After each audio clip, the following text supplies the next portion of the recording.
Let's get a mic check on one. Oh boy, did we just have a scare. We're going to get into that in just a moment. But ladies and gentlemen, happy Tuesday night. Let's get ready to go green.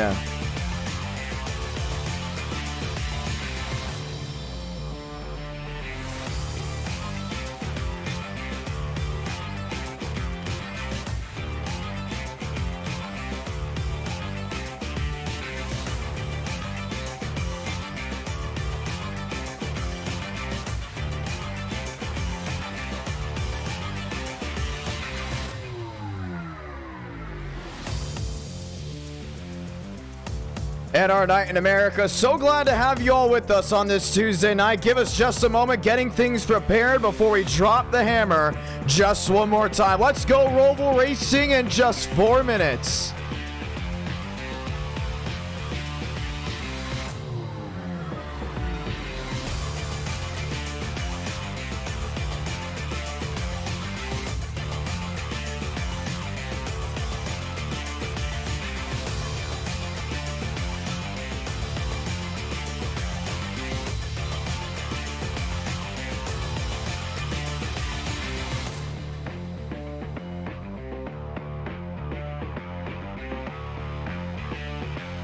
Let's get this one started. Ladies and gentlemen, my name's Jonathan Ramos, the voice of NR. So glad to have you all with us once again on this beautiful night as we get ready to roll. A little stumble out of the gate before we got started, but that's okay. We're going to go ahead and work our way through everything in just a moment. Let's talk about the schedule as everyone files on in for tonight's racing. We start with the Roval. That's with the Next Gen's Las Vegas Race 3.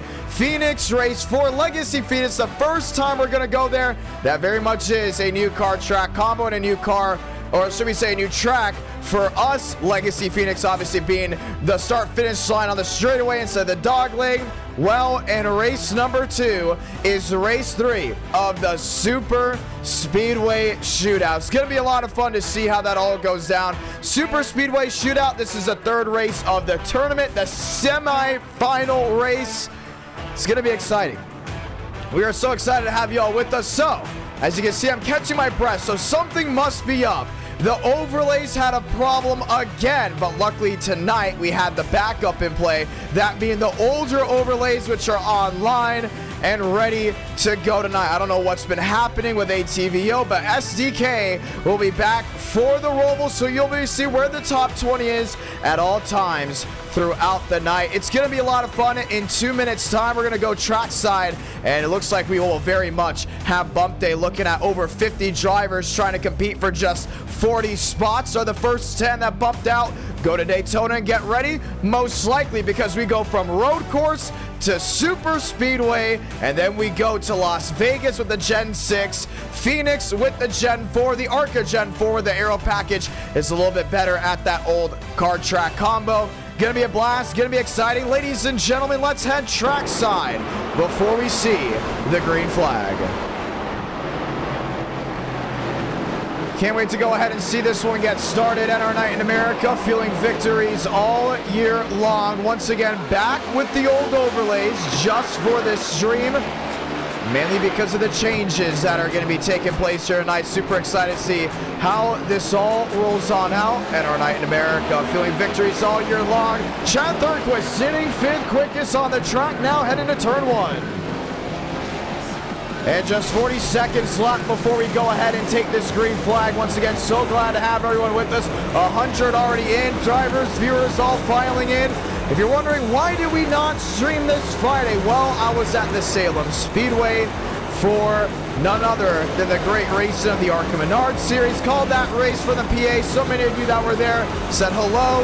We're so glad to go and see so many familiar faces. But tonight, it's all about NR Night in America. 4 races guaranteed, 400 lights. We get race number 5. If we do hit it, we will get it. Maybe a little bit before, depending on how things go, because once again, this will be the only stream of the week, ladies and gentlemen. Now, some might be saying why. Well, I'll be at the Nashville Fairgrounds Speedway this weekend, getting it done just one more time.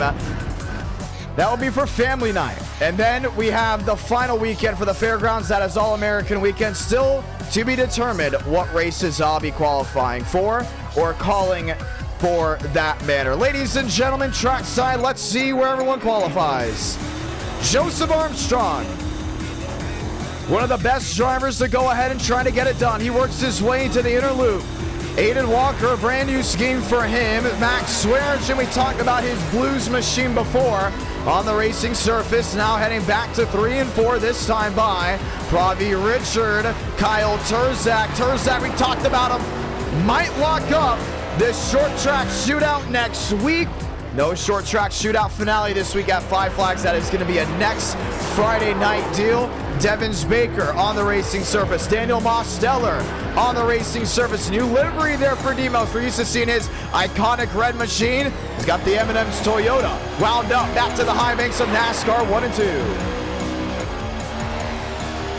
And Most looking to easily qualify his way in. Down the back, working his way to the backstretch bus stop.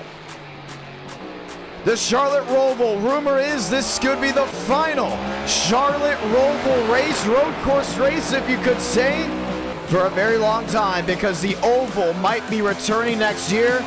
So glad to have y'all sticking with us back to NASCAR 3 and 4 to the front stretch chicane. Now, I'm not used to seeing him in a Toyota.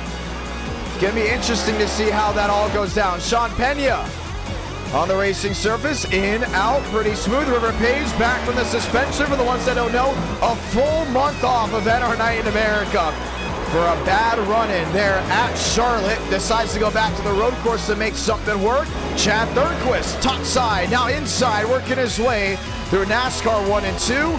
To the inside, outside, twisting back and forth. Another Toyota. The Toyotas have always been fast with the road course racing. Will not be surprised with Demos switching to Toyota. That could be a case of trying to find some more extra speed. Josh Kenyon sliding his way through Sector 2. Not going to be able to get anything out of it. William Schmidt. Another Toyota back through NASCAR 1 and 2. This is the high banks. The Roval, the question is, would you like to see it return? If you're a viewer watching now, you can start voting on what the amount of laps is for race 2 of NR Night in America. That's Daytona. Is it 50? Is it 60? Is it 70? You have the power to make that magic as we get ready to see the green flag. Lebsack, Herring, Jackson Carr, Matthew Brower. Brower still winless in NR Night in America as his one jockey Chevrolet working his way to the final corners. Most top of the board at 119. Jackson Carr, Armstrong down to a 1 and change. Lebsack 3 seconds back. Matthew Brower at 2-4. Pravi Richard nearly a 4 seconds back. Who's on the move? Drake Berry has won a race in NR Night, make it 2. Both were won off a last lap move. He led 0 laps until the final set of corners. Do we see a third win here for Drake Berry working his way to the infield road course? The Charlotte Roval. How about that track layout? Very interesting way of taking it. 17 turns at this racetrack. And all have an opportunity to make things go wild through 9 and 10. This is turn 10, technically NASCAR turn 2. And down the backstretch, the bus stop. Well, guess what? At Watkins Glen, if I'm not mistaken, they don't count the bus stop as a corner or a turn. Well, here at Charlotte, they very much do. This is 11 and 12, working their way back through 13 and 14.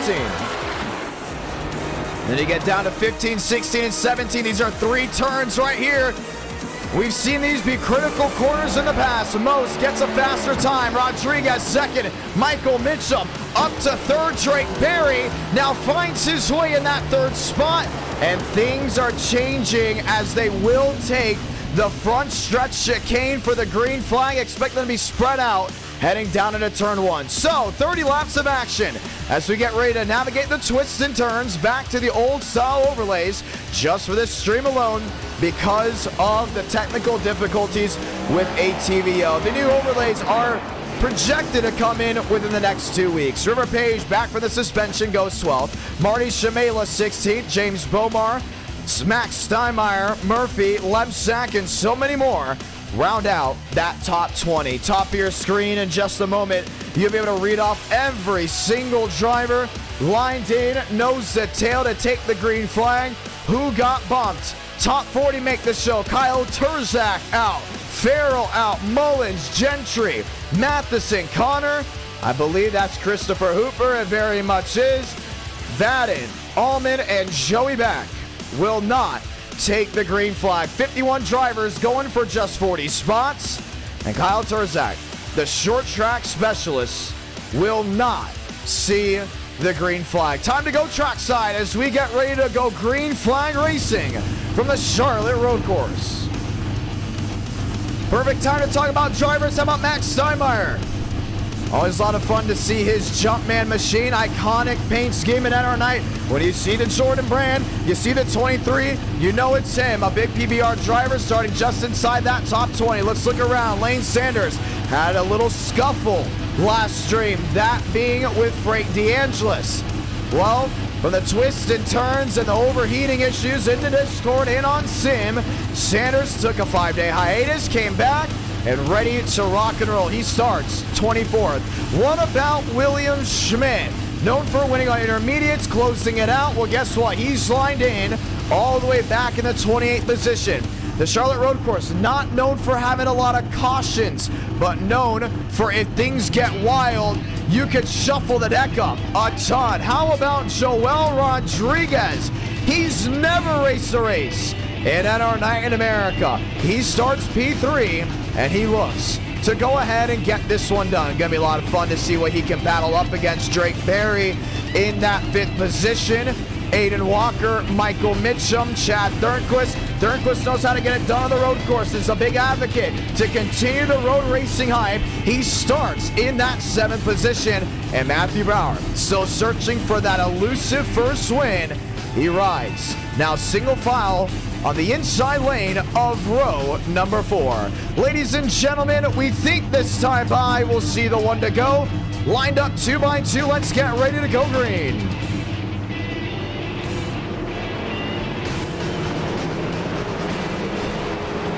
Lights going on the top of the pace car. As we get ready to rock and roll NR Night in America, feeling victories all year long. And we're going to see it. The one to go this time by.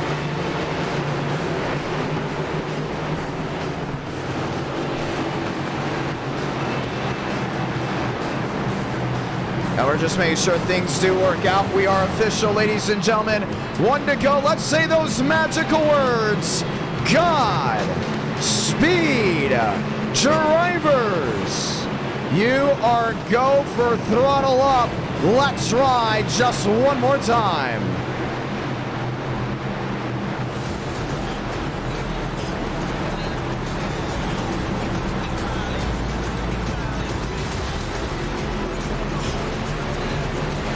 Daniel Mosteller has gotten it done twice at the road course. How did he do it?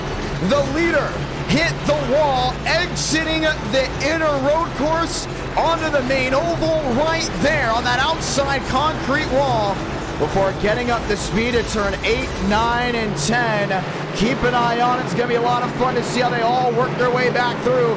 Ford, Toyota, back on the main course. Ladies and gentlemen, let's get ready to go green. We've seen wild things happen in the past. Wouldn't be surprised if we see something wild again tonight. Sean Conklin on the inside lane. Starting row 1. A Ford, a GT500. Looking to find a big time win in the twists and turns.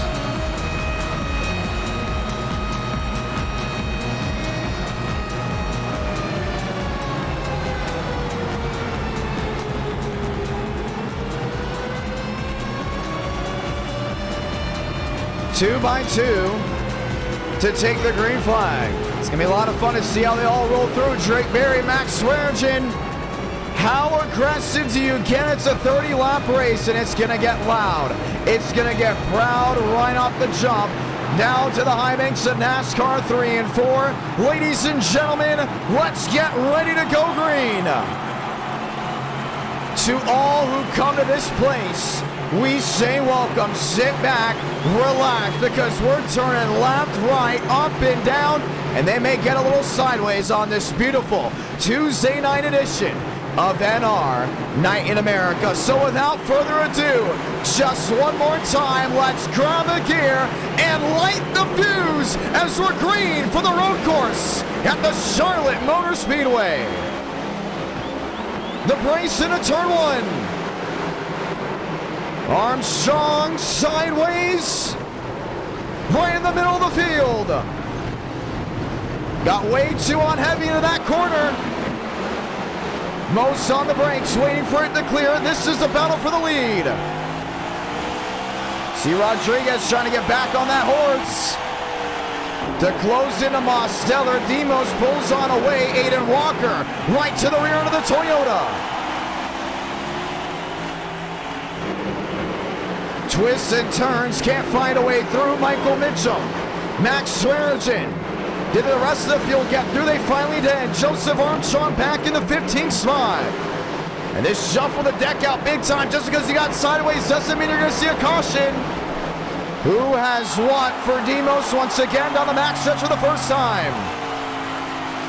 Rodriguez misses the backstretch bus stop. Michael Mitchum is off.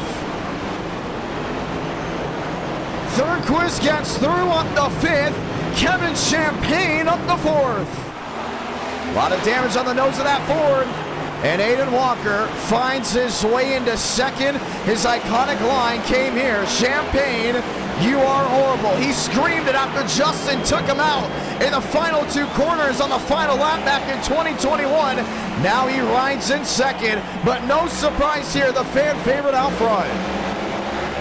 Michael Mitchell to the inside of Rodriguez, all using the muscle to find his way around the Toyota, but Rodriguez bites back, finds his way on through, and can start looking forward to the Matthew Brower Chevrolet in front. Chad Thornquist, hold on to it. Lost the rear end, Matthew Brower. Trying to find his way around the outside, now he goes wide. Four drivers under a blanket, getting back up the gear, climbing the banking of NASCAR 1 and 2. Walker, in a world of his own, riding on the River Page. That's Champagne looking down to the inside. Three wide squeeze, Max Swearigan in the middle. Kevin Champagne finds his way through, maybe too wide, nearly into the soft wall downstairs, and the two spots he made up, well, he's gonna lose back to 3 and 4. So easy to lose things. Have to be smart, have to be consistent, try it again. Seimeyer and company, missing it all. Battle for third, Chad Thornquist riding on the gearbox. Rodriguez go way too wide right into that wall. Up and out of the way. Here comes Michael Mitchum now back under fire of the 99. Now they weren't even close making that corner. 3 laps in. If you're just tuning on in, we say welcome. Rush hour once again here for the Charlotte Roval. What could be the final time we'll see it at NR Night in America for a long time due to it not returning on the NASCAR schedule for 2024. At least that's just the rumor that continues to circulate. Kevin Champagne right on the rear.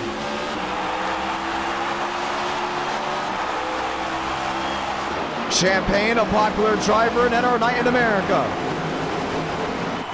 Keeping their way forward, Michael Mitchum back to 5th. Matthew Brower in 6th, and Joseph Armstrong continues to fall off a cliff.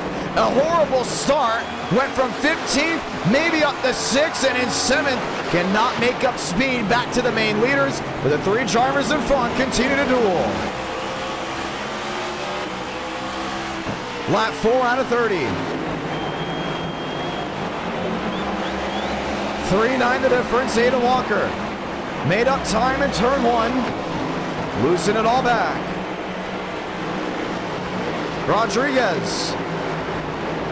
Holds on to 4. Chad Thurnquist out in a world of his own.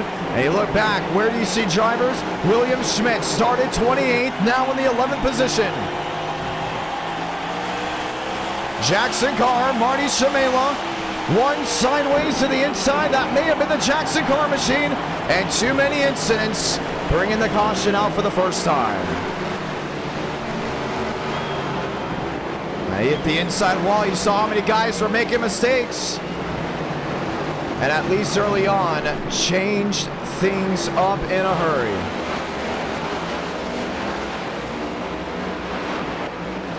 Caution is out for the first time once again. The 55 machine. Prompting the first yellow. Jackson Carr, let's watch back. So he's down in turn 1. You can see drivers are struggling with rear end braking, at least on entry to all these corners. So much speed boiling on in. And then you get back to the twists and turns, trying to hold on to it at any point. Back to the gas too early, goes over the curbing, and just loops it. Now you may be asking, why is that a caution? Well, we have safety yellows in NR9. When we have too many incidents, whether it's on the start of a race, or just in general, we go ahead and throw the yellow. Watch what happened with Joseph Armstrong here. It's almost like in baseball, when a umpire sees a strike, calls it a ball, and he's like, you know, we need to give a team back one. Saw Sean Conklin going around as well. Got it back refired. James Thurston, the 41 machine. And then everyone got on through, and we stayed green for the most part. Twists and turns, drivers trying to get a foothold on everything going down.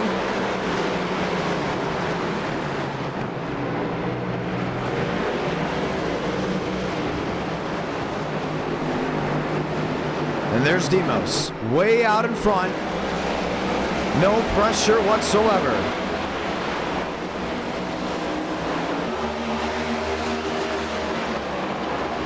No one was going to touch him here. We talk about drivers right behind making mistakes. Mitchum, Barry, look at the big lockup out of the 22. Smacks right into the side of the 38. Max Swearingen goes for a slide as well. And once again, the safety yellow comes out for the first time tonight. It'll be back single file. So next time by, we'll see the one to go. What does this mean? Well, top 20, left side of your screen. Mose, Walker, Thurnquist, Rodriguez, that's the top 4. Mitchum, Brower, Armstrong, Page, Champagne, Schmidt, Swearingen, and Shamela. They line up that top 12. And they've got it lined in pretty promptly. The question is, who's going to come to pit road? Do you get tires? Do you fill up with fuel? Well, with this caution coming out, you probably won't need fuel at all for the rest of this race. So then you got to think, you take the gamble on tires? Me, I don't think you take the gamble at all. So you stick to where you are and kind of just hold on to it. Once again, the only stream of the week, ladies and gentlemen. I'll be live at the Nashville Fairgrounds Speedway, live on Racing America. I'll be in the booth. I'm not sure if I wouldn't say the driver. I wouldn't say if the creator announced it yet, but we will have someone new this weekend on pit road doing victory lane interviews.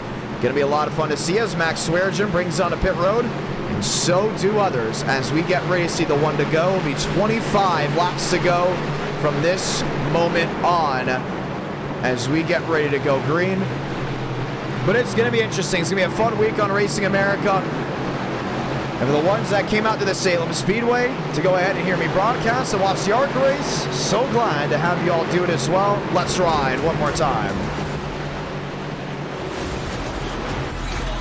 2 by 2, and they have to head back to turn number 1. We've seen turn 1 take a lot of drivers before. The question is, does it do it again?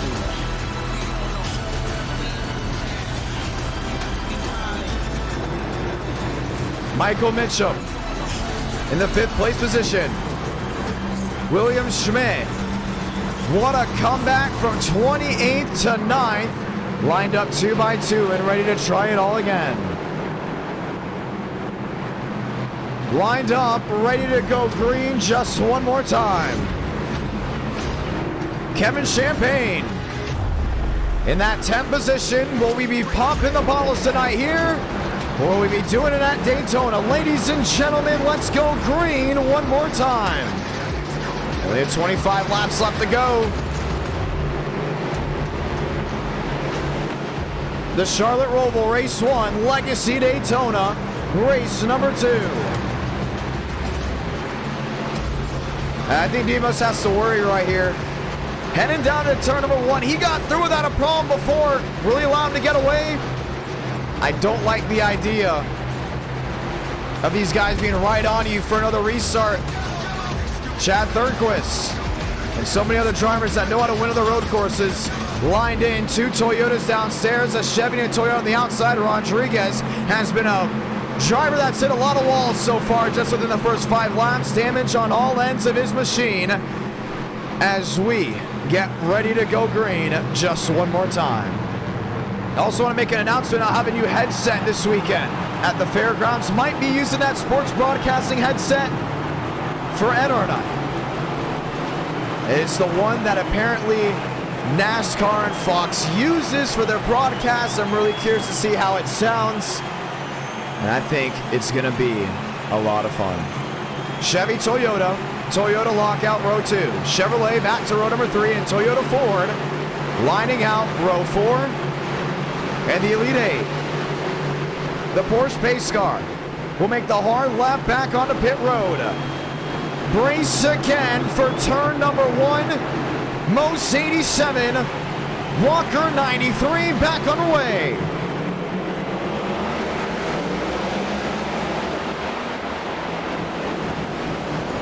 Mitchum late on the brakes into the 67. Thurnquist keeps it straight. Everyone else gets on through. Now you gotta fight. You gotta find a way around the leader. Rodriguez, no issues. Lined up nose to tail. Joseph Armstrong peeking on both ends to the inside of Mitchum. Finds his way on through. Thurnquist under fire. Aiden Walker on the outside. It's a huge nudge to the Chevrolet. Rodriguez one sideways. Joseph Armstrong and the crowd roars. Gets it back, refired. We stay green. He's got it back to the high banks. Now Thurnquist is in that second spot. Can you go ahead and track down the driver in front? 138, 141 the difference. Toyota on Toyota. Here comes Walker. Back there in third. Navigating the backstretch bus stop with Rodriguez dead on the tail. Mitchell, Page, Brower, Matthew Brower, Kevin Champagne. 3 drivers, the brace to the infield. Kevin Champagne sneaks his way on through. Nice little 2-for-1 up to 7th. Thurnquist 169 the difference. Rodriguez in 4th. Walker in 3rd. Chad Thurnquist closing in back to turn 3. So Max Swearigan just got back on the racing surface, 1 lap down. 176, 185 the difference.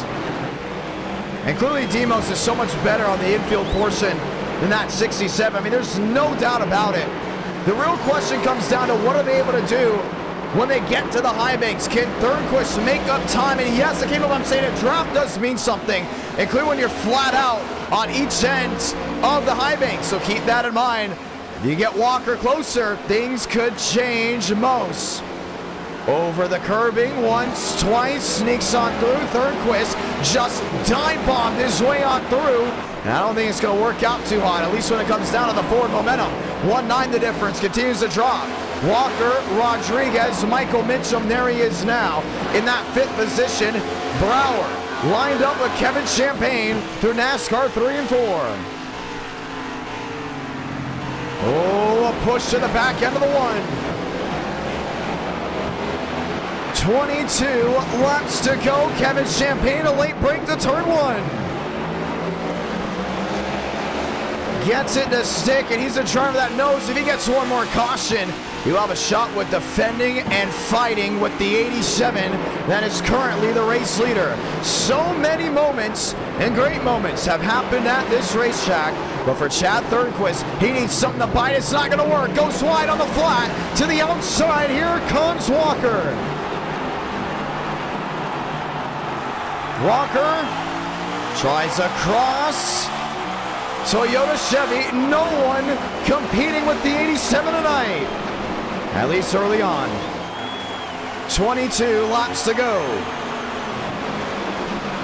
A look to the inside. Lock up out of Thornquist. Overshoots the corner. Rodriguez right there. Now 3 wide, working their way to the high banks. Joel Rodriguez can't seem to find a way through. Thornquist late on the brink, and it's going to work out for him. How it's stuck, no clue. But with 21 laps to go, he's back in the second spot. Too hard to turn one. Rodriguez got the spot, now lost it. Here comes Mitchum.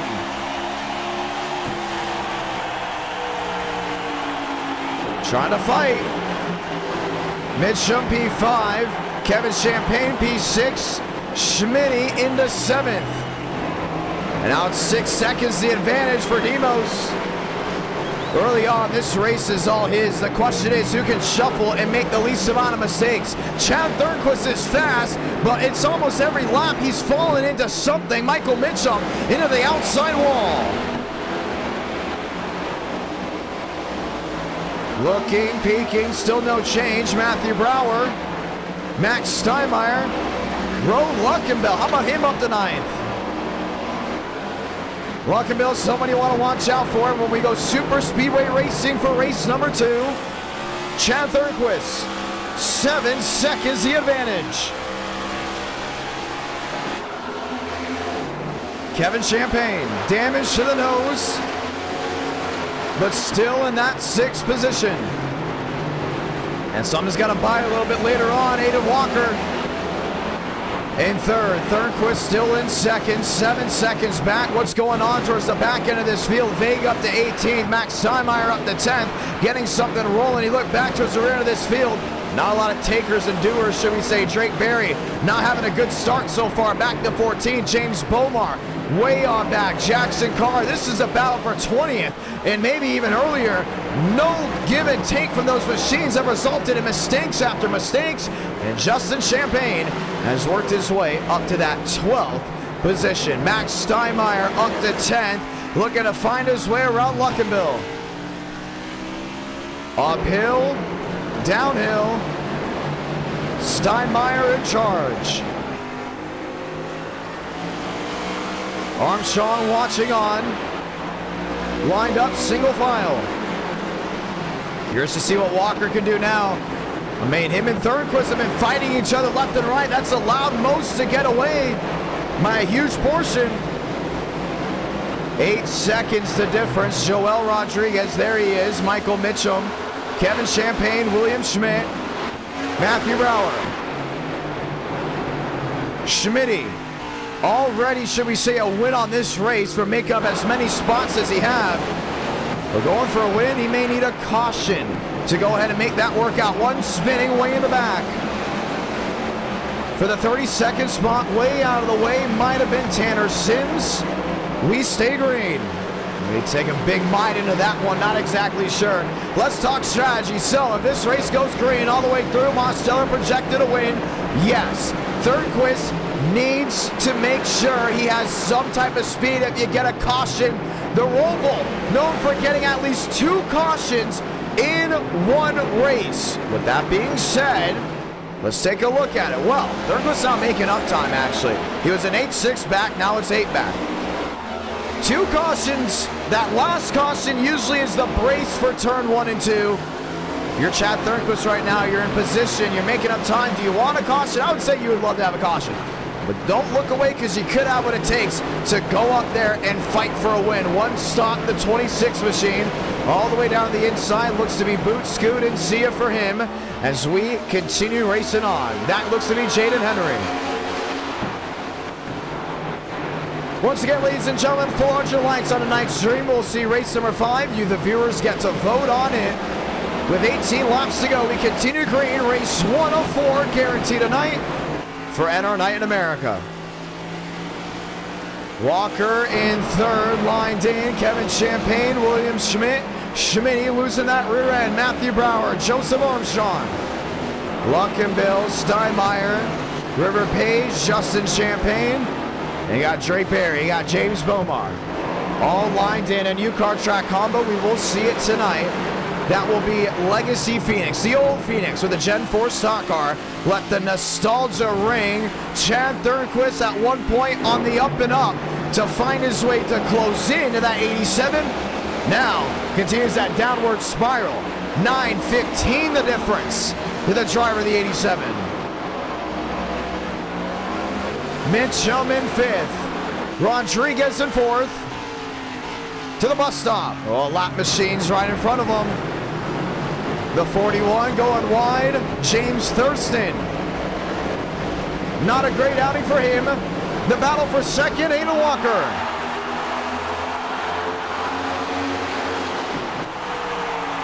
"17 laps to go." Finds his way into second. And he has top 2 speed. Does he have race-winning pace? We continue to look at that. He's not been able to stick with that 87 at all. Rodriguez, Mitchum, Kevin Champagne.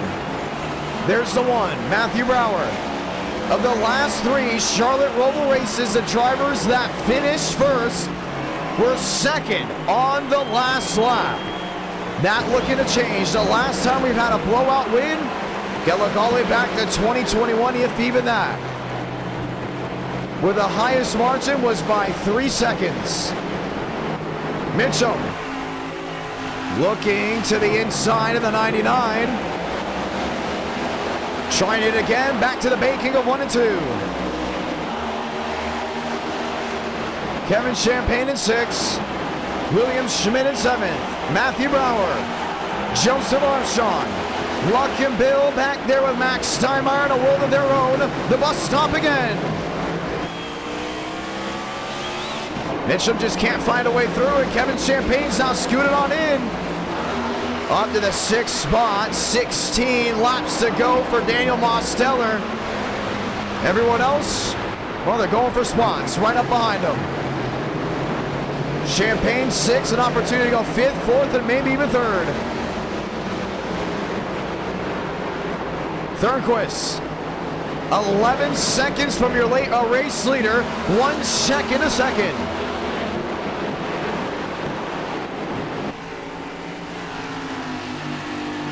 Looking, Mitchum. Got right to the rear of the 99. Just gonna find a way through as well. How about Kevin Champagne? Barrels it down into the corner. Wasn't gonna work. He's struggling to find his way on through. 11 seconds the difference. Mitchum to the high banks again.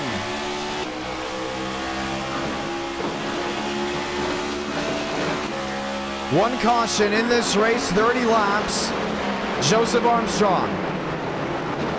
Usually known for being a driver that can contest for road course wins, back in 9th. Should we say now to 8th? Him and Matthew Brower did a little bit of a switch.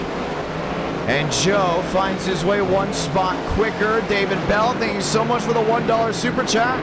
Rodriguez still under fire. He got about 4 or 5 guys who are just lined up. Mac nose to tail with 15 laps to go. And for Aiden Walker, he's just struggling with speed off. That's what's made the big difference. For most, he's just been so quick to go ahead and get back to the gas and making it stick. So many other drivers just can't replicate that. It's going to be interesting to see if this race goes green all the way through. And if we don't, how aggressive do you get Michael Mitchum to the inside of the 99? Rodriguez goes wide. Mitchum, more contact. Around he goes. Both off and into the grass. Gets back on the racing surface. We stay green. 2-car tango. And that puts Champagne up to 4th. That puts Schmidt up to 5th. Chad Thornquist into 3rd.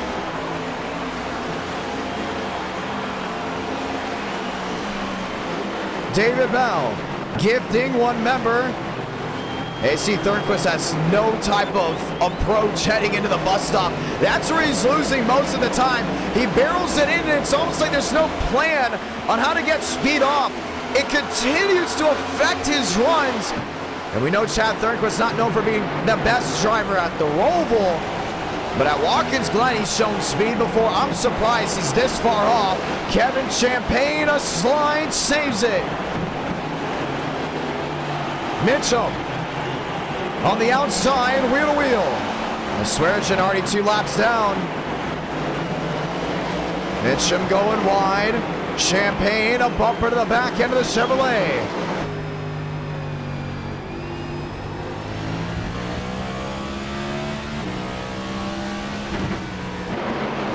Rolling their way through.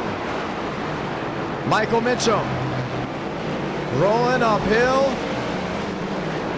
Back downhill.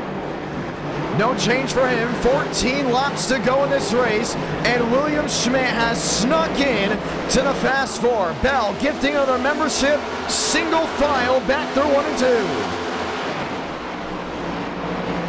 The question is now, what's going to play out this track? This race, for the most part, really spread on out. There's Bell, there's Steinmeier, there's Page. Armstrong once again now up to that 8th position.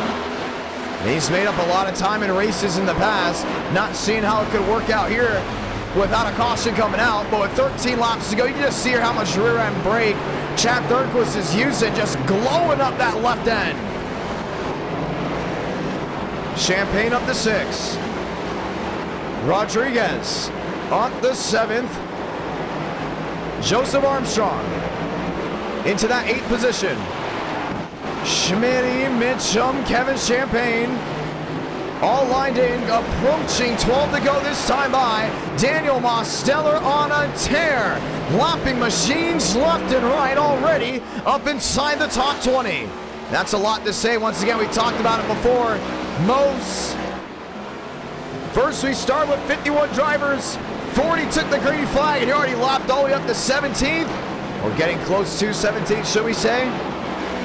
Something to keep an eye out for, including with William Schmidt closing in a Toyota Daydream as they work their way down the back.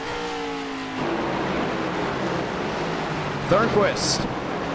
Easy in. Easy out, no problem. Watching on with William Schmidt.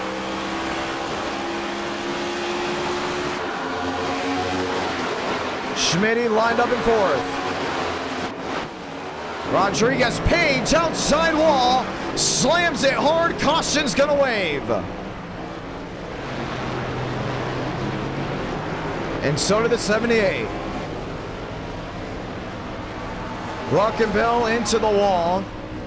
2-car incident, and we will have a restart here late with possibly 10 laps remaining. And did Rodriguez make it to pit road before the caution came out? That's the real question. See some of these guys still down and in. He might have already came down before that caution came out. I'm not exactly sure. Let's go see what happened with River Page. So he was lined in with his 78 machine. We talked about it. Oh, and River Page will be kicked again for that nonsense, Luckenbill.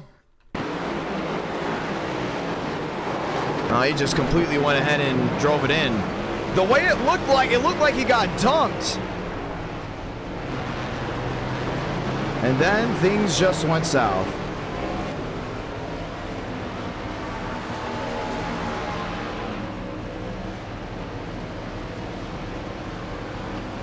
Wow. Well, that's going to be a controversial caution. Yeah, there was definitely no need for that, but when we went ahead and jumped right to him, it looked like he got slammed. He just drove it on in. Well, we kicked River Page before for the childish acts, and we'll do it again, and this time there is no exact end to when he will be able to come back.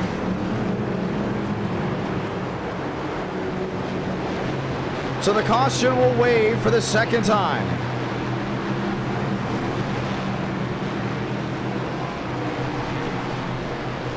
Yeah, I mean, he intent wrecked himself, but he's still intent wrecked. We didn't need a caution. Now Demos has to deal with a restart. But right when we got to him, it didn't look like it was anything crazy. Well, I mean, it looked crazy. It looked like he wrecked. I mean, we missed the entire full throttling the backstretch. Walker in second, Thornquist in third, William Schmidt back to fourth, Kevin Champagne, Joseph Armstrong, Max Steinmeier, Justin Champagne, Drake Berry, all lined on in. The question is, can we get the one to go here? And it looks like for now we cannot. So we will go around one more time and we will have a restart. Bomar going back around and continuing his track.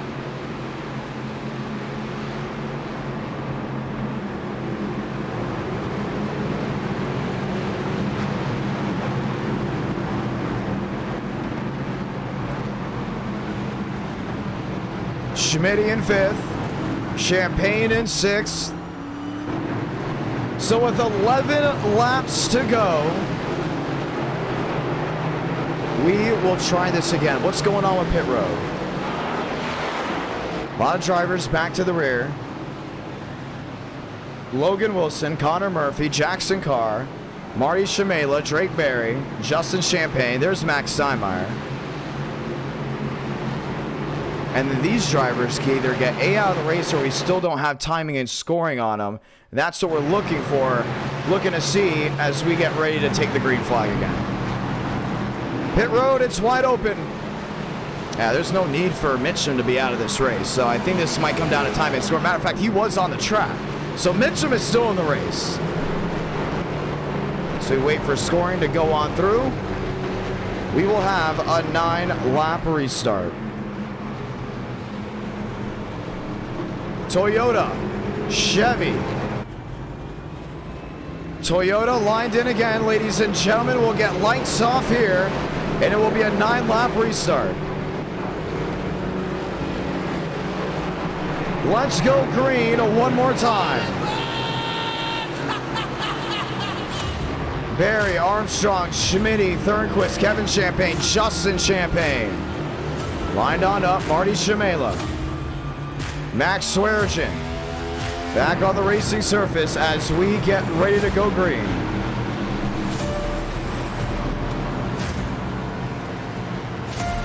The schedule. Oh, it's probably not pinned anymore because I pinned the schedule last night. So if you guys need to know what the schedule actually is, here it is right here.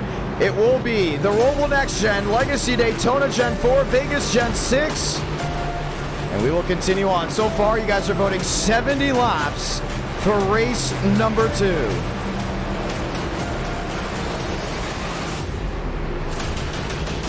Ten laps to decide a winner. Toyota Chevy, Toyota Lockout, row 2, and Toyota Lockout back to row number 3. Barry, Thornquist, Swearigan, Murphy, Carr, Bomar, Wilson, and Henry. Time to go green. Just one more time.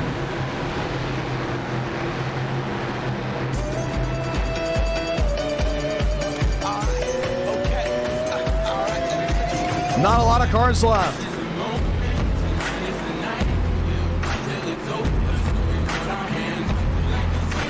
And we want to say thank you to everyone that's dropped a like on tonight's stream. So glad to have you all with us as we get ready to try it once again.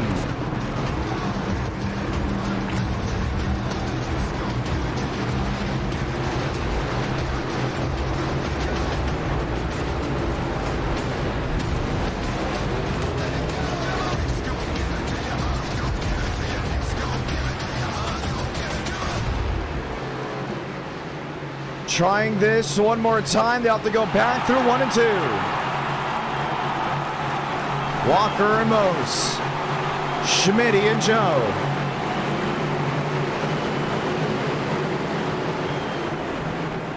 Next Gen's Iowa. We're planning on doing it next Tuesday. That is a fact. back underway. 9 laps left in the race.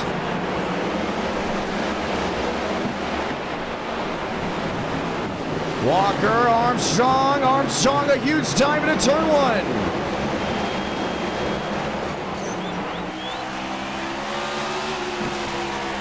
The look to the inside. Can't find his way through. William Schmidt lined on up. Top 4 within a second. Walker's got to worry. That 20 machine biting on the outside. Oh, on the flat. Can he hold on to it? He does. And Joseph Armstrong tries to make it work. Walker now battles back on the outside. Schmidt trying to break through the middle. Armstrong loose wide. Walker to the bottom. Aiden Walker paddling back in that second position. Joe's gonna turn him. Turns to 93. Bump, dump, see ya. Aiden Walker might have just lost this race. And I think Hackstrong is back. The question is, can he close it at Demos? There's the 87. The M&M's Camry. Right in front, Armstrong goes wide, through goes Schmidt, down to the inside. Tries to hold on to it, and the 20 battles back downstairs.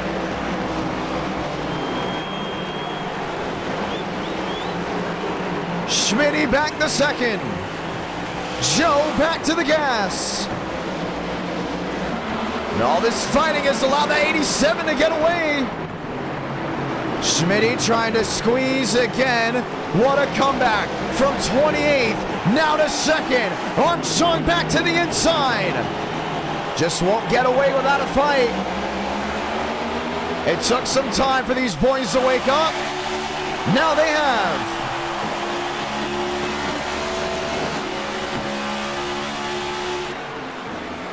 Demos. In and out, no problems. For second, Schmidt. There, watching, stalking. Not gonna work. Drake Berry. Aiden Walker, Max Steinmeier, Max Swearengin. 7 to go. And Joe's really just in a world of his own. Same with Demos now. Should we say a world with company, because it's 2 Toyotas make it 3 with a bow tie, and that 20 machine slams the outside wall, and he's gonna lose second, third, fourth, maybe fifth. Joseph Armstrong. It's gone from bad to worse for him. Steinmeier to the inside. 6-second advantage. From first to second, and the dump to Walker is now a slap in the face for the 20 as Karma strikes back at the Roval. Aiden Walker, P3, Joseph Armstrong, P4. Now gets it back, faster than Steinmeier. Faster than the boys behind. Barry on the outside, Max Swearengin. Oh, barreling it on through. Max on the attack. Looking to fight his way through. And there's Demos. All on his own. Has just been quicker than every other driver. Max Steinmeier. Drake Berry. Steinmeier over the curbing. Might have to do the stop and go in turn 1. And he's up to 5th. The highest finishing PBR driver. And Team TCB has come to play, and they've done a great job of doing it. Schmidt in second. Out in front of Walker, 7 seconds the difference, but it's a walk in the park for this new livery. Who would have thought an M&M's Camry with an 87 as a number would walk its way into the Roval and just walk away completely? 7 seconds the difference. Steinmeier, Swearengin, Barry. There's Drake Berry now.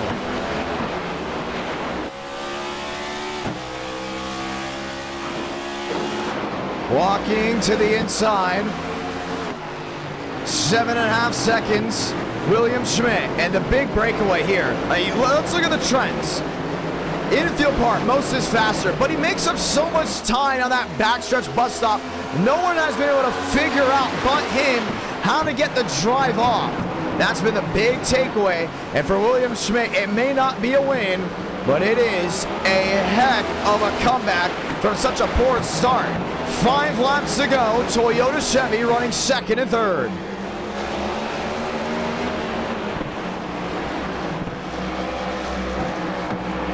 James Bomar, Connor Murphy, Justin Champagne, haven't talked about him all race. Lined in now. And I'm possibly hearing word that so many drivers exited the race because they lagged out. Oh boy.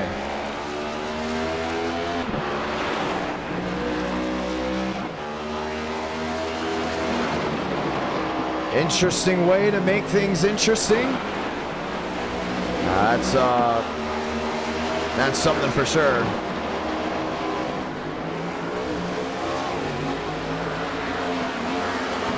Schmidt, Walker. Walker back to third.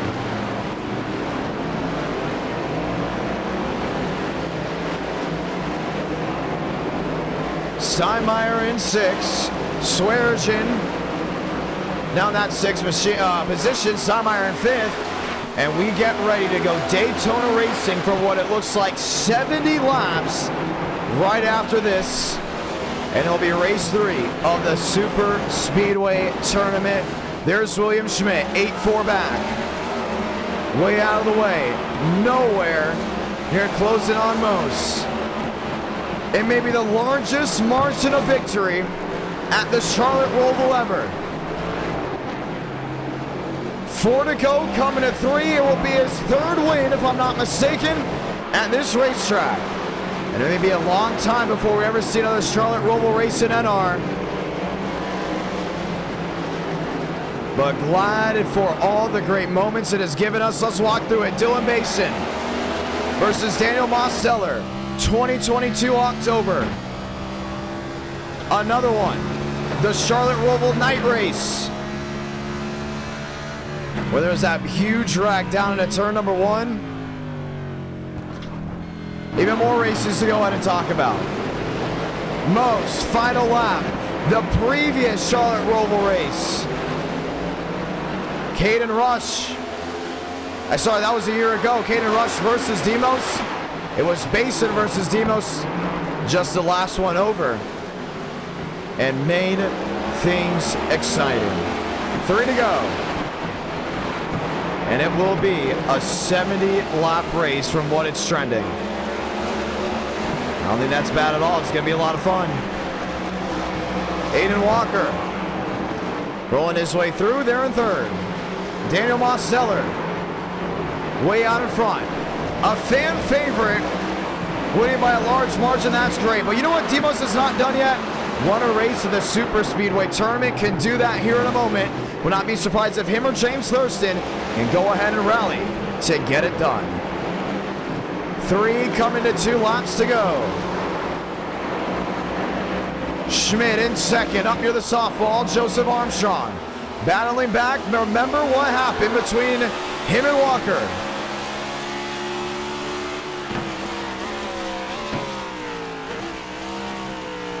Joe driving it in deep again. Does Aiden yield over? I don't think so, but the crowd has understood what's going on in front of them.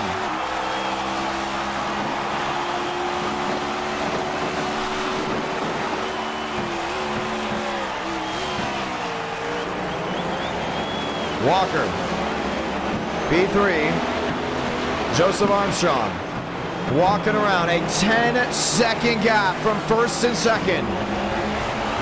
This is the next battle for 2nd, 3rd, and 4th. Shuffle the deck before seeing the checkered flag. Now Walker would like to find his way around Schmitty. But the thing is, if Joe gets to him, he's shown to do bold things. The term Hackstrong may very much be back. Battle for 2nd. Walker on the bunny hill. Sneaking his way through. Joe is there. High base of NASCAR 1 and 2.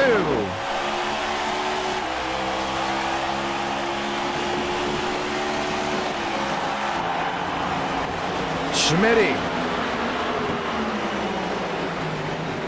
Down the back on entry. Oh, going wide off exit. Walker shuts the door on Armstrong. And for Daniel Mosteller, it's one last trip around Salamanca. 1 to go for the Charlotte Road Course. Walker, Armstrong, Joe. The big drive in.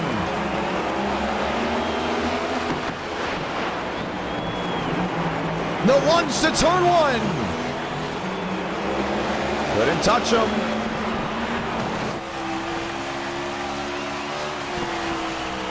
Three drivers, second, third, and fourth. The question is, what changes here?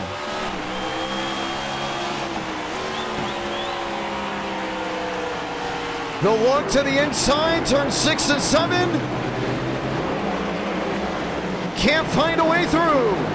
Now the bumper to the back of the Chevrolet. He's got him right here, back rear to wheel. Walker outside, Armstrong inside. Wheel to wheel one more time. Joe, the look on in. Tries to swipe, couldn't get it done for Daniel Mosteller.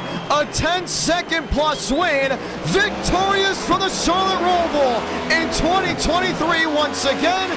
Schmitty second, what's the battle for third? Walker and Armstrong. Both drivers go around. Swearinger gets third. Steinmeier comes home fourth. Barry, Joe, Armstrong back to 6. Jackson Carr and Aiden Walker will putter to an 8th place finish. And the drama will boil over here in Charlotte from the Carolinas. But we know for sure, without a shadow of a doubt, it's going to come down to Daytona to see how they go down. Daniel Mosteller victorious in our night in America, feeling victories all year long. We got to watch back to see what happened.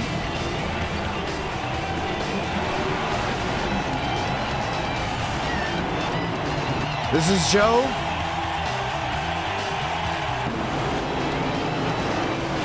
Walker went to go squeeze him. That was all on him. Try to get payback on him. And ultimately costed a 3rd or 4th place finish.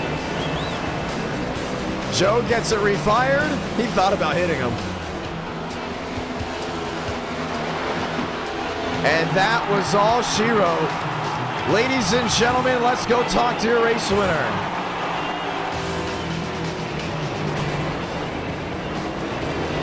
Well, you wanted something exciting, you still got it. Even though the winner was victorious by 10 seconds, yes.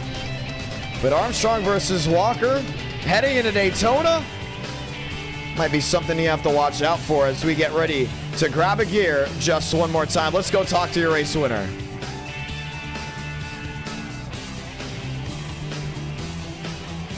Made things interesting. Yes, they did. Daniel Mosteller, victorious. Demos is a John, you got a copy. What's up, man? Hey, well, you won by 10 seconds. I think that's the largest victory at the Roval. But stuff was happening behind. Can you walk us through this race and probably what you've heard from Walker and Armstrong? I was just the fastest driver out here. No one could touch me. I don't know why I was really fast. I'm trying to be more energetic. After that last stream, catastrophic interview, I got to be a little more happy. I don't know really what I did, but I just took more of the curb, more curbing. I was more aggressive, sliding the car around. Before tonight, I've won 2 races off of luck, but I was fast. And you know, I got track position this time, and clean air is just key. And you know, once I got into a rhythm, I was just flying. Those yellows couldn't throw me off. River Page couldn't throw me off. I got a deserving Roval win. I'm happy. Very deserved. Well, I mean, this is your, like, what, third or fourth one? Third one, I think. Now, the last two came from a last lap pass, where the driver hit the same wall both times in 2022 and 2023.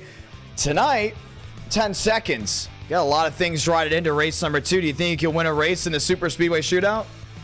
Oh, these guys are crazy on super speedways. I can't trust any of them. I'll probably get wrecked out. I've been pretty lucky the last 2 times, being in a good position, or I wouldn't say a good position, at Dega for the next gen race. But the truck race, I was there. I should have won. Gavin Austin happened, netcoded me, shot me up the track, and Terrell Baker got a Mickey Mouse win. Oh. You know, remember the last time we did the Gen 4 at Old Daytona? That really fun finish. Yes, it is one of the most watched YouTube shorts on this channel. So I'm excited for us to go back. I would like to thank Alexander Balderas for ruining my hopes and dreams of winning that race. Well, guess what? It's a 70-lap race. We're going to give you guys 4 laps of qualifying if you need it. It's going to be a lot of fun. It's a long race, though. You got to take it like that. Some of these drivers might not have what it takes to go the distance. But if you do go the distance, it's going to be great. To join this race, ladies and gentlemen, it will be in the tournament league. So the NR Night in America League, the only way you can join this race. Demos, you excited? Yeah. I'm just going to knock this out of the way before I forget. Aladam Contreras, Mr. Mid himself, made this awesome M&M's Toyota Camry, whatever the heck you want to call this. I wanted to run it because I felt bad, because the main purpose of the scheme was for something else. I can't believe you didn't stay loyal to Chevrolet. Well, I've run the Toyota before, with the Supra and the M&M's one. That was a new change. You might have to do that more because you clearly are good in it. Oh no, I'm gonna stay loyal to Tyler Tinsley. He's the GOAT. But I also want to thank Contreras for making the paint scheme. It was a complete joke, and he actually took it serious. I'm sure you're watching from your gaming setup in your kitchen. Today you're ruthless. I think you've definitely turned the script on how you do interviews, by the way. I want to point that out. And it's really cool. Yeah. Session is up, by the way. But it is really cool how you really flipped the script a little bit. No one's home right now for me, so I can be as loud as I want. Because you know what? After hours, I gotta be a little more tame. But I want to race one, so I could be a bit happier. Yeah, I don't know what else to say. Well, how about you go ahead and thank everyone watching back at home, man. You had a lot of people rooting for you. Yeah, thanks for everybody, for rooting for me. I had some fans in the race too, rooting me on, PMing me in the middle of the race in iRacing. I love y'all. Team TCB for the win.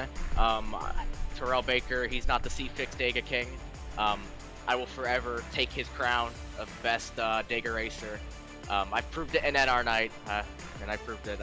You're finally allowing that swagger to speak. I love when drivers let the swagger speak. You win by 10 seconds, let it roll. And Demos is doing that finally. I love it. This is your greatest interview. I want to point that out. I'm honored. It's taken over 2 years, but finally I've done something. Breaking out of that shell, and I love it. Well, session is up. Demos, a lot of people are rooting for you. A lot. And a lot will love to see you go to victory lane in race number 2. Brother, good luck out there, and let's see what you can do. Thank you, Jonathan. Well, the Roval has come and gone. A quick race 1 now in the books, but it is time for race number 2 at Daytona. Are you excited? Because I very much am, ladies and gentlemen. You know what I'm thinking about doing? Because I know when we go to Daytona, we're going to have people watching. Everyone's going to get excited for the end. And someone's going to say, this isn't the Charlotte Roval. I love those comments. I think it's so funny. What I'm thinking about doing is making 4 separate thumbnails every time for a separate race. So the second we get done with one race, we just switch to the second thumbnail. And then the third thumbnail, and then the fourth thumbnail. So we won't have to deal with drivers or viewers coming in saying, that was the Roval, what happened? So the league session, it is up. It is now. It is going to be exciting, ladies and gentlemen, for this second race. Glad to have you all with us as race 1 comes to a close on this Tuesday night, and we get ready for the second race of the stream and the third race of the Super Speedway Shootout. Gonna be a lot of fun. Gonna be exciting as we get ready to go green. So the session is up, and the password is IDK. Look up NR Night in America. You can go ahead and join that. And we're ready to go green. This is going to be exciting. We're not going to take any time. Look at that. Already filling out. We're almost full. Want to point that out if you haven't joined already. We are almost full. It's going to be a lot of fun to see. And it's New Daytona. Crap. I put it as New Daytona. Is it? Ah, fine. New Daytona. Let's race it. Still race it. Okay, so it's New Daytona. So we will stick with it. It is New Daytona with the Gen 4, which I don't have a problem with. It's fine. It's not Legacy, but it's Daytona. We can't buy another session. We're going right into it. People have already joined that session. I forgot that with Daytona, it's still done a different way. We're going to stick with it. It's still the same setup, so we're going to be good to go. It's going to be a lot of fun. Murphy, Allman, Lewis, Barbagallo, and so many others have loaded on in. This will be race number 2 of the night. So instead of Legacy, it is New Daytona. So that's how we'll do this as we get ready to go green. You still got the cool camera angles. That's what counts. Let's get ready to do it. Unless you guys really want us to back. I want to point this out. I'll take an extra like 7 minutes for us to back out, get back in, and get everything loaded again. So if you guys really want to sit the extra 7 minutes, I have no problem doing it. Not a problem. But just know it's going to take 7 to 10 minutes to get things rolling before we even get to qualifying again. Because of that, New Daytona, Old Daytona, Gen 4, it still looks cool. It's still going to be exciting. It's still going to be high end. It's still going to be a lot of fun. I think it's going to be great. I know Legacy is the bumpy one.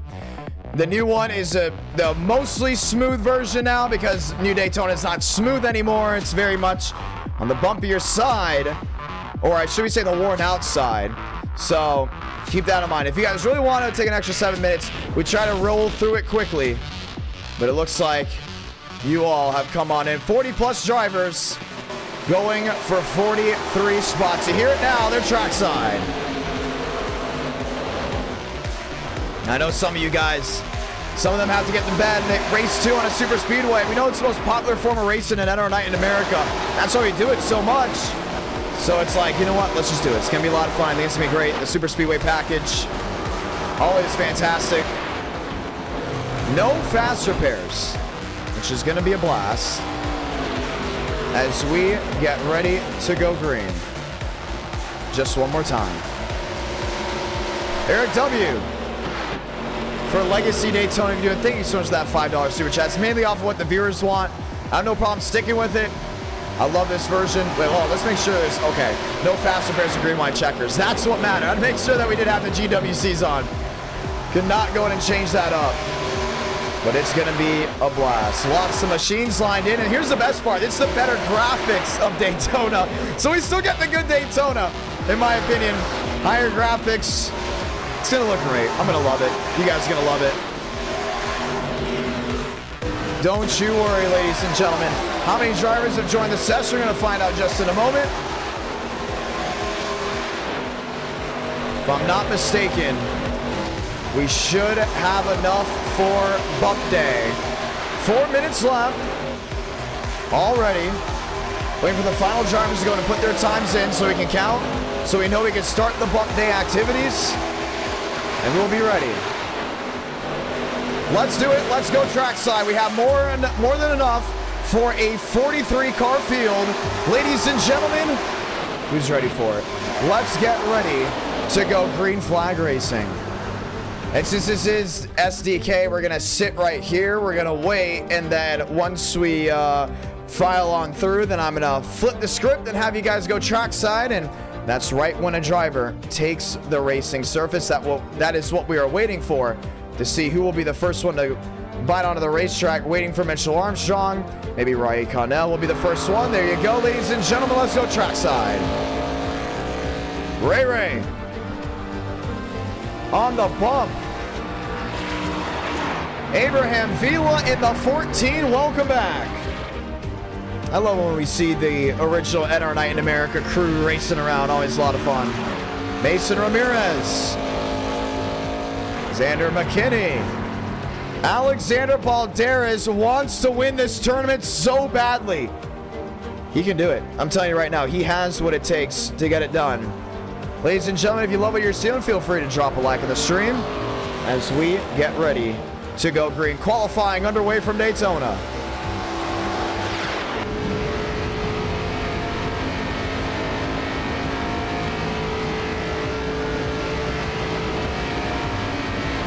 Rolling their way through down to the inside. Abraham Vila looking to be one of the 43 drivers taking the green flag. Mason Ramirez lined up and ready to go back green.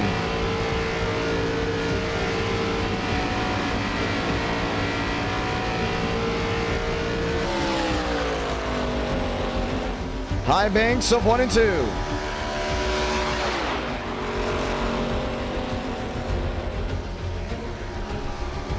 John Connor on the racetrack as well. Aiden Walker. Barbagallo has his MTV Pontiac down the backstretch, rolling strong. Let's go green, ladies and gentlemen, one more time.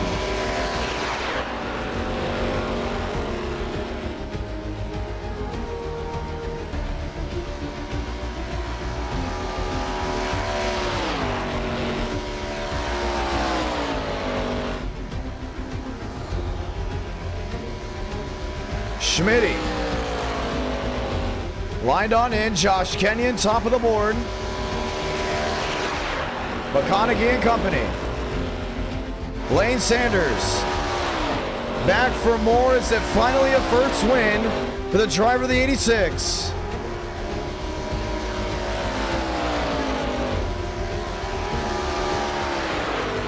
You got 70 laps of action. You have to be smart. You have to be consistent. I think with this long race, you have a lot of these guys laying back because they know it's a lot longer than 50 laps. Won't be surprised if they start saying, take it easy out there.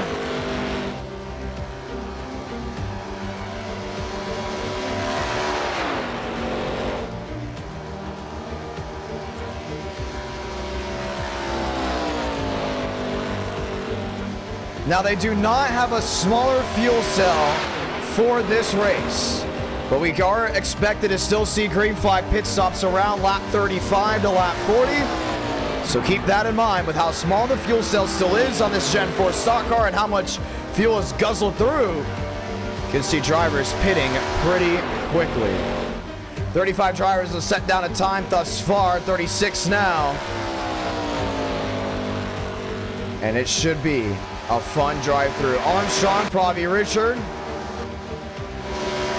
Pamela Cox. Davis Lewis up to 20th. Old school NASCAR in the modern day.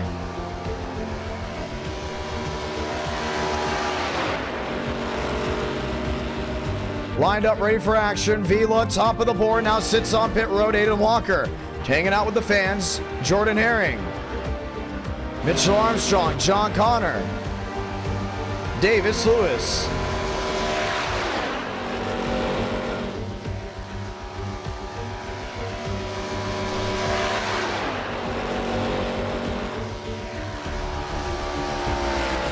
Wayne Kennedy sitting there in 30th. Aiden Walker done with his time as we get ready to go green. Pravi Richard, Mason Ramirez, Pamela Cox. Now for the ones sitting around, let's ask you the most important question that will dictate the rest of the start times in NR Night. Do we start earlier?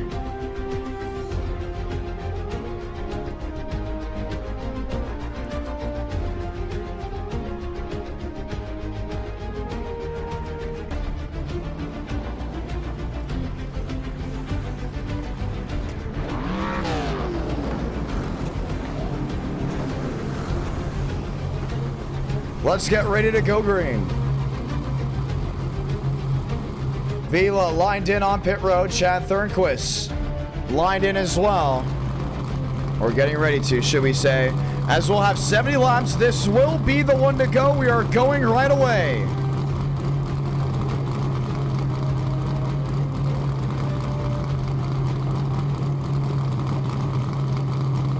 Time to get it done, ladies and gentlemen. Glad to have you all with us as we will go green this time by a 70-lap outing. Chad Thornquist, Abraham Vila, as we get ready to go green.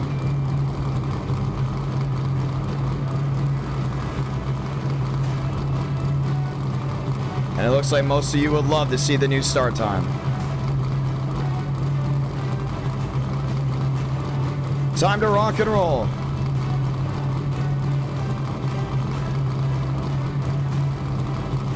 A full hour and a half into this stream, we are on race number 2.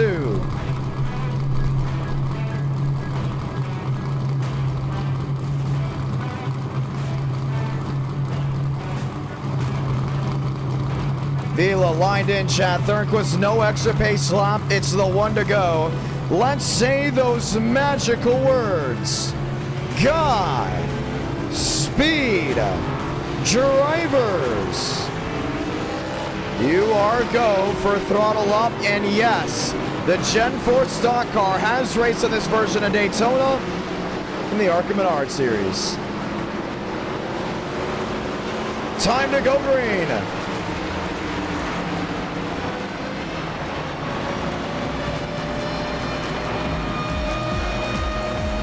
Does Alexander Valdez catch lightning in a bottle?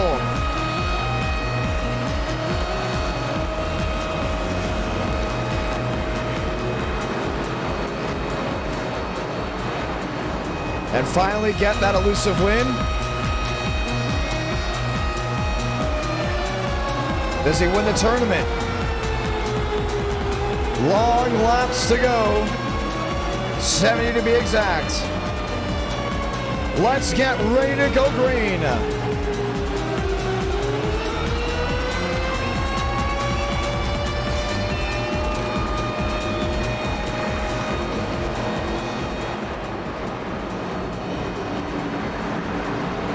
Lined in, 2 by 2, ready to get started. Pace car make that hard left on the pit road this time by, and it's the most electric community, most electric league tournament, no matter how you want to call it, on iRacing. It's our night in America, and we are ready to take the green flag for the 3rd race of the Super Speedway Shootout. This will set your championship field. This will set the drivers that will have a shot on points versus the rest going for trophy hunting in the series finale. So let's light the fuse in race 3 from the World Center of Racing.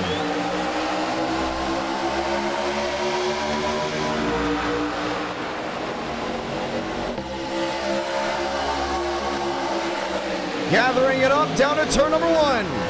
They're already pushing and shoving on that inside lane. Not a lot of movement to C3 wide so far. It's the train race back 2 by 2. Toyota on the outside, Chevrolet on the bottom. Vila lined in with Gavin Austin, Josh Kenyon shuffling the deck down to the inside. Vila on the bottom, help with Mosteller. Gavin Austin in the 23 on the outside, help with Chad Thornquist. Shemaine LaFan dropping the 5. Abraham Vila leads lap number 1. It's all about how much you can push and help that driver out. You can see Thornquist struggling on that outside lane. Gavin Austin, new number, new machine for him, and he's not getting a lot of help as well. Now, with this Gen 4 stock car, you can't really push. You can't really shove. Matter of fact, you really can't do a lot once you get settled on in. So, how do you make up time? Lower that gap from nose to tail. The pushing and shoving of the Xfinity trucks and Cup Series machines, well, they're now a sign of the past for today. close the gap, and keep as little airflow from the nose to the rear. That will generate more speed. Abraham Vila leads lap number 2. Swearingen on the bottom with Balderas. Nobody is elected to make a third lane, and they were given the warning. Excessive over-aggressive driving will be a disqualification. Vila on the bottom. Built in tough with that 9 downstairs. Max Swearingen. Still no change. Shamila to the outside, peeking 3 wide. He thought about it. He had that 12 of Goff looking upstairs. Would have been a beautiful 3 wide move if it worked. Jumpman's up to something. Max Swearingen. Should we say Max Steinmeier on the outside of trouble? There goes Goff. Right in the middle of the field, air on the side of his machine. Now that looks to be William Schmidt up into the air as the caution will wave. Lap 4 out of 70. Ramirez and William Schmidt all collected in it.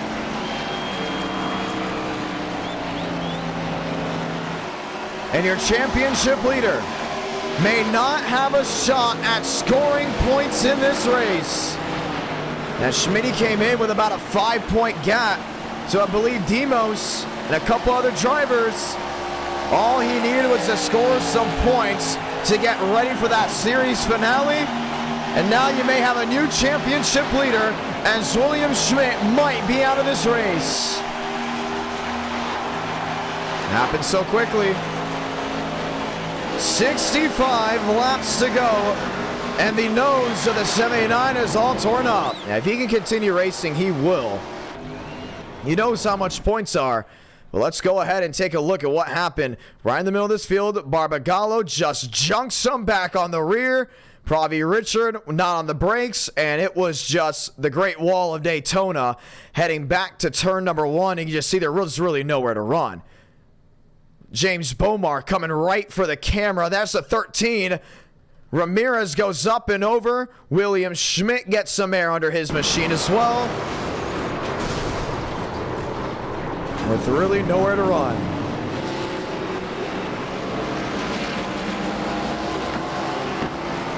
Barbagallo, the root cause of that wreck. And just took guys out with him. There's Schmidt down the bottom. They're going to come to pit road. There's Barb in the 17. This is big. We're going to have a huge fight for that title coming down to that final race. With your championship leader having problems already on lap 5. James Bomar, Ramirez all coming in. And it's going to be a costly outing for a lot of these machines that wanted a shot at glory. Only 19 drivers have scored points so far in this tournament as pit road's open. Baldera is an opportunity to open this one up. Daniel Mosteller, an opportunity as well, as Throttle will lead the field back off pit road, and we will have a restart. Shuffle the deck. Let's get ready to try this again. Opportunities. Well, they don't strike as much. But for some,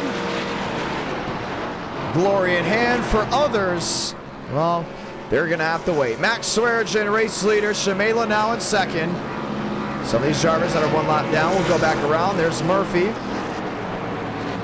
Lined up, Connor Murphy, Chad Thurnquist, Balderas, Byram. There's Eckert, Vila, Walker, Steinmeier, Gavin Austin, Kenyon, Chugol, Herring, Kenny, McLaughlin, Lemsack, Henry, Ledger, Lewis, and Matheson. All lined in as we'll get ready for the restart.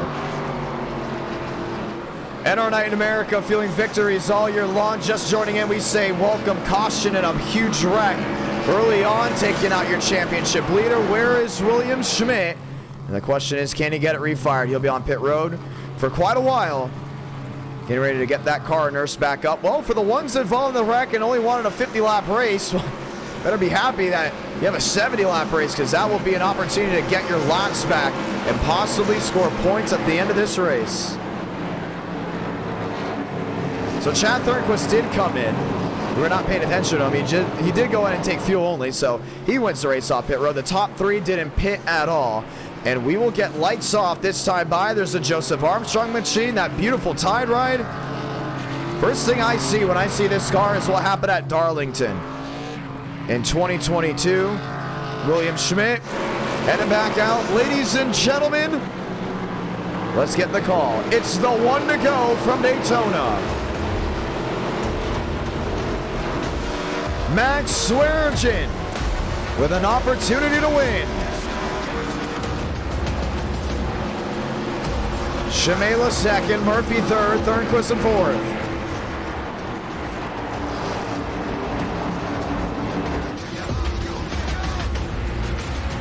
Two by two, ladies and gentlemen, let's get ready for the restart.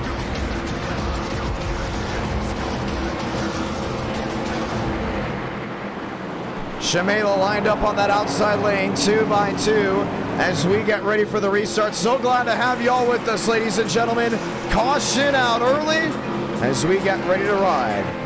Some say, why is there's 223 cars? Well, Gavin Austin decided to change his number for the 1 millionth time. And on iRacing, you can have the same guy with multiple numbers. That's just how it is. And honestly, it's pretty cool. Kind of reminds you of short track racing. For the late models, you can see 251s on any given Sunday or Saturday. You can see 214s. I know Nashville has it. Davey Coble and Corey Doozer both have the number 14. Well, how do they work with timing and scoring on that? Well, Doozer, or Corey Doozer, would be the 14C, and Davey Coble will be the 14D. So, in this case, Gavin Austin is a 23A, and Max Steinmeier is a 23N. Let's go green. Lined up to try this one more time. An issue early on brings the field back 2 by 2. Pace car with the hard left on the pit road. Let's try it again. Toyota and Chevy, green from Daytona. Max with a huge advantage out in front. Maybe got too far out. Here comes the herd, ready to catch him back to 1 and 2.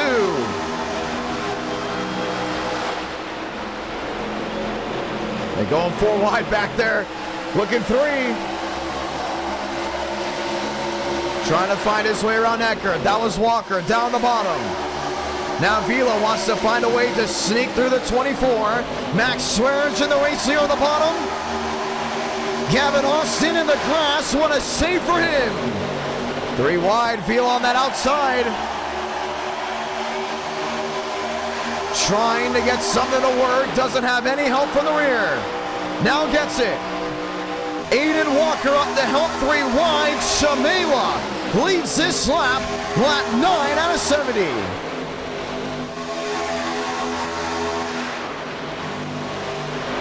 Thornquist in the middle, struggling to hold that line. So is Vila. Outside lane, struggling big time. Just saw how loose he got off corner exit.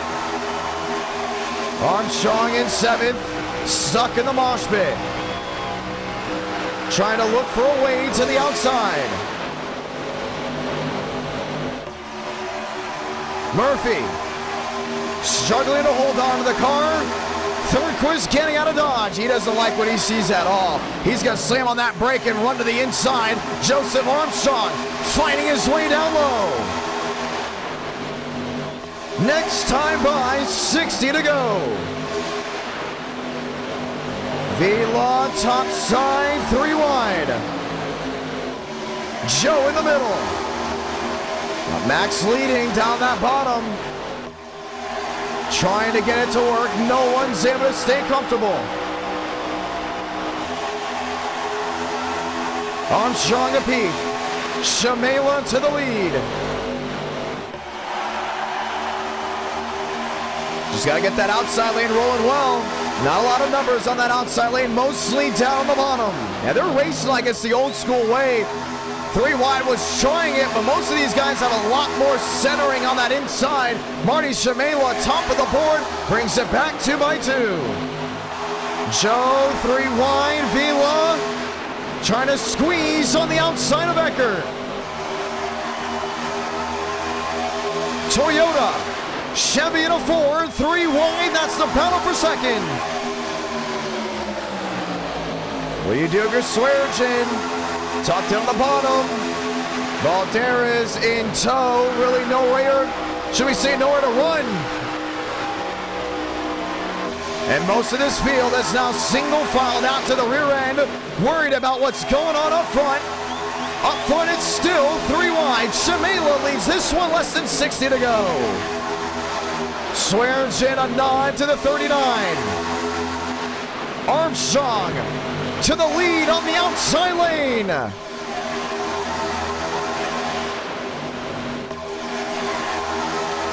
Gets it to stick. Shamela in the middle. They're on that ragged edge. You can't really stick 3 by 3. A lot of space, a lot of opening. Shamela in the middle, there with Eckert. Eckert doing everything he can to keep that middle lane alive, but the outside lane has the numbers. Connor Murphy trying to make it work. Max Swearengin a blink on the bottom. 13 out of 70. Just see how much they're struggling with handling, man. It's just so difficult to watch. Second lane now trying to come on in. Armstrong another peek to the outside. Not a lot of help. Needs the 11 to get right back to him. Believe that's David Lewis. Should we say Davis Lewis? That's Vila to the lead on the outside. He's got that 20 in tow. Max Swearengin on the bottom, still lined in. Connor Murphy trying to make up time. Murphy downstairs in the 37. Swearengin tagged, what a save. Eckert now lays on the machine to the inside. 14 out of 70, climbing the bacon of 1 and 2. See Joe back in line, Max Swearengin. Lined in, not a lot of places to run. Eckert to the outside, Joe to the middle, now lined up. There at the Marty Shamela machine. Connor Murphy, top of the board.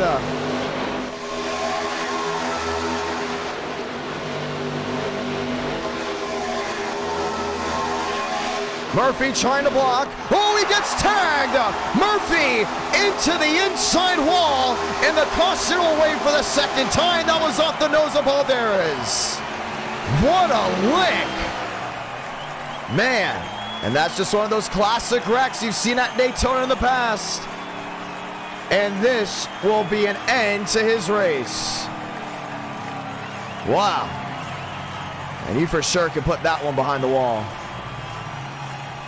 Valderas just lifted him up. I'm not sure if Murphy went to block, but a huge nail to the inside wall. And this will bring the pack back together. Unbelievable. Let's watch back a full lap. Connor Murphy wanted to score as many points in this race as possible. Did not work out, and a huge hit to his machine for the second caution of the night.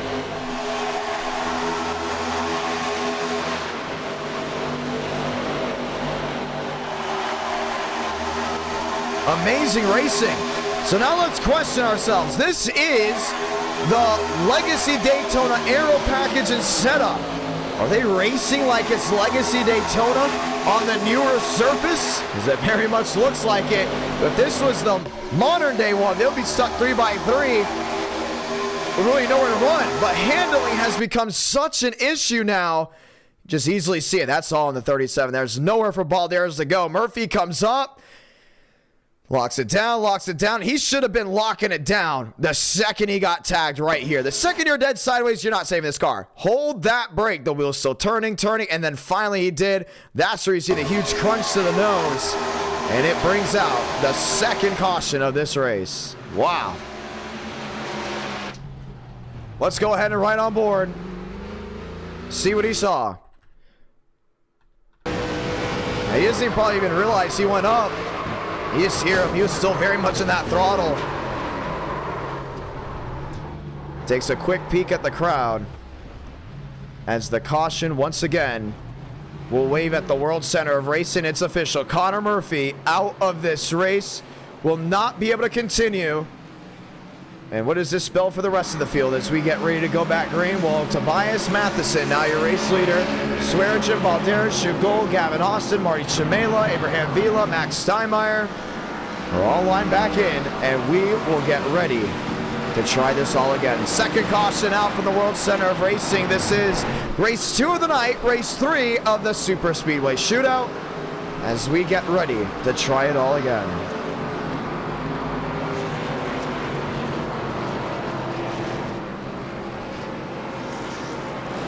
Let's get ready to go green.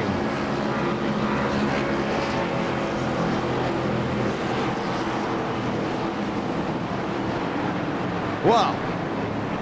Wake some of these drivers up. You can have issues at any point in this main pack. From the back to the front. Now Tobias Matheson is your lone leader. McKinney up there. Balderas, Shugol, all lined in as we get ready for the restart. I think Connor Murphy is doing a great job.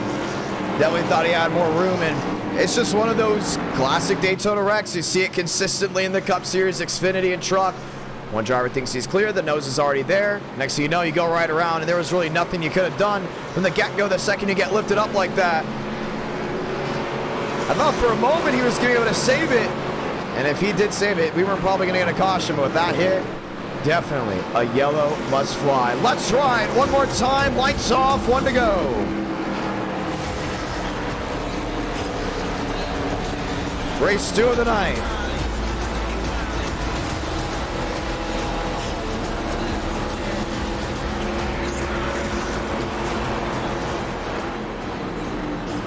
Shugol, Austin, Chimela, Vila, Swearengin, all lined in.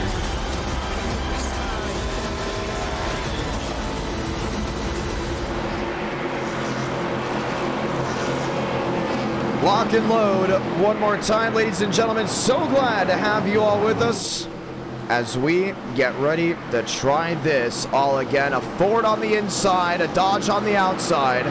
Lined in. Now I don't know where Joseph Armstrong's going. Last time he did that, he got a penalty. He was kicked out of the entire race. It looks like he will not be hitting anyone, so we'll get ready to go green just one more time. Ladies and gentlemen, showtime, race number 2 of the night. Once again, the only stream of this week. I will not be streaming this Friday. Live at the Nashville Fairgrounds Speedway Saturday on Racing America. I'll be up in the booth. We'll have a new guest, I guess you could say, calling victory lane. He's a NASCAR YouTuber. I don't know if you announced it yet.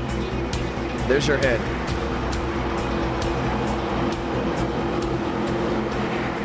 I love how the creators have done a great job of supporting the fairgrounds. An amazing track, an amazing venue. Same with the viewers. So excited for All-American Weekend. Pace car hard left on the pit road. Toyota, Dodge, row 1. Ford, Dodge, row 2. Back underway.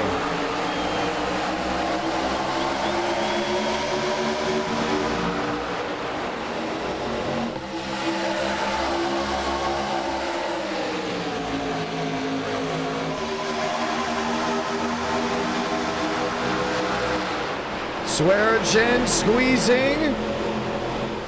Matheson, a whole car out in front.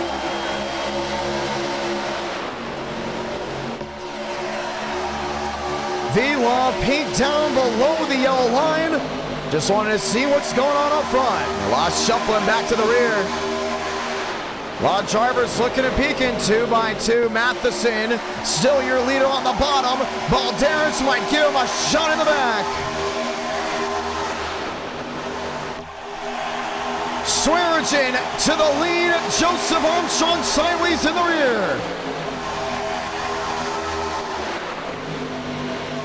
And he goes way on back. Gets it back, refire. Don't see damage on either end of that 20. It's another one getting way too chaotic towards the rear. 19 out of 70. Balderas in line with Matheson. Now a jump to the outside for Shamela. He's going to have help from behind, but it's mostly 2x2 up front. They can't get that third lane generated whatsoever.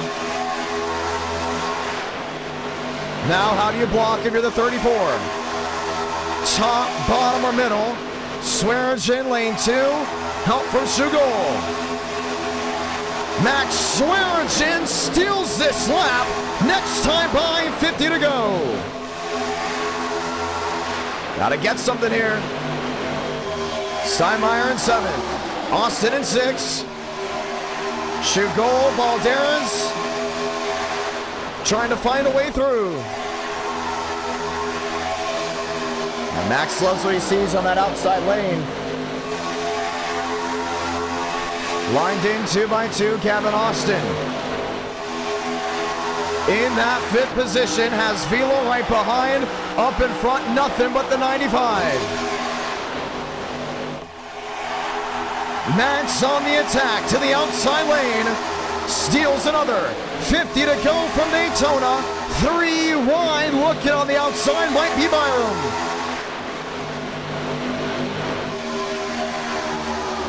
Gotta chase it. Oh, way up the track and up and into the wall. Matheson. Balderas. Austin on the bottom. Max Swearinger has that second lane just locked on in.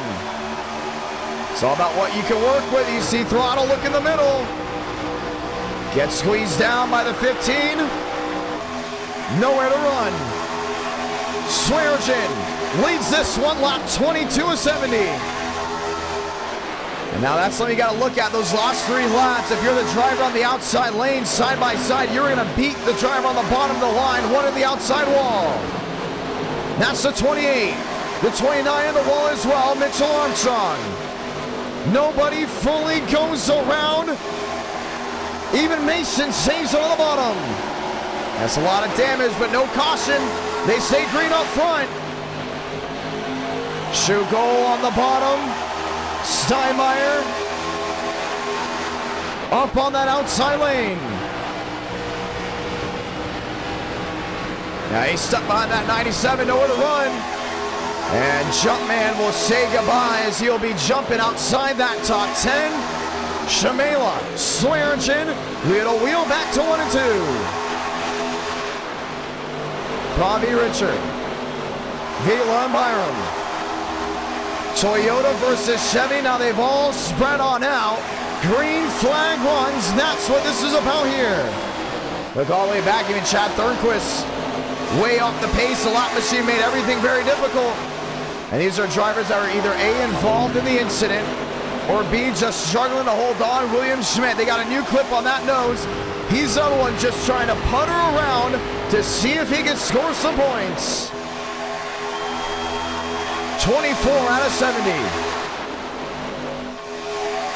Austin, Shugol, Max Swearinger on the bottom.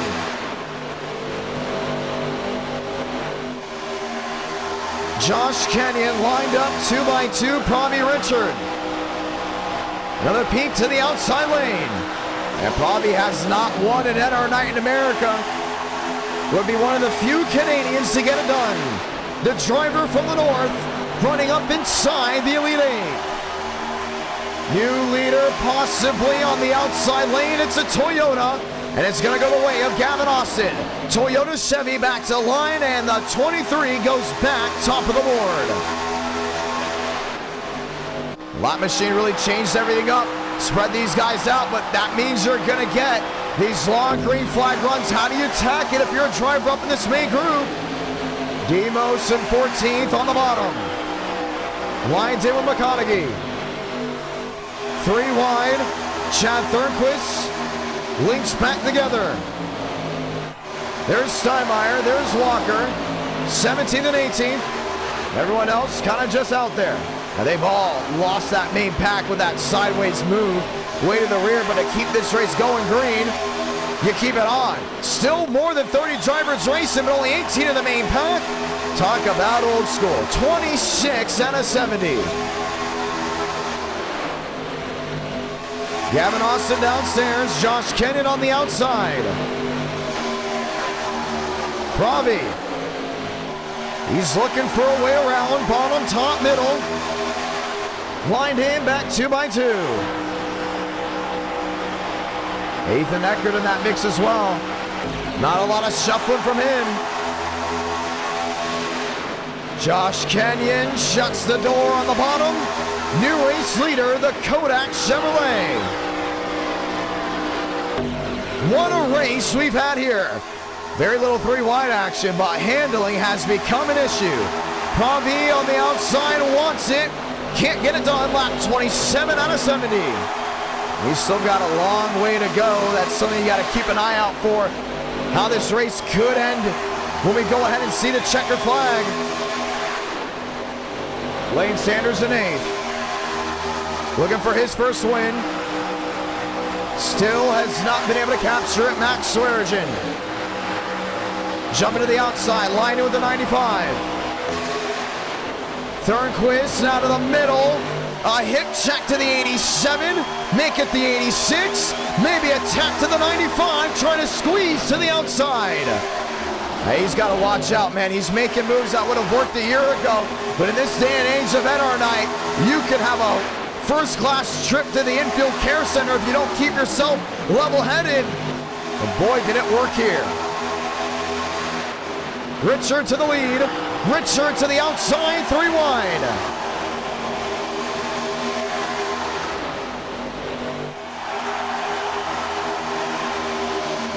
Eckert on the outside, due for a win. Early on in his NR Night tenure, wasn't well loved by drivers. Then all of a sudden it got better and better at Super Speedway Racing. Learned etiquette, and he has been up front battling non-stop. Lap 29 out of 70.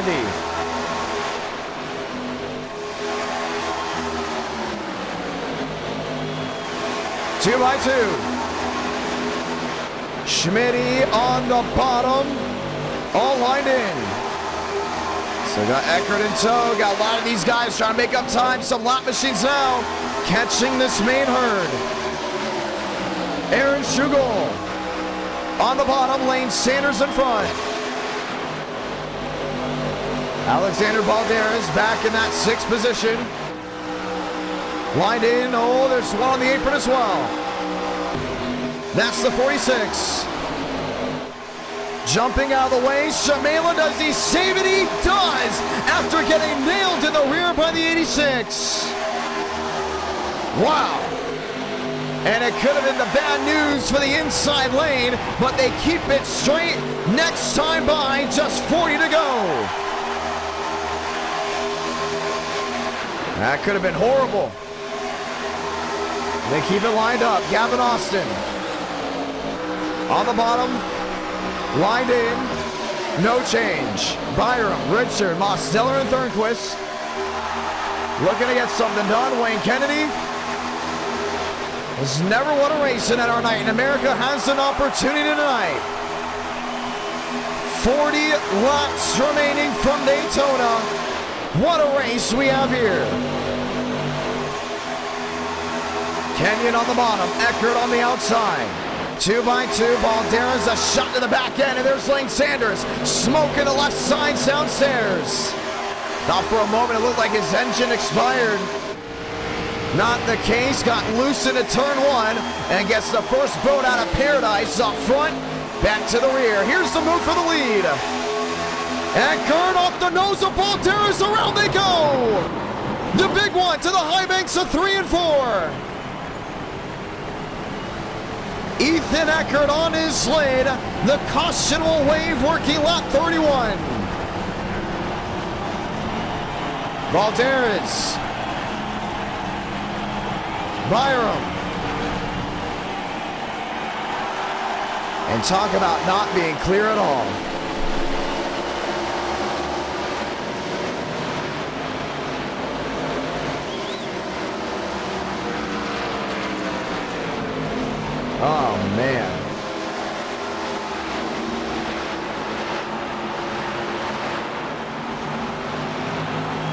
Puts it back down on all fours.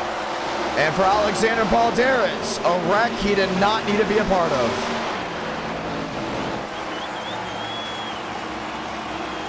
Takes things for a swing. Let's watch the replay.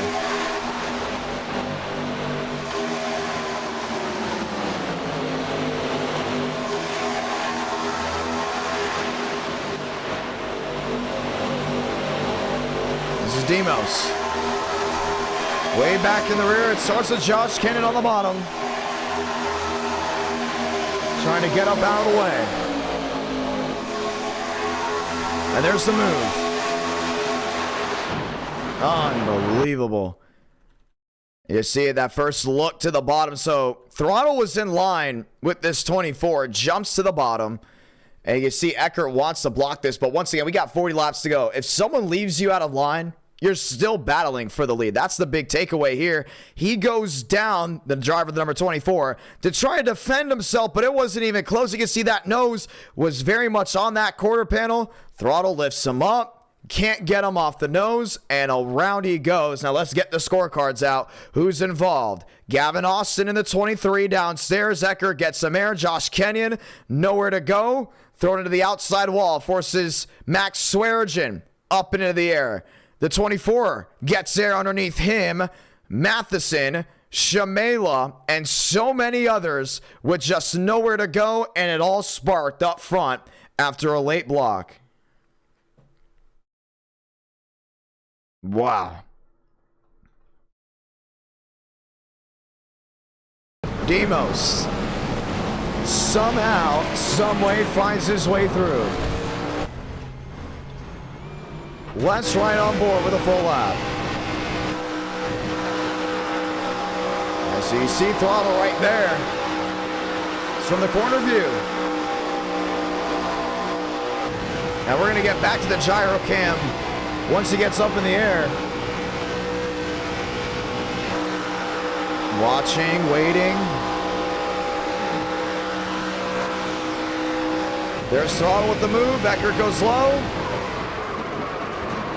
And you have to be focused at all times when racing on a super speedway. One foul move, and that was it there. Caution waves for the third time here at Daytona. Ethan Eckert strikes right up in front of the field, and we will get ready for a restart. That puts Pravi Richard and Abraham Vila as the main drivers up front. You wonder now who is out of this race. Well, we get ready to try this again.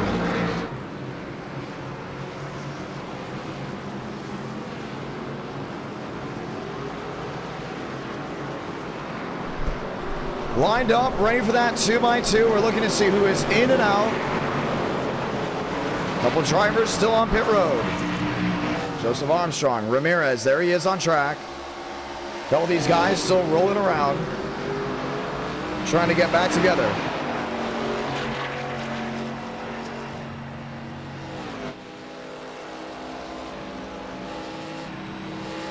Barbagallo. Lined in, Max Swearigan, Max Steinmeier,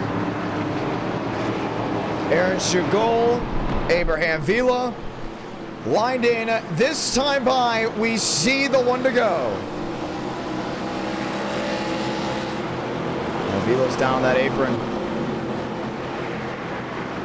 Lined in. Let's go green one more time. Thornquist in 7th. Ready to try something over.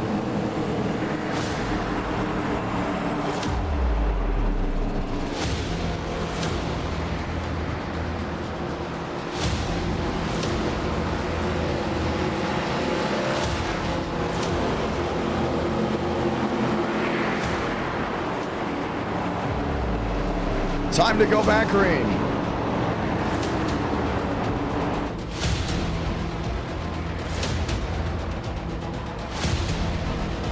Well, a lot of cars still left running, including how spread out it got before that wreck.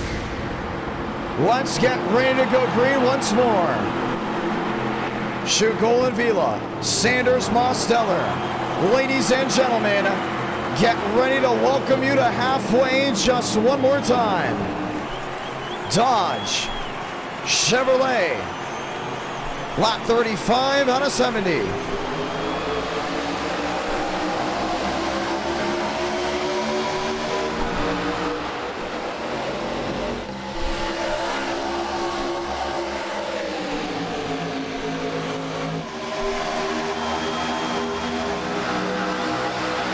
Lewis up to 10th, was at one point in 9th, Barbagallo. After causing the first caution, back up inside the top 10. Now you gotta pick and choose your battles. Where do you want to go?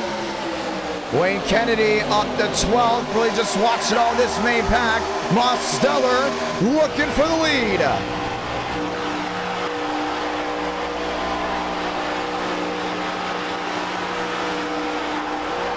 What's the game plan? Where do you run? Vila to the line, 35 laps to go. Gotta figure out a game plan here. Where do you want to go? Barbagallo outside with McConaughey. McConaughey now in tow. Joe into the 10. Do they hold on to it? They do. It's Nathan McLaughlin on the bottom. Joe with the squeeze. Gets it 3 wide, works to the bottom. And just snuck through that window. That's exactly how to do. It's very tough to get that third lane rolling with how this package is. Lap 36 out of 70. Demos. A slight tap to the back end of the 14. Vila to the line. He will lead this one. McConaughey really just lagging around. Sanders outside. Joseph Armstrong right with him. The drive off corner exit. Joe's got that outside lane mastered up. Lined in. Chevrolet in tow. McConaughey on the bottom 2x2. Demos downstairs trying to get to work. Sanders way up the track. Armstrong in the middle. Trying to line it up, back nose to tail, lap 38 out of 70. And that 3 wide back there, it's not getting shaped out whatsoever. Some still driving around, hoping that at least 13th on back rack out so they can get some points. Armstrong downstairs with Walker. There goes Matheson. What a save, maybe not. Chad Thornquist gets collected as well, and the caution will wave lap 38. Yeah, he looked to have had it saved. And then he did not. Well, we will slow them all down, and we will try this again. We'll have a 30-lap sprint to the finish.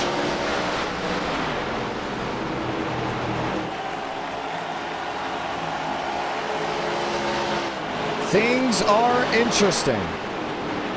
Yes, they very much are. 4th caution out of this race. Now, I'm surprised they didn't save it at all back there. It looked like it was going to be saved. And incidents continue to rack up. You see Balderas still down there on pit road. Another one that needed a big points day.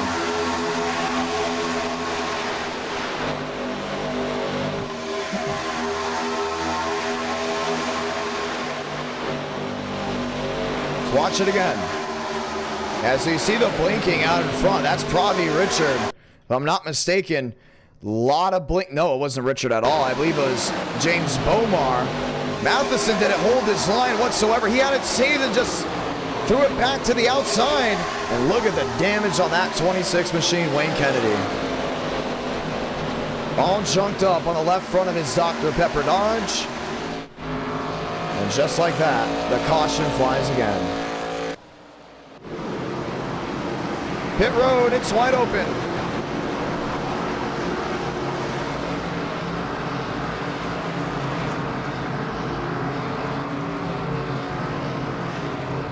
And Kennedy struggles to get back in his box as we get ready to try this again. So 30 laps left to go as the driver to 34 now works his way onto pit road. And now you question, well, what's going to change? What's going to work? Drew Lebsack working his way onto the racing surface.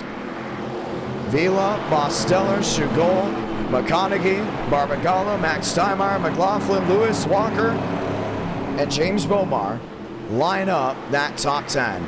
Sanders, Thornquist, Gavin Austin line up that 2x2 as we get ready to try this again. McLaughlin back in that 7th spot. Max Steinmeier all lined in. Let's get ready to go green just one more time. A lot of fun. See how this all works. You know what? I just had a great idea. Hold on, ladies and gentlemen. I just had a great idea.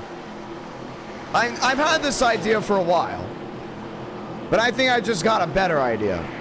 So many of you guys have been asking to see what it's like to call races in Nashville. Should we finally do a vlog? Do we finally bite the bullet and do an actual vlog at the fairgrounds? Calling the race, what it takes to do it at all and all that stuff. Should I finally go ahead and do that? I am actually willing to give it a shot this weekend. Either this weekend or All-American weekend. One of the two. You gotta figure it out. Vila, Mosteller, McConaughey, Shugol, Barbagallo, Steinmeier, McLaughlin, Walker, Lewis, Sanders, Bomar, Armstrong, Thornquist, McKinney, Connell, Lebsack, Goff, and Armstrong, top 18. Chevy on Chevy lined up front. As I thought about it forever, they asked me a long time ago, they're like, hey man, you should try to vlog it, you know, show what it's about. I'm like, this is still a learning thing for me. Including when I broadcast on YouTube, it's like, I mainly do this so I can continue to learn. I look back on it, I'm like, okay, I made a mistake here. I can, you know, probably do something different here. And for the first entire half of this 2023 season, it's all about learning. When I went to Salem and doing all these broadcasting cool stuff.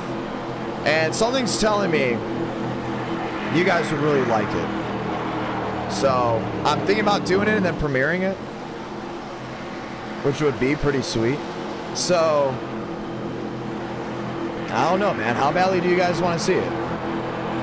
I have no problem doing it at all. Let's get ready to go green. Chevy on Chevy. Vila on the outside. Armstrong lined up way to the bottom, out of harm's way. It's Vila, Mose, McConaughey, and Shugol. That's your fast four. Ladies and gentlemen, let's get ready to go green. And it's not going to be like, I'll try to make it not cringeworthy, in my opinion.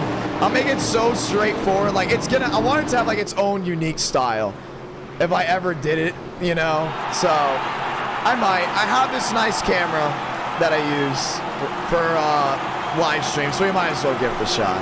Chevy on Chevy, graphic here, 30 laps to go.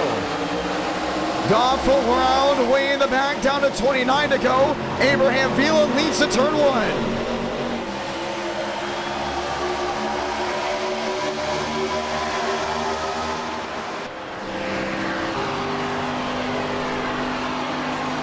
Walker, Steinmeier, McLaughlin, Sanders.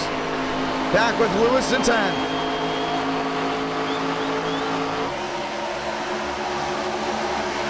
Max Steinmeier. On the inside lane, wheel to wheel lane. Sanders on the outside. Aiden Walker trying to get it done on that outside lane, 2x2.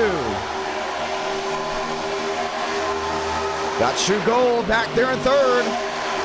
Trying to dice it out. 28 to go. Lewis in 12th. Richard in 14th. Austin, Herring, Connell. Walker on the outside lane. Sanders 2x2.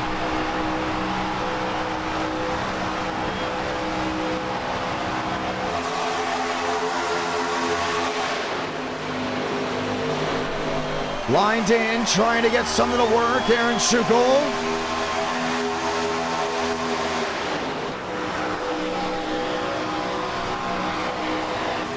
Trying it again. Vila to the line, lap 44 out of 70.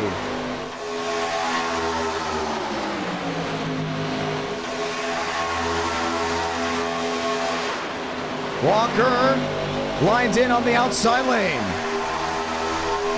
Not a lot of places to run right now. He's kind of in his own little world up there. Barbagallo in 9th. Lewis in 11th. Lewis kind of just stuck with nowhere to roll. 2x2. The way to go. Chad Thornquist. Joseph Armstrong. Leg into the rear. I like what Lane's thinking. Trying to go with something on that outside lane. Get it to work. 26 laps remaining. Armstrong lined in, Barbagallo. Barb into 11th. McLaughlin. Lewis. 3 wide, nowhere to run.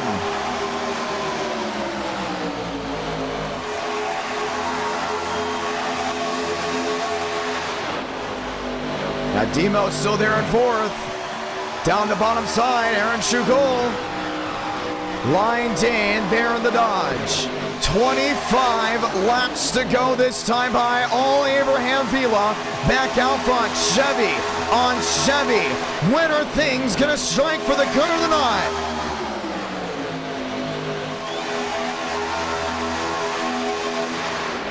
Demos in 4th on the bottom. Schugel line. See that 91 wants to go somewhere. Really can't bite on each end. Joseph Armstrong finally arrives to the party. That on the outside lane, James Bomar, a shot in the rear. Most to the middle. Aiden Walker lined in as well.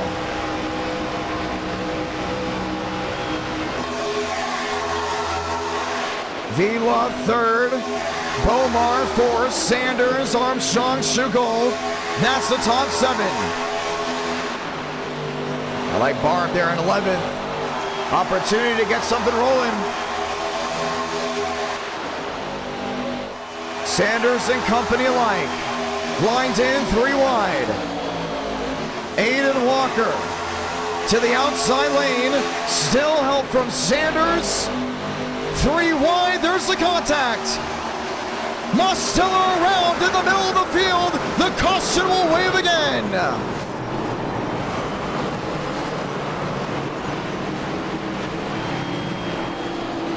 Oh, man. Lane Sanders involved.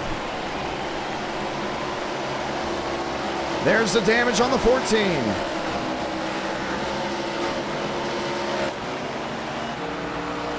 And it will change everything up again. Wow. How's that? So many drivers with so many shots at making this top 12 to compete for a championship and to compete for a title, and they continue to be taken out. Oh man, it's a tough break. Let's look at it again.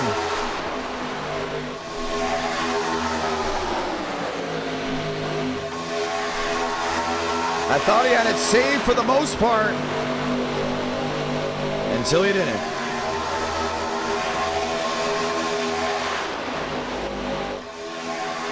Schugel on the bottom.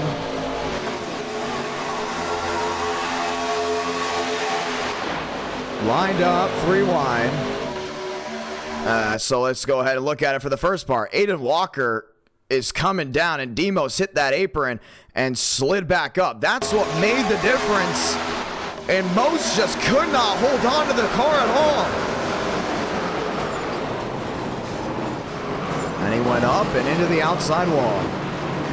He rode that fence too. Let's take a peek at it. Got turned sideways. Everyone trying to hold on. Air underneath the machine. Right up near the fence.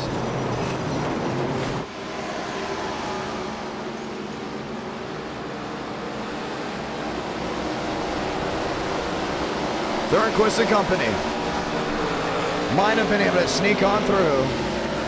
Caution waves once again. Pit road, it's wide open. And the question will be, who truly is left in this race? Walker, Steinmeier, Lewis, McLaughlin, Barbagallo. All lined in down on pit road. Lane Sanders back in 10th. Jordan Herring, McConaughey, Mitchell Armstrong, John Connor, Xander McKinney. Lebsack, Robbie Richard.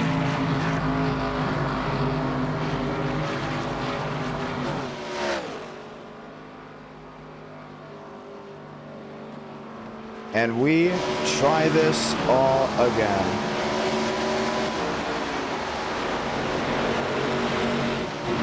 Drew Lebsack. Having some fun with us, as we will have 20 laps to go. Most says netcode. I don't think that was netcode. It does not look like netcode at all. I think that was just a pure wreck. That's what I'm going to go with. 20 to go, ladies and gentlemen. Let's get ready to try this again. Walker, Steinmeier. Line up back 2x2. Abraham Vila will be right back up there as we get ready to try this again. Lewis in 8th. John Connor, Xander McKinney. What's going on in the back, and why is the 28 machine flipping violently?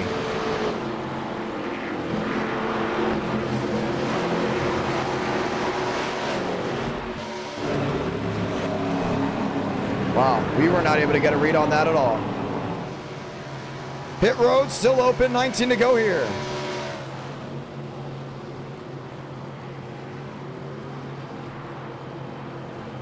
Aiden Walker, Max Steinmeier lined in. It'll be 19 to go, 18 to go once you get back around.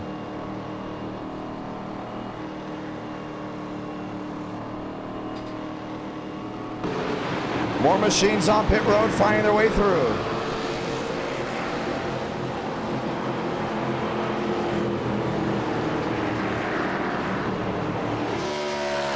So Ledger and some of these other guys that have already looked to come to pit road line up 2x2, and we get ready to try this again.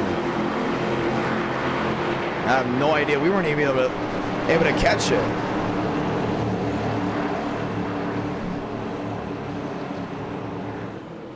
Yeah, we weren't able to catch who they were at all. Davis Lewis lined up. Let's try this again.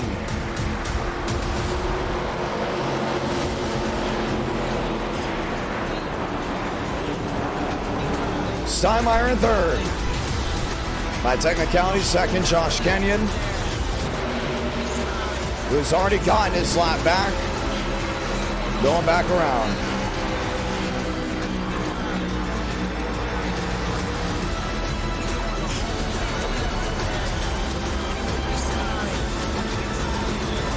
Let's go green.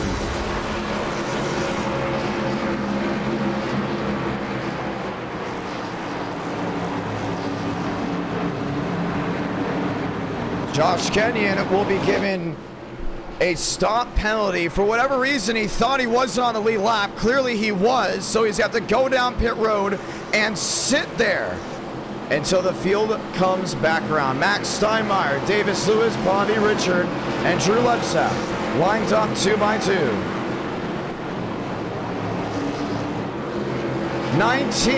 18 laps to go, ladies and gentlemen. Let's get ready to go green. Back underway from Daytona.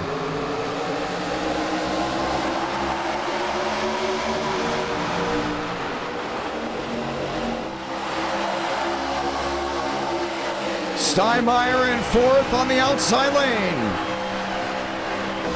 Richard on the bottom with left sack 2x2. At bottom, rolling strong, Bobby Richard. Rolling his way forward, Chad Thornquist.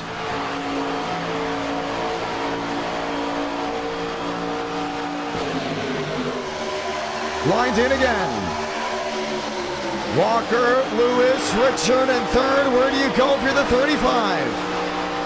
Got left sack back there in fourth, Matt Steinmeier. Thornquist, Velar, 2x2. 18 laps to go this time by. Herring in ninth. Lane Sanders lines up in eighth. Davis Lewis trying to make something work. Lined in second on the bottom. Richard, Steinmeier top side. Now lined in with Vila. Abraham Vila's got a machine from the COT era. They're on that Gen 4.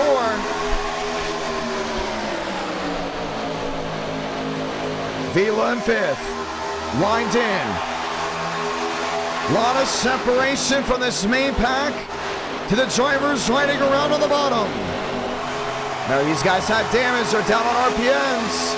17 laps to go from Daytona.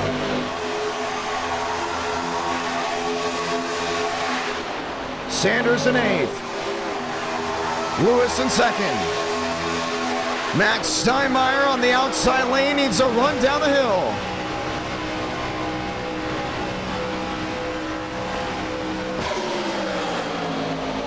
Bomar on the outside, 2x2. 16 laps to go this time by. Needs to make something work. Aiden Walker in the 93. The Celsius Chevrolet has it lined up on the bottom. Richard, Bomar, Lundsack, and Sanders. And Sanders is back there in that eighth position. Lined in with an opportunity. Pravi Richard up to fourth. Down on the bottom.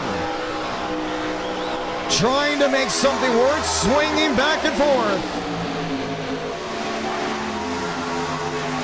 Steinmeier in second. Got that big hit in the back by the 14. Lewis and company, 2x2. 16, 15 laps to go from Daytona. Richard in fifth. Lined in, not a lot of places to run. Vila on the outside, still 2x2. These are the last cars that really have a shot at winning. Remember, these are the guys that don't have any damage. Or at least if they did, they got the bear bond on it, and this is what's left. Richard, Lundsack, James Bomar. Bomar off the outside lane.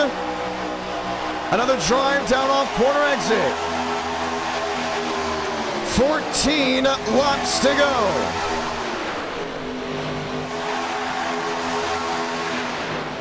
Bomar fifth. So we got Pravi there on that bottom. 2x2, Steinmeier having the outside lane roll. Lewis on the inside. Help from the back, one machine way up in the wall, lap car. We stay green. When do you make your move? Your Steinmeier lines it on the outside lane, back to the line. Should really be saying that for maybe Abraham Vila. Lined down the Chevrolet. Top, bottom, middle, a lot of places to run. The question is, can you even make it work? What's the deal up front? Davis Lewis. James Bomar in 6th. Gavin Austin. Up the 7th. Still 2x2.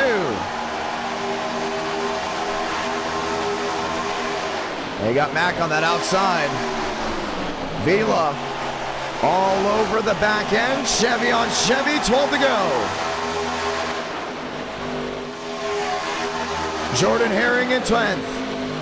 Connor 11th. Thornquist in 12th. 2x2. Climbing the banking of 1 and 2. Gavin Austin needs to make a move at some point. This race could go green all the way through.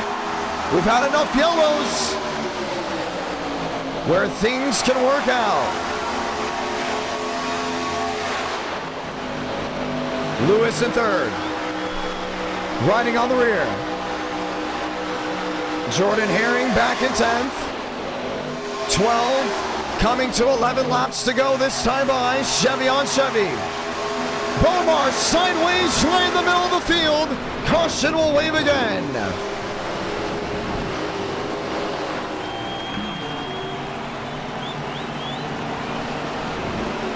And how they have fallen, we will have a restart.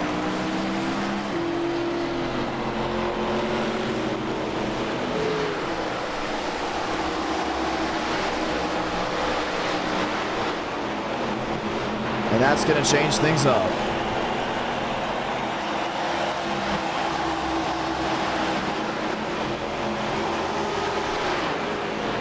Thornquist involved in another crash.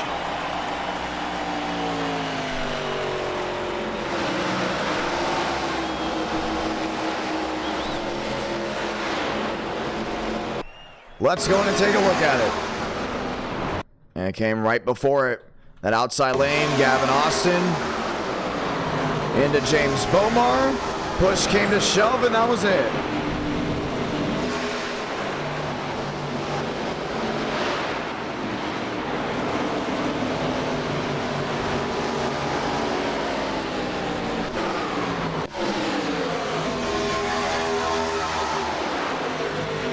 Watch it once more.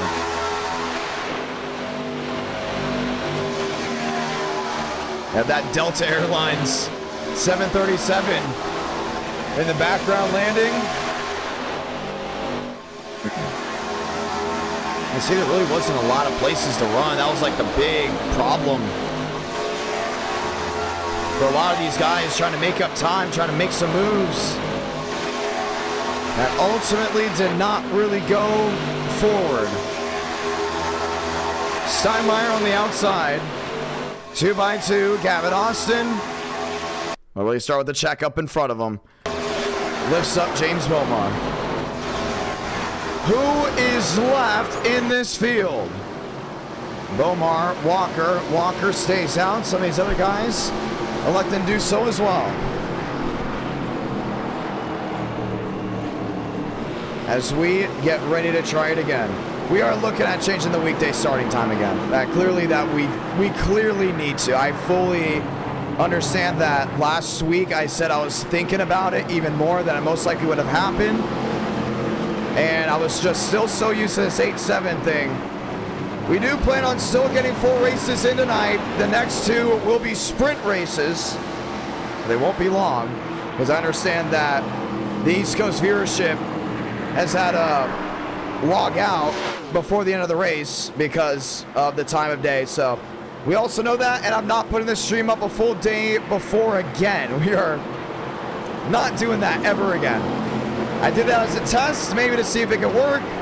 It didn't work at all. It was one of the not smartest things to do. So we will be up to date on that. So next week we will most likely, 99.9% likely, do the 7 Eastern, 6 Central start time. We'll do Iowa Next Gen Race 1, and then we'll get the Super Speedway Shootout finale for race number 2. So yes, we very much are aware about it. Or I am very much aware about it. It's been something that's been affecting since the start of the school year. For a lot of people, go to work, have to drop their kids off.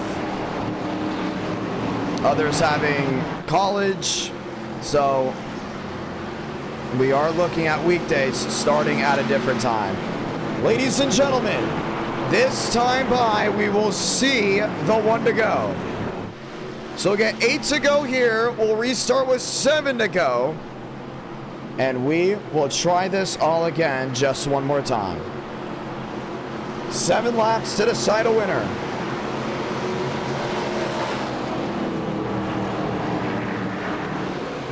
Lewis, Sanders, Herring, McLaughlin, McConaughey, Barbagallo, Kenyon, and so many others lined up, ready to go back racing.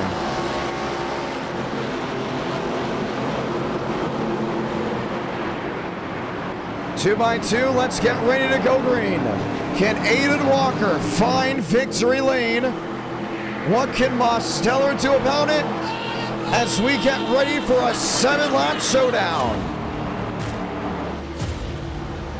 7 laps of excitement. Gotta be on your toes, that's what it's about.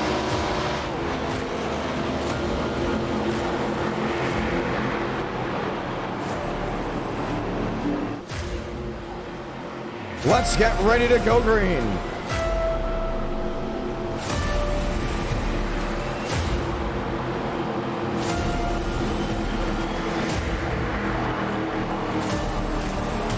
Two by two.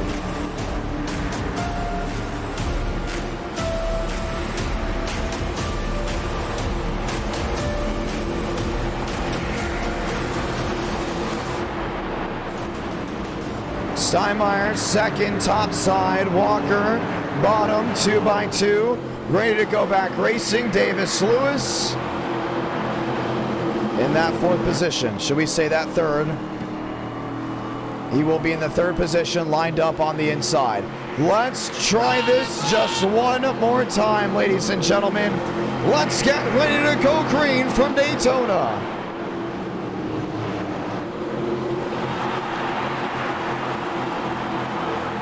Walker, Steinmeier, Lewis, Sanders. Lined in 2 by 2. 7 laps to decide it for the World Center of Racing.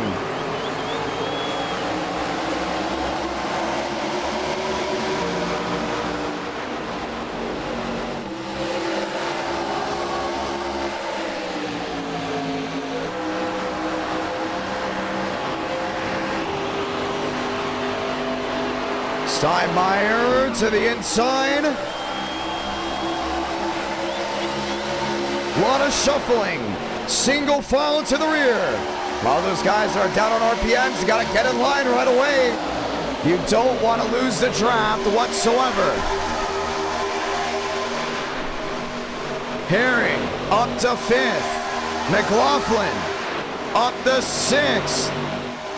Pravi, Richard and company lined in with a 2 by 2, 3 wide in the rear. McLaughlin top side, 6 to go.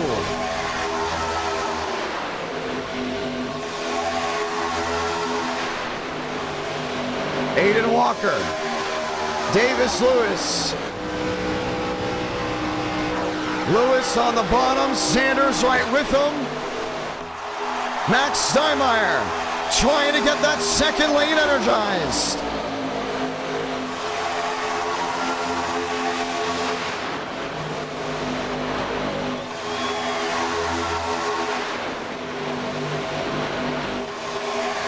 Lane is there on the bottom. There's Short and Herring.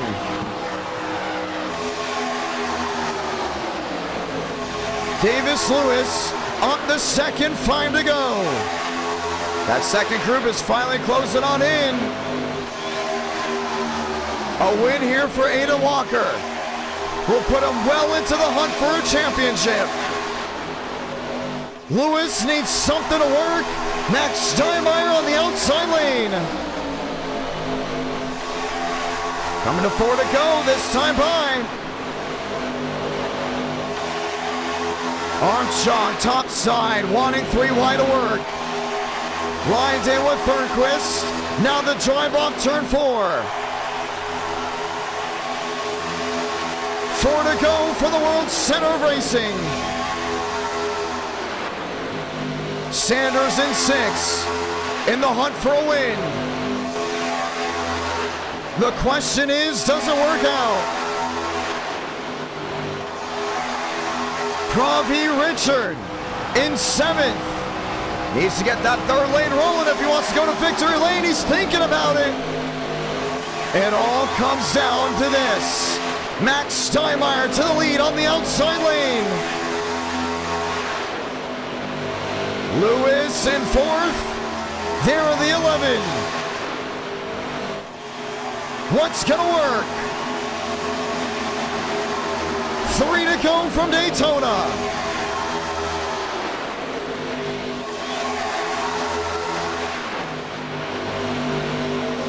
Walker to the bottom. Steinmeier in tow. Lewis, Mosteller. Demos to the rear end of the Mobile One Chevrolet. He's got it rolling. That 2nd lane is moving. Does Steinmeier block? No, he doesn't. Bow tie drag race to 3 and 4.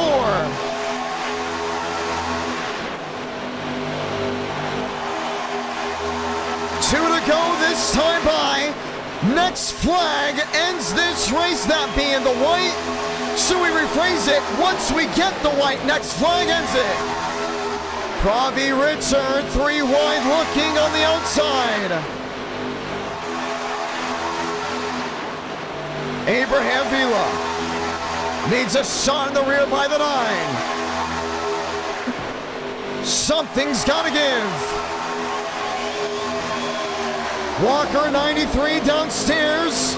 Steinmeier just hoping for a push. 3 wide on the outside, Pravi Richard. Richard up to 4th, up to 3rd. Steinmeier to the outside. Salamanca, 1 to go from Daytona. The wrecking, Steinmeier on the wall.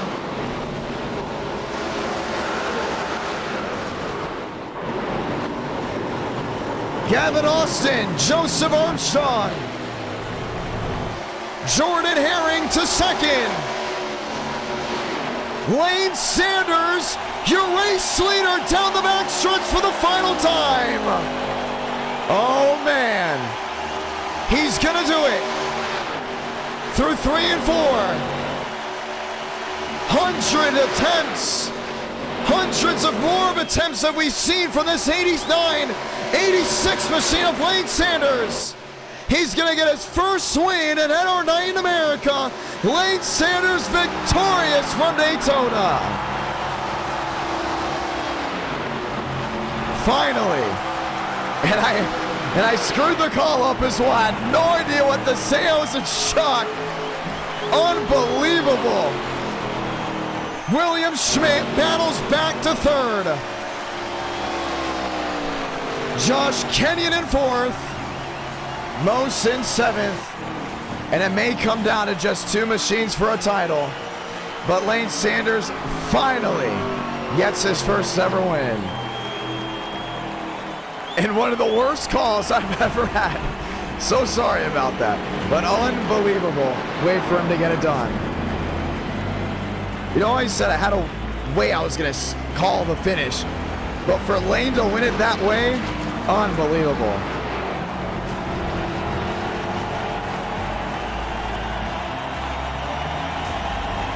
The redemption from Daigo.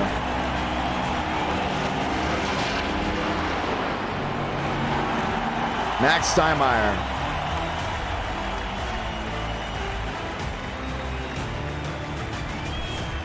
One of the drivers wrecked. And our night in America, fueling victories all year long.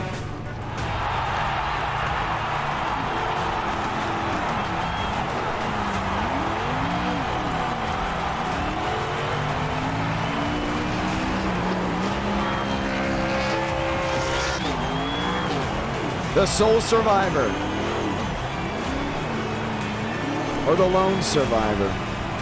Whichever one you want to call it.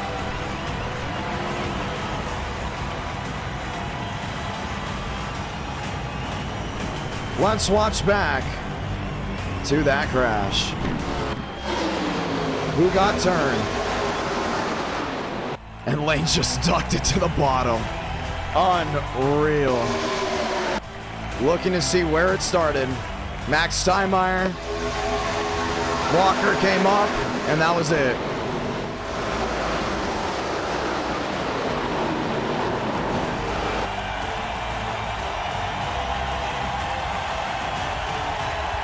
Caution does not wave on the last lap. They race back. And Lane Sanders finally gets a win in NR Night in America. Let's go talk to him.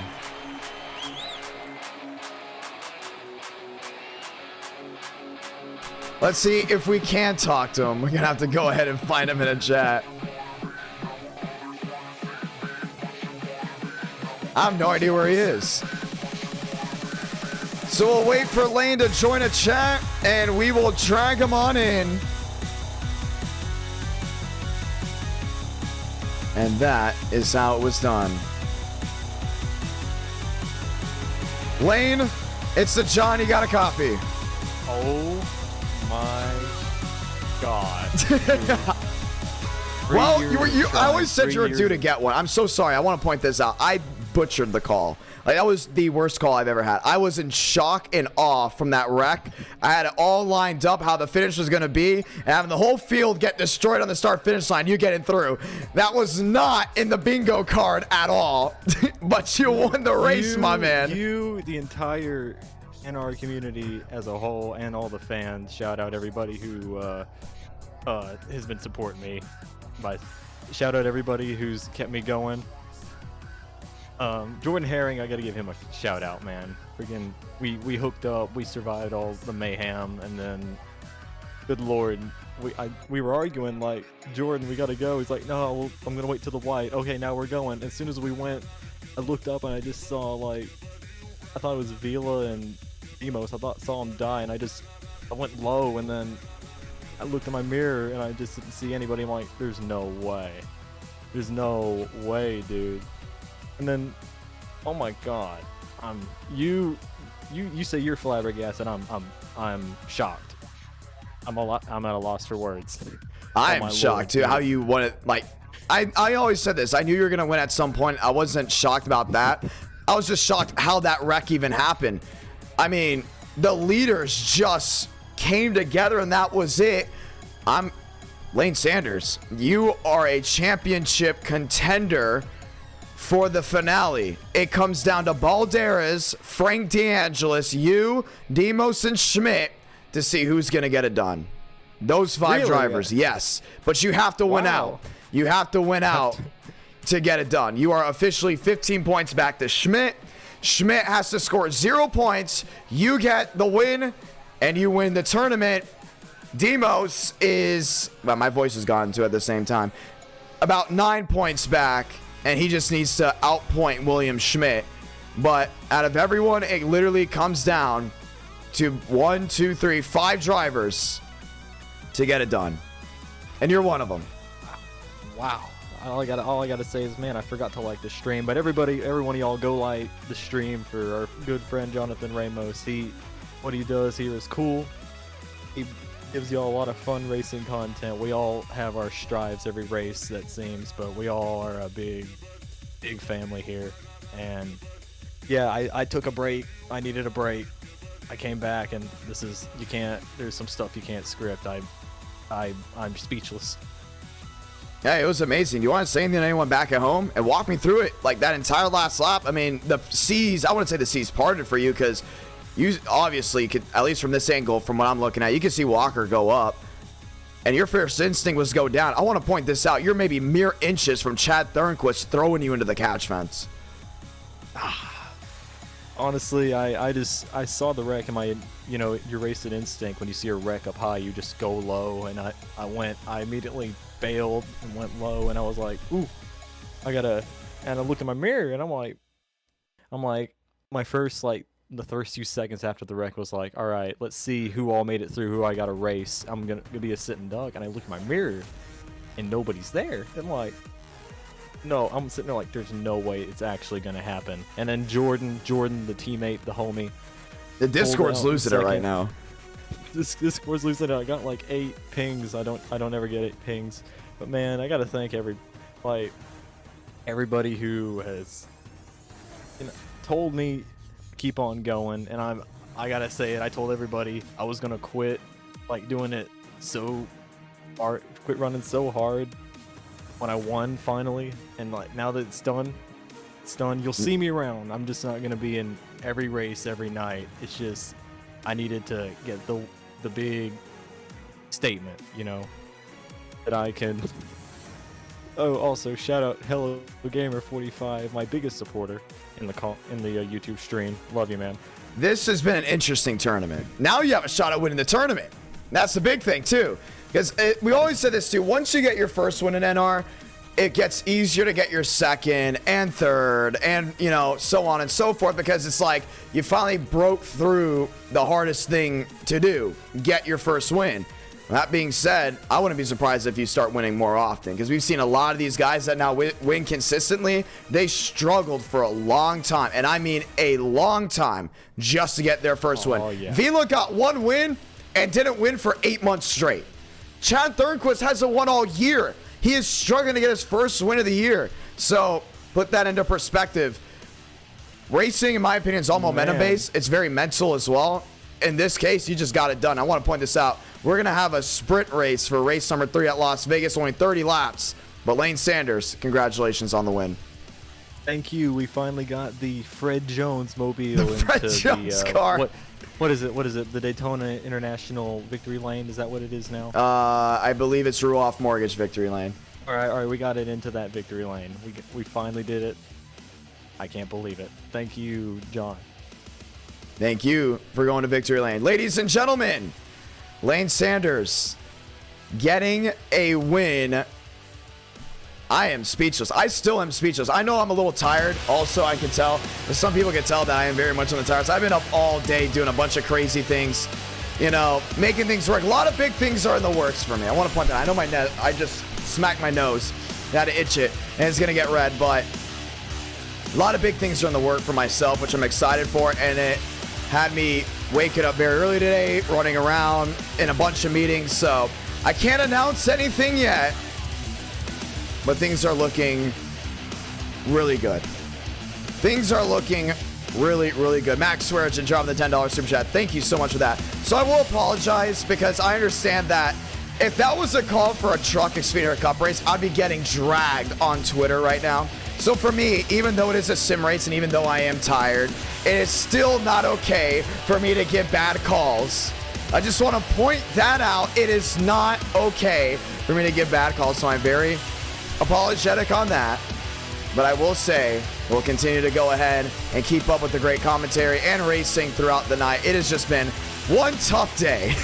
It's been a very tough day. But I'm so glad to have you all with us as we get ready to go green once again. NR Night in America, fueling victories all year long. A lot of great things rolling forward. Can't announce anything, obviously. I won't be able to announce things, I think, for a while. So today was a productive day, and we're going to get ready to cap it off some great racing. A sprint race, 30 laps from Las Vegas, because of how long that second race was. And then we'll see probably 40 laps there from Phoenix to call it a night. And we are looking at next week. Yes. No. I got something better. Either next week, I can't do Thursday, never mind. I was just about to say Thursday, but I can't do Thursday until something's changed. So next week, we're going with the 6 Central, 7 Eastern start time, and Iowa will be race 1, and I'll be promoting it. We'll see about the vlogging stuff. I think the vlogging stuff's going to be really cool, so I just want to point that out. We are looking at doing that as well. Ladies and gentlemen, let's get ready to go green. Time to get it done. Time to try it all again. Las Vegas. Up next, NR Night in America, feeling victories all year long. We're locked in. We're ready to try this once more. And it's going to be an absolute blast. How was Salem? Salem was fantastic. It was a lot of fun. An exciting night. Let's go do it. A late afternoon race, Las Vegas, 30 laps. A quick sprint race to settle race 3 and race number 4. Lane Sanders to victory lane. He did it. He deserved it, in my opinion. He did. It's a case closed. Got it done. Session is up. I was looking for the Las Vegas set. There's about 3 Las Vegas sets per car. And we have it up now as we get ready to go green. So sprint races for race 3 and race 4. And then we'll be back next Tuesday at 8 Eastern, 7 Central to cap off next Tuesday. But to cap off tonight, we'll have 2 more races. Eric W. gifting 5 memberships. Thank you so much for that. Very grateful and appreciative. Thank you to everyone that tunes in to NR Night in America. It's helped me get to a certain point. Very thankful for it indeed. I can't wait to announce stuff. I'm really excited to see what reactions look like. I don't fully know exactly the whole scale and how big things are, but things are looking very promising. And I'll just leave it at that. So let's get ready to go green. eTicket events. Another thing that looks very promising ahead as well. I think it was a great race. That was an amazing race. 70 laps. We haven't had a long Daytona race in so long. It was about time that we got back to a long race. And here's the thing. Once again, they had an opportunity to not wreck, not make mistakes. And we have now... Wow. I just realized if William Schmidt would have finished second, it would have just been between him and Demos for the tournament win. Unreal.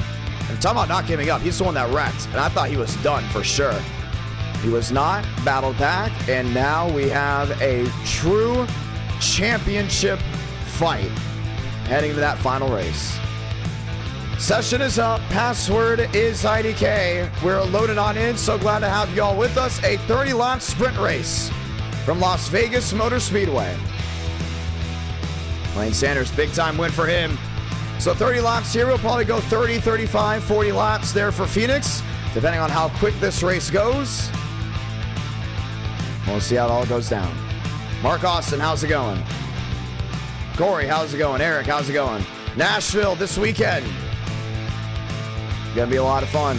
Exciting as well.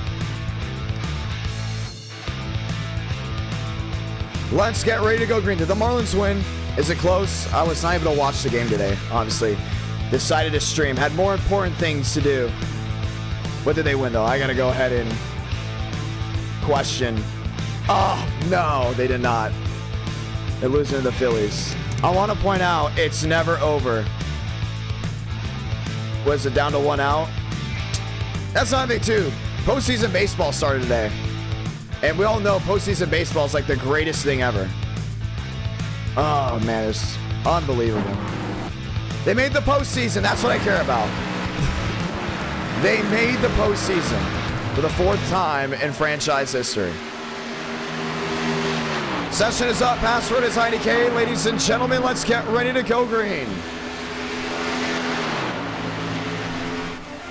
Oh, no fast repair. Well, it's a 30-lap race. You don't need a fast repair. Some drivers opted and asked if we could get a fast repair, and I said yes if it was a long race, but then being 30 laps, you don't need a fast repair. Let's go trackside, and let's go settle the score. I haven't seen that 87 in a while.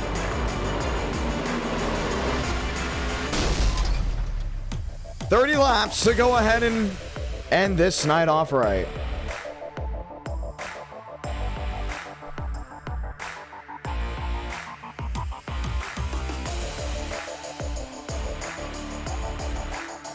Drivers working on the racing surface, Max Sweargen. Max in the number 50. Ethan Stanley in the 91. And that's the 5. Abraham Vila.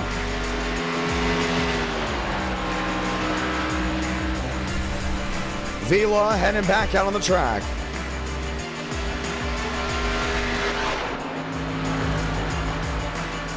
Outside lane, Gen 6 Racing, ladies and gentlemen. So glad to have you.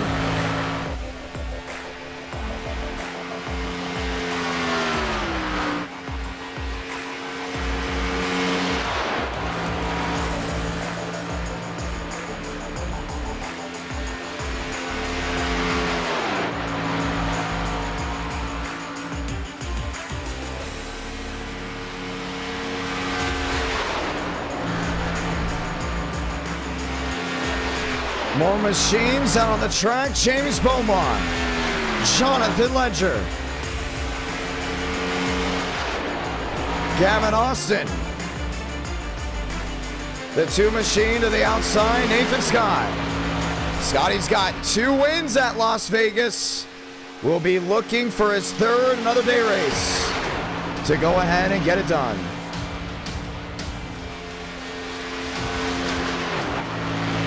It's okay, the Marlins are gonna win game 2. DeAngelis on the racing surface, rolling his way through. The 68, Alexander Schumacher, rolling his way on. Andrew Schulte, having some fun with us. William Schmidt, down on the flat.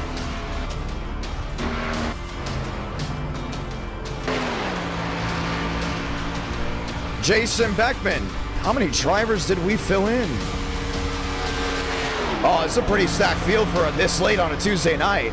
Maybe shorter races are the way to go really late in the night. Shorter races and more races. I would love to point out that the Marlins will bounce back and they will get it done. Postseason baseball is the most unpredictable thing in the realm of sports. I want to point that out. Completely unpredictable. You can be the greatest team and just have it all fall apart.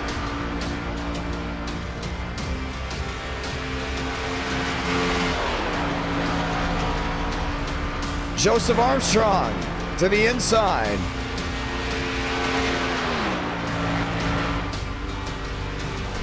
Let's get ready to go green.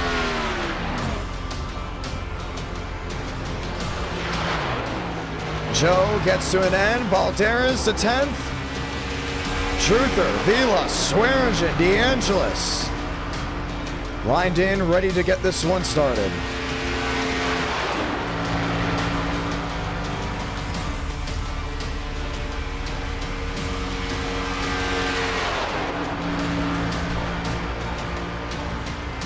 And we're not talking about the Dolphins losing also last week.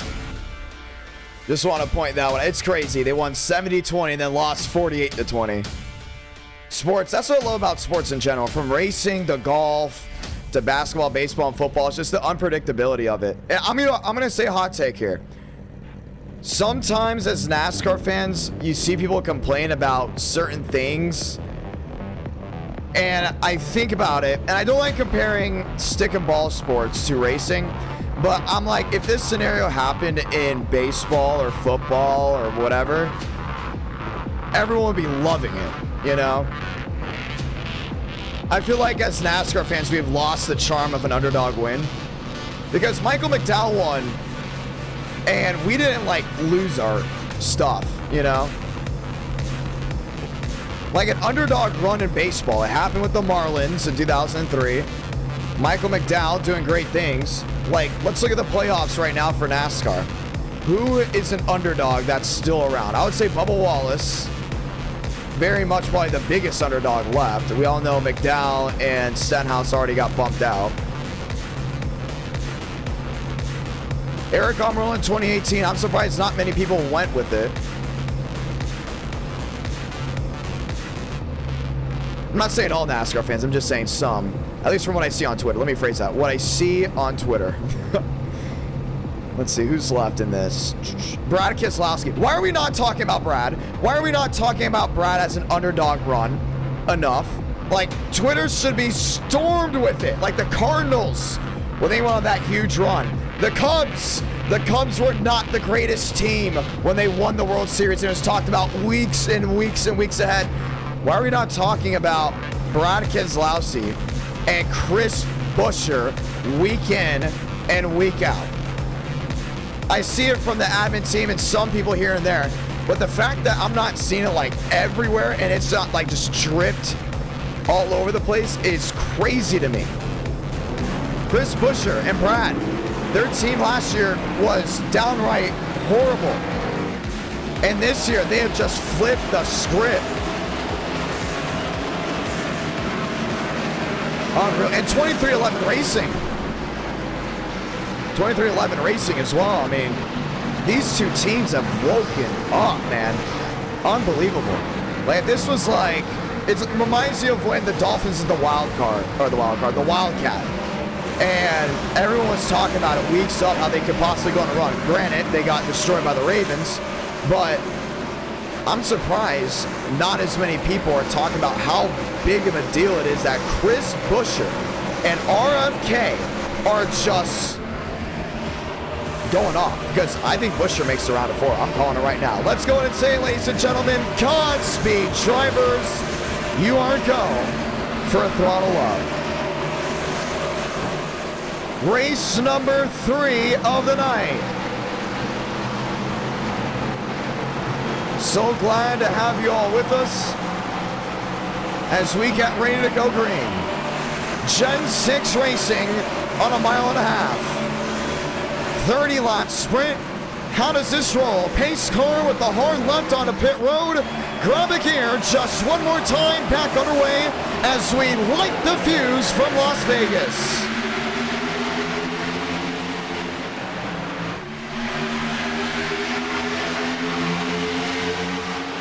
Swearage in on the outside lane. Balderas right in tow.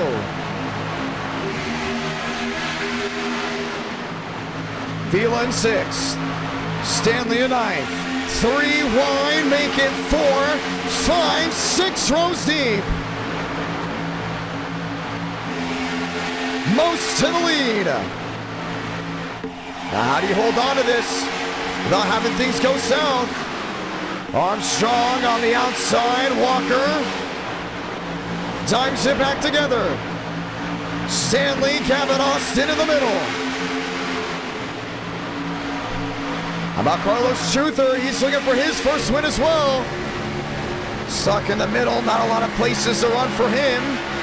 Balderas on that outside lane. Joseph Armstrong rocketing on the outside. Armstrong to the lead, lap 3 out of 30. Smoke out of the rear, the 5 to the apron. And that was Ethan Stanley knows. Maybe James Bomar was. Bomar saves it. We stay green. How do you catch? How do you find your way around Joseph Armstrong? He continues to blink. Most in tow, lap 4 out of 30. William Schmidt parked on the apron, a lot of damage. Out of harm's way, we stay green.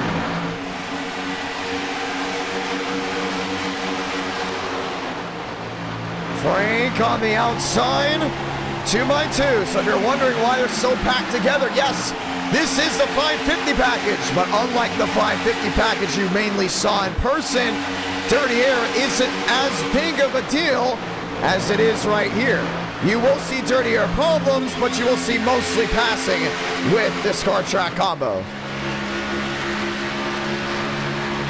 Frank back in tow, looking to the outside.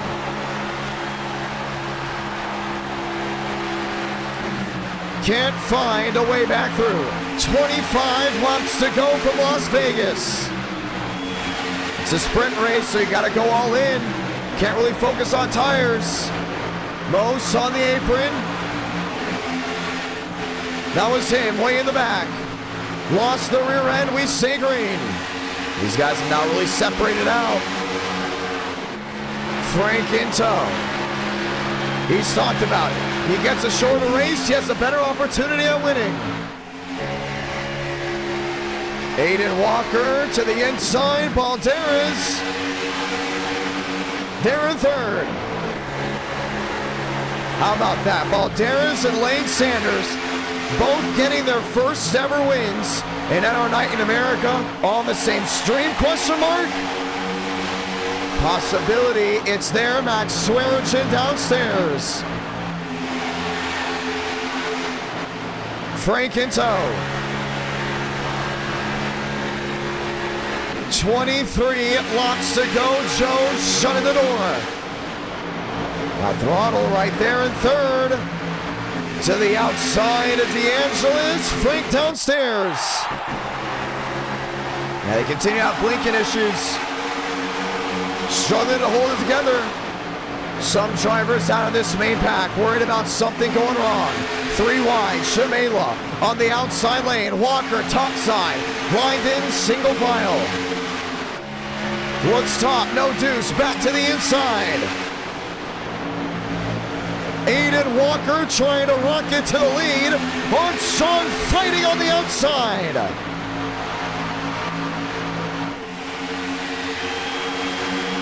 Valderas in the Ford. Watching, waiting. Aiden Walker, does he save it? He does.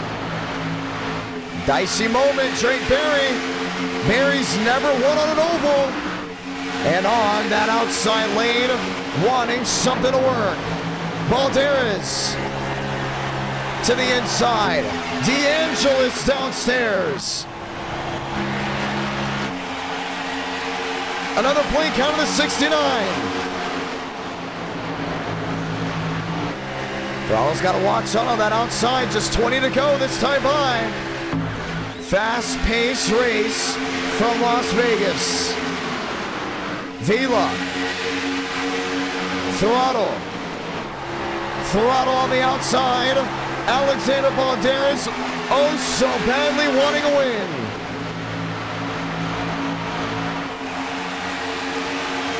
Shamela blocking Swearingen, tire wear starting to become an issue. See these guys really spread out now, but they don't want a caution. Aiden Walker on the outside lane, 3 wide, 19 laps to go.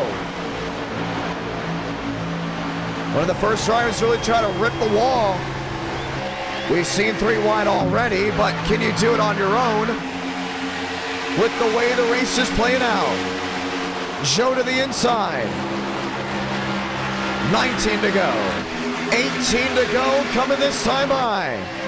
Shamela kind of just stuck in a hornet's nest. Oh, thought to find a way around. Spinning, wrecking in the rear.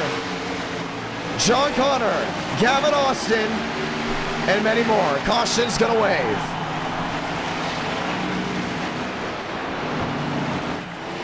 And that will end the 20s.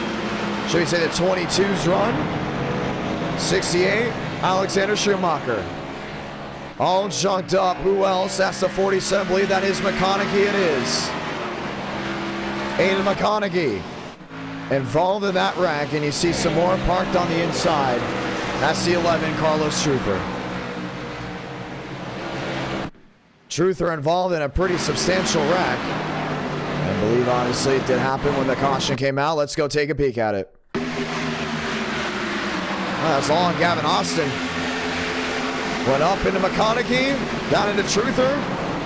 Really nowhere else to run, and for that 14 machine of Devins Baker, it's damage on all ends. While Seller finds a way through, let's watch it again. Get a better angle of this. Hey, it came up, came down, and he just started pinballing right in the middle of this field. Andrew Schulte. Nathan Scott, did he get any damage? Yes, he did with the right side. Caution is out for the first time. Pit road, it's wide open. Joseph Armstrong, Aiden Walker, all down and in. And the question is, who's going to race off pit road? It's going to mean something now with only 16 laps to go. Vila in 5th. Mose, Company, all lined in. Ethan Stanley, Gavin Austin, Drake Berry, Drutleff, I believe it is Drutleff. I'm trying to think what that last name is. We're going to call him Drutleff. Trying to win the race off pit road, Ethan Stanley in the Toyota. Gets it done. Joseph Armstrong in 2nd. Vila, Company all behind. Marty Shamela. Ladies and gentlemen, let's get ready for a restart. Time to ride one more time. 1 to go this time by.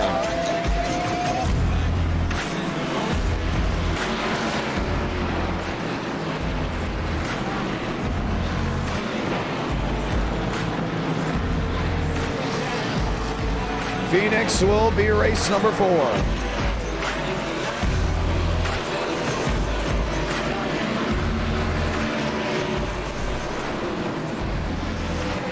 Lights going off, this time by, ladies and gentlemen. The one to go.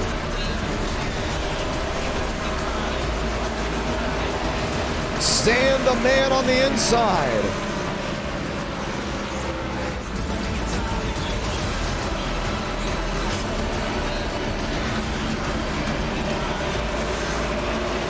Toyota on Toyota.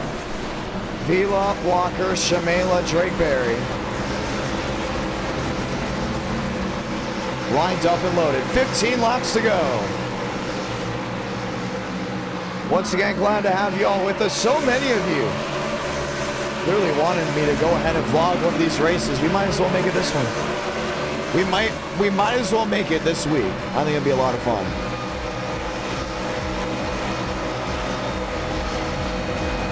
$15 to go.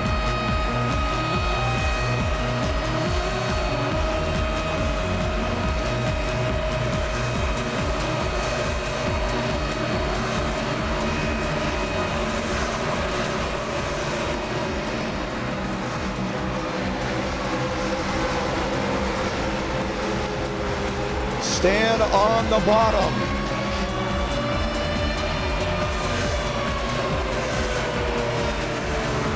Ready to go back green just one more time. Ladies and gentlemen, it's showtime. Armstrong in the 20. Stanley in the 91. 14 laps to go from Las Vegas.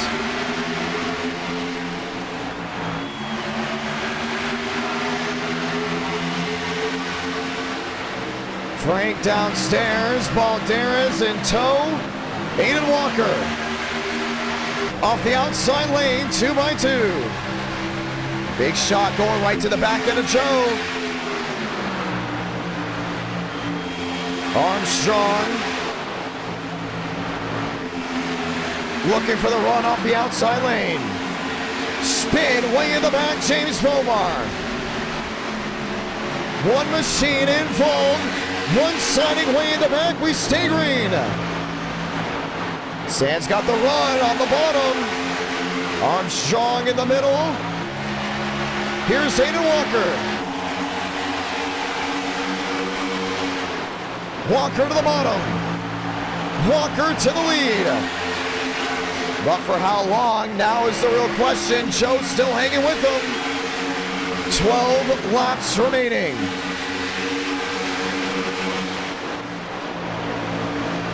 Stanley in tow. Down the bottom with the 93. Balderas in 4th. Lined up on the outside lane. Gotta get something to work. Throttle in tow. Frank DeAngelis. Focus on not losing that rear end. Hayden Walker in 2nd. 10 to go for Vegas. Make it 11. Sticks on the board. Throttle in the middle. Barry up the 6, looking for 5th. Walker nearly just shunted himself in the outside wall. Nearly turning Joe, there he goes. Walker, pancake in the right side, caution's gonna wave. Oh man.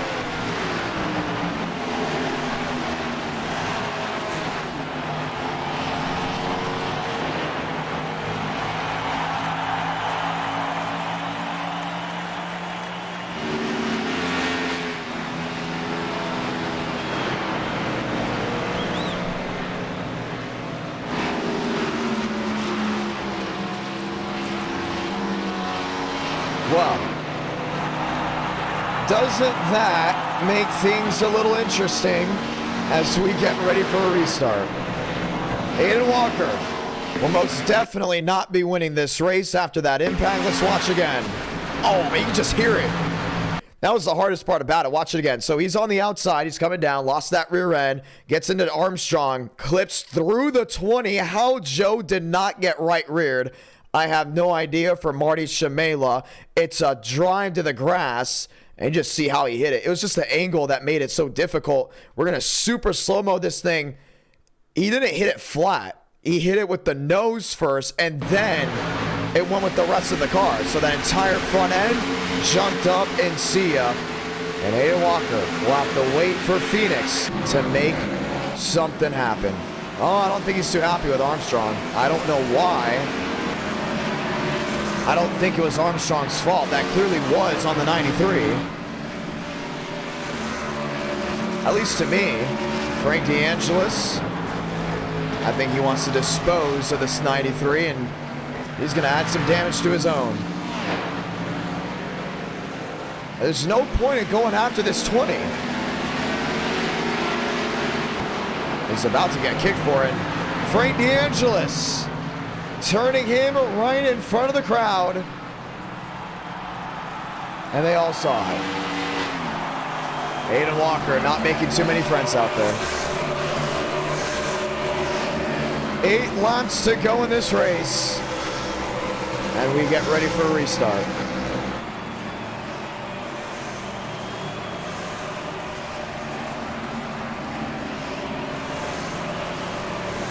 Well, this is going to be interesting. Joseph Armstrong obviously having to get away.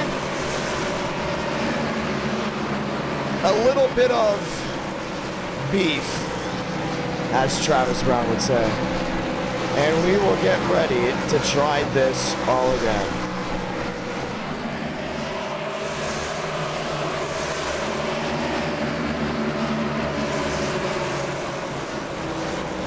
Joe is there, lined up.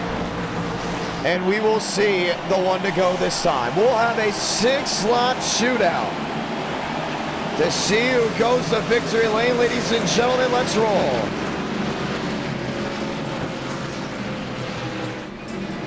Time to go green.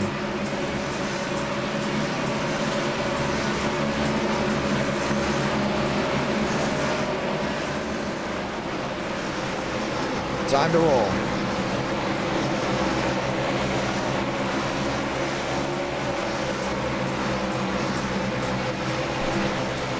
Balderas, DeAngelis, Joseph Armstrong.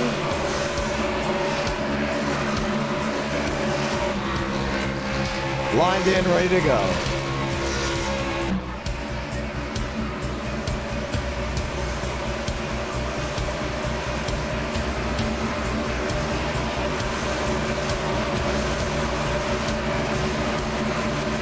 Connor, Beckman, Swearigan. Vila in tow, Frank DeAngelis up on the outside lane. Let's see how this goes once again. A 6-lap shootout. Las Vegas never disappoints. Pace car, the hard left on the pit road, Ford on Ford. 6 to go to roll the dice from Vegas. Balderas up to the gears. Vila looking wide, Joe on the bottom. Grabbing it into 4th. Stanley on the bottom. 3 wide, looking 4 wide behind him. Armstrong taking the air off the Ford. Armstrong to the lead. 5 laps remaining.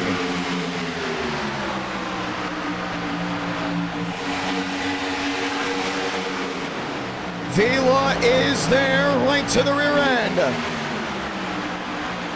Where's the look? Where's the peak? Now Frank to the rear end of that 5. 4 laps remaining if they make it back. Balderas trading paint, Ford on Ford. 4 to go. Frank on the bottom. Vila in the middle. Oh, there goes the 69.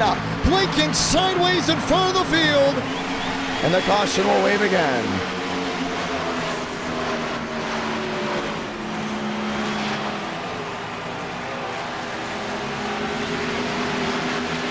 And that turns everything.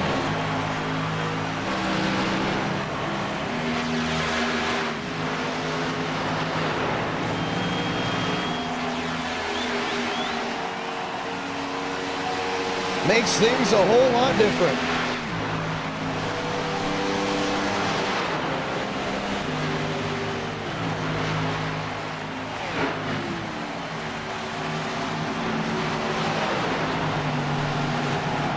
And now we get to watch back on it.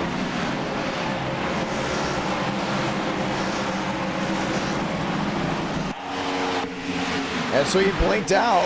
I guess Baldera has got into him. That was hauling that 69. And you see, that's where Throttle tagged him. And nobody knew really what happened. I don't think Drake Berry got damaged. Luckily, it did not register at all for the 36. And Frank DeAngelis will take a quick ride to the infield, and that will be his race. Overtime from Las Vegas. Let's see how this goes. Toyota Chevy, Ford on Ford. We'll get the one to go here. Drivers on pit road, way up and out of the way. This will be the finish to the race. This is what it will come down to. The final laps. 2 laps to decide it from Las Vegas.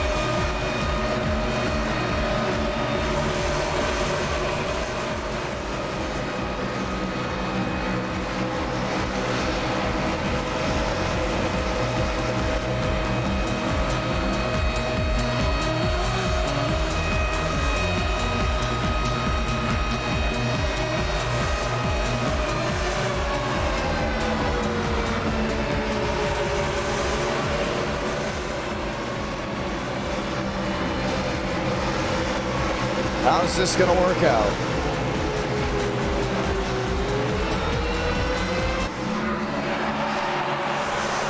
Crowd rising to their feet one more time. 2-lap showdown from Las Vegas. Rolling the dice one more time.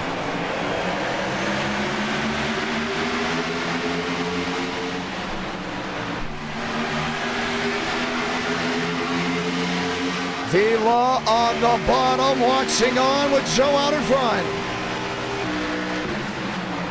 Throttle trying to get to him on the flat. There goes Vila to 5 sideways into the inside wall. Keep it green, single car incident. Jason Beckman to the rear. They're gonna make it back. Big wreck in the back. Sablecka, 1 to go from Las Vegas. Jason Beckman downstairs. Armstrong up the outside lane. Throttle wants to split him. Last move to 3 and 4. Armstrong shuts the door. Beckman running wide. Armstrong sideways. Ethan Stanley walks it off from Las Vegas. Oh man, what a run. Stands the man out west. Victorious from Nevada. Joe had that. What a, oh man, he had it made. Joseph Armstrong, that was his race. Unbelievable. And Stanley gets his first win at Las Vegas. Oh my voice is shot. I just had a horrible voice crack. Stands the man, NR Night in America. Feeling victories all year long. I'm just having a great time right now. Enjoying myself.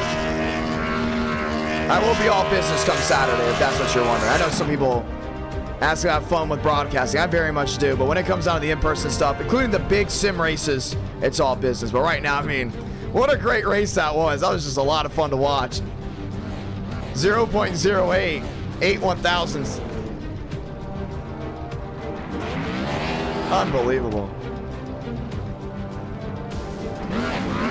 A100s, I believe. Sorry.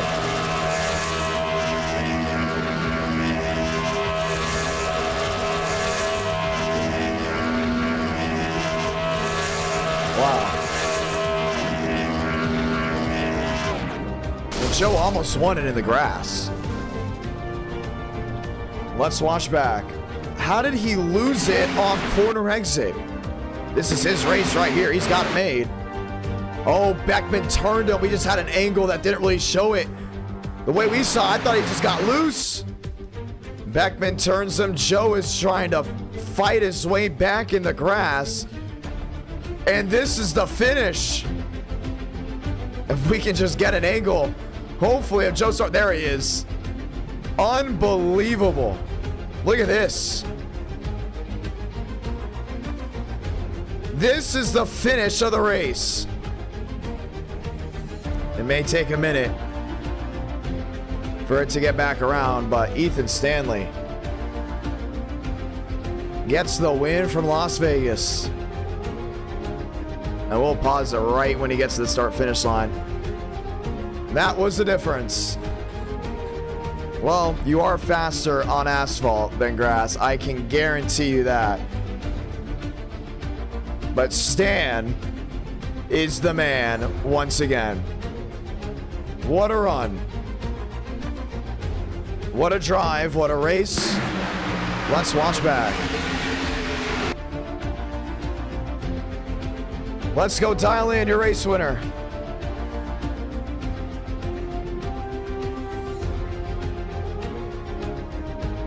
Browntown back in victory lane. Stan, you're the man. How's it going? How's it going, John? I think it's going great. What a win. Yeah, that was close. Surprised they even got it. I thought he still had enough momentum towards the end there. That was fun. It was fantastic. Sorry, we're just looking at some admin messages, but walk me through the race. First of all, was it fun? It was a sprint race. We thought, you know what, it's this late at night. We might as well do sprint races. Go ahead and condense the action. And number two, how was the racing? I mean, the race itself was fun. Short little sprint race. Not the biggest fan of the Gen 6. Just a lot of dirty air. You know, a short race like that was a lot of fun. I took 2 tires at the middle there, like the middle of the race there, and thought it kind of screwed me, but I was able to just kind of rip it around the outside, and it worked. Yeah, I mean, it was fantastic how you're able to hold on to it. I mean, Beckman obviously getting into it. A couple of your teammates, you saw Drake Berry with a lot of damage, didn't get the caution out before getting back to the line.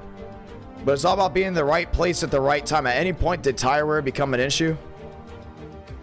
No, tire wear was not an issue. It was just about really getting to somebody's outside and getting a run on them. These cars suck up a lot, and you really get slowed down if you get somebody on your outside. So just being about, it's all about being in the right place, right time. Well, I think you did an absolutely fantastic job of it. Congratulations on the win. Do you want to say anything to anyone else before we have the final race of the night? Yeah, just shout out to all the fans out there, whoever's out there watching. Just, yeah, fun racing out here. Just showed up for this race, and I'll run next race, and we'll see what race. How many laps should we do at Phoenix? Should we also do a sprint race? I have 35 laps on the count. I was going to say about around 50 is good for a sprint race there. Question is how many people will show up. You know what? It is the last race tonight. Let's make it 40. I'm gonna meet you somewhere in the middle, near the middle, and we're gonna go 40, mainly because a lot of big things going on. Mainly have to keep it under wraps, but nonetheless, it is very exciting. Stanley, I got a question for you. As a driver, would you want us to change the start times? That's something that a lot of people have been asking us to do, to push it up an hour because they can't watch the longer races anymore. I mean, I'm just one guy. 8 o'clock's a bit better for me. I got things going on in the middle of the day, of course, but you know, if everybody agrees that 7 o'clock works better for them, then we should do that. It's just all down to, we should put up to a vote, really. Yeah, we've had multiple votes. Some have said keep it, and then we didn't keep it, and then it didn't look too hot. But that was a Sunday night situation, like where video and audio was kind of having an issue, and all of a sudden we brought it back to a regular schedule, and some were saying, no, I think you got to bring it back to the earlier hours. So it's really just a mixed bag. We're going to get it right at some point, and it's going to be a lot of fun, but mainly just asking for anyone's opinions on it. And Really excited to see what it can do. Someone's saying 50 laps at Old Phoenix because we've never done it before. So we're going to do 50. We are seeing 50. So if you guys really want it, we're doing the 50 laps. Congratulations, Stan, winning it here at Las Vegas. Yeah, thank you, John. And that will end it right there for race number 3. We're going to do 50 laps. We're not going to go ahead and set anyone short, but it's going to be a lot of fun to see how this all rolls out. Phoenix, it is not the new Phoenix. And this is the ARCA Gen 4. This is your warning. It's the ARCA Gen 4, so get your paint schemes on the ARCA Gen 4 if you have not already. I have to say that multiple times. I got to go ahead and change some camera angles quickly, and we will be ready to go ahead and get that final race off. Guys, thank you guys so much for coming on out. Session is up. Password is IDK. Oh, hold on. Sorry. Still on the 40 laps. Let's go ahead and try that again. Changing it to 50. Now the session is up and the password is IDK. Well, it's been a lot of fun. Fun isn't going anywhere. We're going to have some more racing left to go. And we are ready to go ahead and roll the dice just one more time. Las Vegas, that was fun. It felt unique in a way, which I really liked. I thought it was really cool. I think it was really interesting. And I have to ask again, now for the late night crowd, which is mostly the hardcore crowd of NR Night in America. This is the hardcore viewers. Do you think or let me phrase that, would you like me to vlog, whether it's this week or next week or the week after that for All American? Would you like me to do a vlog? It's not going to be your cringy, what's up guys, vlog with like an intro. It's probably going to be more fast paced because when I watch vlogs, I don't like 15-minute vlogs. I don't. It's just like get to the point, you know what I mean? And in an era where everything's got to be fast paced and racing is fast paced, a fast paced vlog, which is like 4, 5, 6 minutes, just throwing action out there throughout the entire day of what we do at the track, how things go down, what setups look like, and everything. I think it'd be pretty cool. I'm not gonna lie. I think it'd be pretty sweet. So I'm excited. I want to give it a shot. I want to give it a shot, but I don't know if it's for All American or this week. It depends on who's the guy coming for Racing America. Because if Racing America brings their top of the line audio guys and visual guys, I for sure want to do it. And for the ones that don't know, actually it's not confirmed on anything, but I don't believe I'm calling the All American 400. But I would not be surprised if I'm calling races that weekend at the fairgrounds, the lead up to the All-American. Nothing is set in stone. Nothing is guaranteed. Nothing is 100% slam dunk. But if I do call that pro late model race on Saturday night, I believe I should probably try to vlog that one because that would be pretty sick. And I can give someone my camera to record on the track. Obviously, I'd already have camera stuff at the booth with everything going on. It'd be a lot of fun. So up to you guys. No idea what y'all fully want. Most of you guys are saying yes, which is great. It just comes down to mainly how many want it. I'll probably premiere it too. It'll probably just be a big premiere. Basically just showing how it works, how it goes. Darren, how's it going? He says do it as a VIP pass. I probably should. I haven't done vlogs in a long, long time. It's been a while since I even considered that. Do you remember your Roblox game? I can't forget my Roblox game. It did well. It did exactly what it needed to do. It's not popular anymore, and there's something wrong with that, but it did exactly what it needed to do. It went out there, got 2-point-something million visits, was popular for a set amount of time, and the cycle ended, and that was it. There was talks about making a second game at one point. There was talks about making a real game. We got into development for a real game, but changing times meant I had to focus on certain things. People on the dev team had to focus on certain things. And the main creator that was going to be the head dev of like producing the game, mainly it was me ideas and overlooking and, beta testing. The main person that was supposed to do it wasn't keeping up with it, and when he stopped keeping up with it, I said, hey, listen, I'm trying to be a broadcaster. I have a big opportunity to be a broadcaster. I'm not going to sit around and just wait for something to possibly not be made and miss deadlines. And we agreed. We're just like, you know what? Not enough time for it right now. Maybe one day in the future we'd try the real game. But right now the broadcasting stuff is taking off so much. There's just really no point of looking back on it. Because people continue to ask me if I'm going to update it or something like that. But no, there's no reason to update it. It did what it needed to do. I'm excited with the product. I'm happy with the product. Let's get ready to go green. I know I've been like dodging those questions nonstop, so it's about time I finally went ahead and did it. Yes, it's supposed to be ARCA. It is 100% supposed to be the ARCA car. Ones that do not know. All right. Cameras, for the most part, are saved. Let's advance the session. Let's go trackside.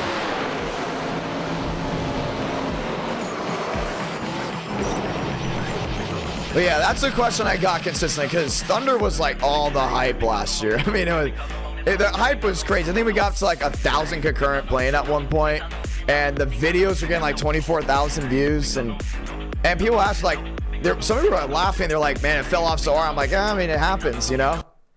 I just didn't keep up with it. The main dev team wasn't keeping up with it, and the way games work like that on that platform, you need to update it consistently, like week in, week out. Like you gotta get an update all the time, and we just didn't have the time for it. The broadcasting stuff was taking off, and I had 2 opportunities.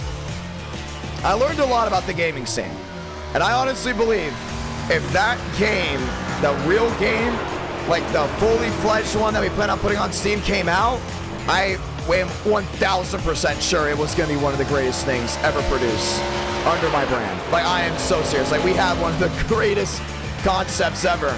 It was amazing. It was fantastic. It was going to be a slam dunk. And, well, I'm not going to tell you what it was just in case one day I would like to produce it, but you saw what Fox just did with Andy's Room. Imagine that with racing. Like, it was going to be so cool. And it was 1 or 2. Here's an opportunity to be a broadcaster, right? Minus tonight, because I'm going to be honest, tonight's broadcasting, I'm so sorry about it. Tonight's calls and broadcasting has not been up to standard of my usual broadcasting, period. Salem was fantastic. I feel like I've left the broadcasting talent at Salem, or the last time at Winchester or Nashville, or the last couple of streams. I think last stream's broadcast was really good. Like, the calls were fantastic. But for whatever reason, tonight I've just been out of it. But I had 2 opportunities. It was like, I know how to broadcast. I have been gifted. God has gifted me with the voice, with the tools, and in my opinion, with enough skill to make this thing work. Now, there's always room for improvement. There's always room to do better, which I fully believe because I'm still working on that. But I took a gamble, and getting to Tennessee, the first gamble was to bet on myself to be a broadcaster, right? That's why I'm in Nashville. I'm not in Nashville for game development. I was in Nashville and still am for the broadcasting side. So it was an easy decision for me. It's what's worked. It's what continues to work, and I'm excited for it. NR Night, it's popular. I feel like mainly because of the great racing, the driver connections, and how much effort is put into the broadcasts. And then it caught sight of real racetracks, real companies, and I've got a great positive feedback, constructive feedback, and amazing backing from the industry and the people that work in person in the industry. That's like, it's simple where to go, and that's why mainly it stopped. So it was cool though. It was fun. The NR Thunder stuff was really, really fun. I don't know, maybe one day if I find some developers that I know can make certain things work, I'll put the game possibly back in development, but right now there's really no point. I'm loving what I do now. But it's crazy. I'm going to be honest. So for a lot of you guys listening back at home, this is the time I get to talk and hang out with you guys. As qualifying comes to a close, Joseph Armstrong top of the board, and only 17 went ahead and qualified. Not sure if it's just 17 taking the green flag or not. We'll see in just a moment. Well over 20. That's the good news. And we get ready to line up. I'm trying to remember what I was going to say. I was going to say something really cool. Armstrong, Stanley, Walker, Scott, Fast 4, Barry, Byram, Barbagallo, Shamela, top 8. For the Titans games. And that's cool too. I mean, I love all sports. I love commentating all sports. This is what I was going to say. It's crazy how much technology has changed this era. For some people, they have learned to accept it and love it. And for others, not really. I just talked with Frank and I told him, I was like, it's crazy how me broadcasting sim racing has given me an opportunity in real life broadcasting. And he went, oh, my friend did a forklift simulator and he got forklift certified to be a forklift driver. And I'm like, no way. My friend started doing GTA roleplay servers with the police in the roleplay servers, like to learn all the codes and stuff like that. And it inspired him. He loved it so much. It inspired him to actually become a police officer, and he is working towards that right now, and is really close to becoming one. And it's just a new era. Like, if you want to be a paramedic, GTA roleplay servers. You want to be a firefighter, GTA roleplay servers. If you want to be a broadcaster, NR 2003, iRacing, AI, or broadcasting with real races with leagues, you know.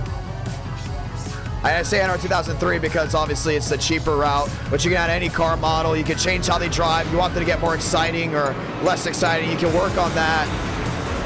It's just this new era, and it's awesome.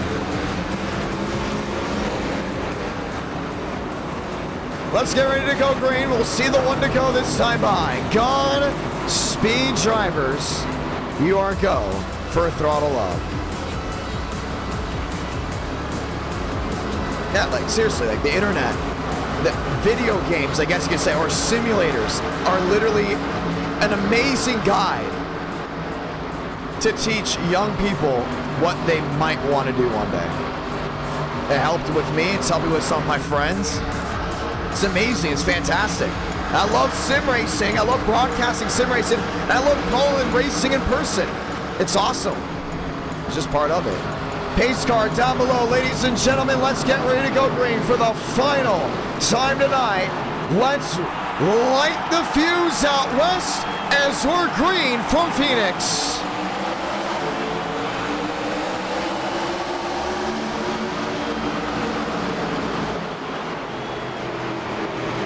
Armstrong squeezing Stanley. Walker and Scott holding on to it. Two spins way in the rear. For the first time ever, and our night in America's at Legacy Phoenix, Ethan Stanley on track to lead lap number 1. Got it made back to Legacy, so old style camera angles weren't able to fully get it ready before the race started. Audio on cue, that's what counts. Stanley sideways, what a save. Runs it back wide. Joseph Armstrong, new race leader.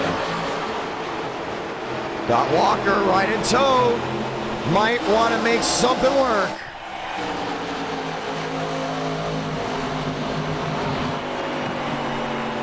Lap 3 out of 50. Scott watching on, Barbagallo company, Daniel Mosteller. The dog leg. Back to 3 and 4. Trey Berry's up to that 5th place position. Strong opportunity for him to make something work.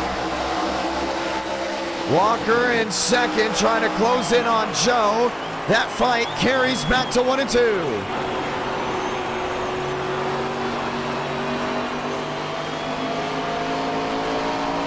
Lap 4 out of 50.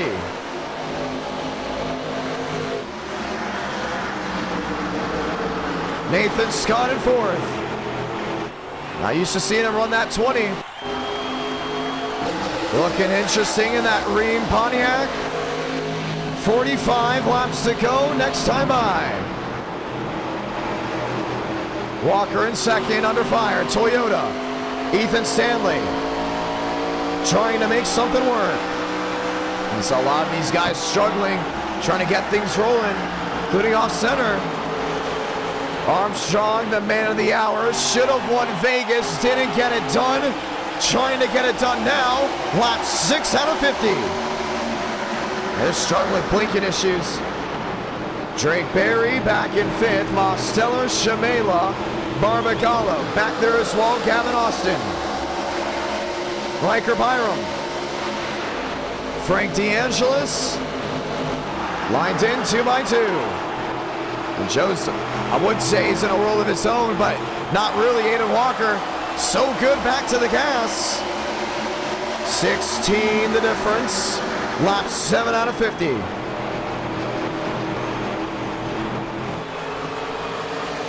Stanley in 3rd.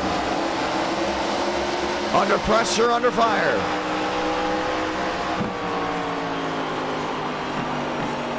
Scott wants to make something roll, at least on the center. Walker there on Armstrong.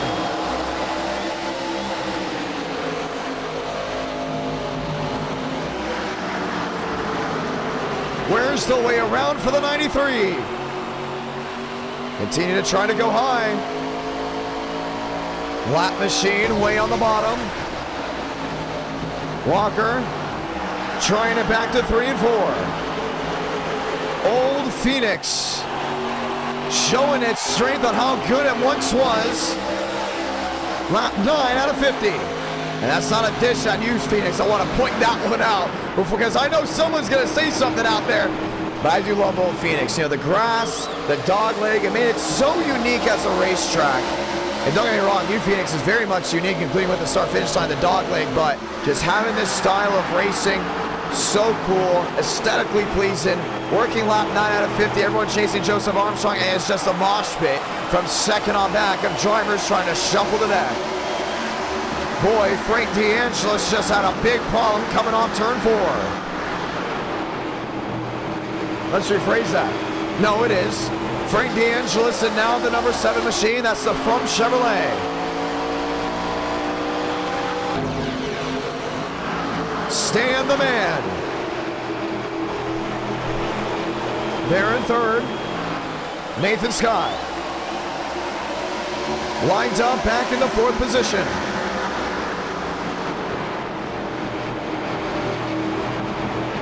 Frank DeAngelis, the New Yorker,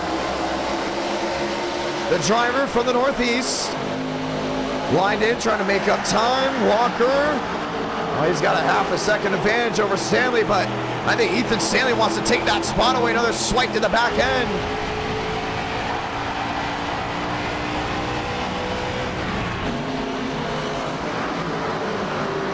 Drake Berry, Daniel Mosteller, lined in, nose to tail.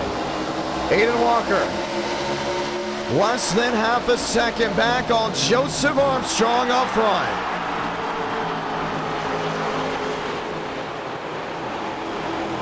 Stanley in 3rd, Scotty in 4th.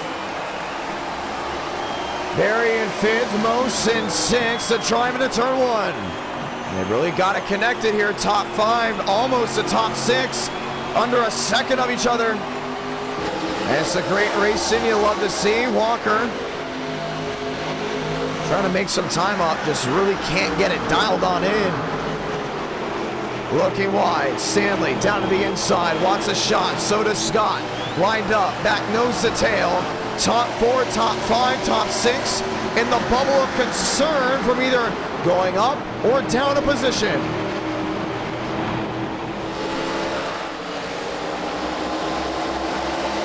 Walker in 2nd.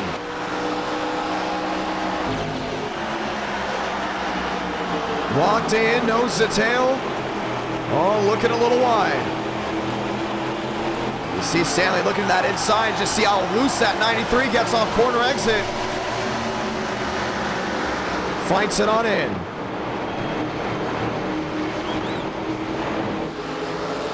Scotty, back and forth. Barry, Demos, running on board with the 87.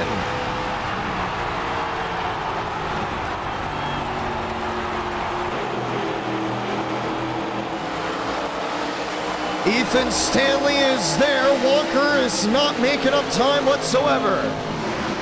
And it's just a matter of moments before that 91 thinks, hey, I've got to go, and you're just taking way too long to make up time. 3-7 the difference, lap 16.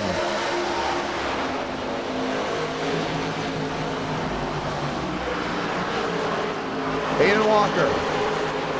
Joseph Armstrong. Nearing halfway, in a way, should we say. But still a lot of racing left to go.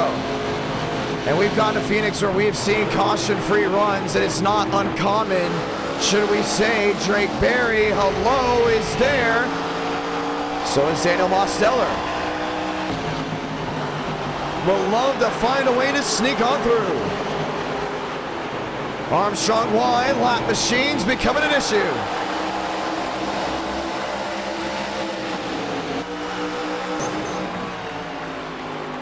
Grandstands covering the front stretch. All the way back to 1 and 2. 18, work 19 out of 50. Andrew Schulte, next lap machine. To the outside lane, that's the 98. Joseph Armstrong has it gunned on the bottom. Say goodbye, Toyota. Holds top of the board, lap 19 out of 50. Aiden Walker. On to the inside, nearly had a contact there with the 98. Stanley looking to the inside through the dog leg.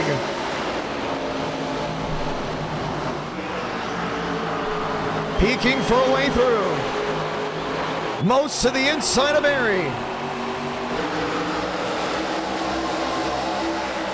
Stanley couldn't bite. That's the game of inches right now on this old surface. Gotta be smart with how you're using your equipment. Mosteller downstairs. Drake Berry. Forced on the outside. Stanley. Still can't find a way back through. Nathan Scott in the wall.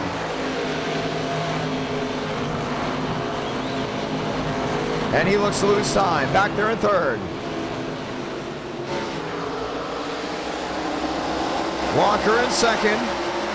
5A back.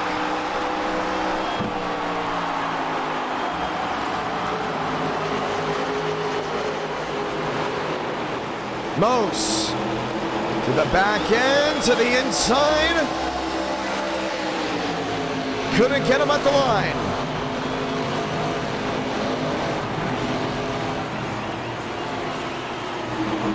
Stanley trying it again.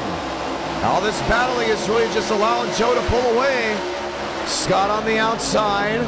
Mosteller again. Another peek in his machine. Looks to the inside. Can Scott get the drive off?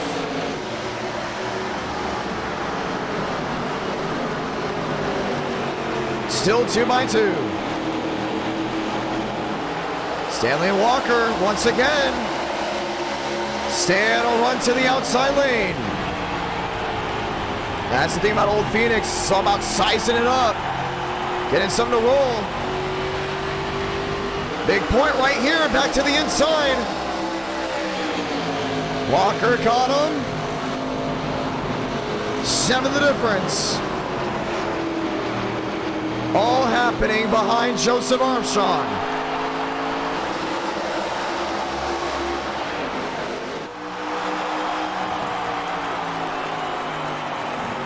Eight, 7, trying to get to a 6.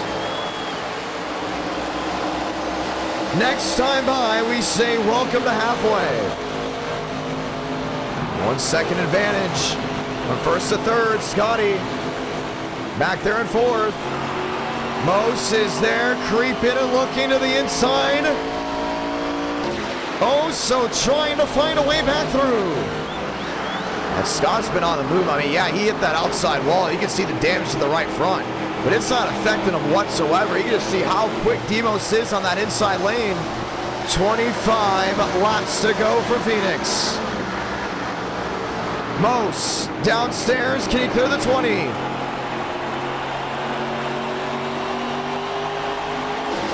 Finds his way through. Daniel Mosteller to fourth.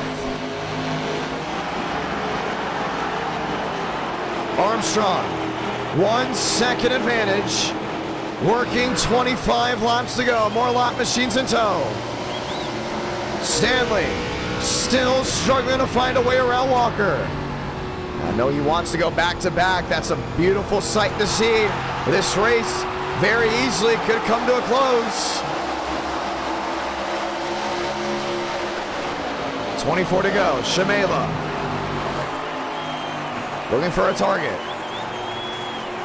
Barry in 6, nose to tail, all lined up. Pontiac, Chevrolet, Marty Shamela now really all over the 04. DeAngelis to pit road. Down and in. Is there damage on that machine? Looks to be none. Back to the dog leg. Armstrong's got to find his way through. The lap machine out in front. That was the 55. Stanley and Mose. Nose to tail, 22 to do it. Barbagallo in 8th. Austin in 9th. Max Swearchin, William Schmidt, Byram, Schumacher, Beckman, Connor, Pena. How about Pena? Yeah, he's one lap down, just won it, but a nice top 16 run so far. Gotta love it. Looking again to the inside. Hayden Walker. What's the game plan? What's the move? What works out in the long run? Sideways off corner exit. Back to the dog leg. Daniel Mosteller is there. Man, he's been making up time left and right. Stanley on the bottom. Walker on the outside. Mose in the middle. 20 to go for Phoenix.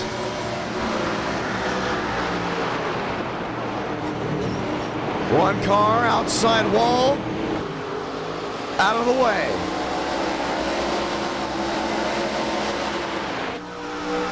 Demos lined in. Back on the outside. Aiden Walker. Right in front of him. Stanley washing wide, half a second. Now they roll back wheel to wheel. Aiden Walker on the outside lane gets a drive. Through the middle goes Stanley. Most looked to the bottom. Wasn't going to work. Thought about it.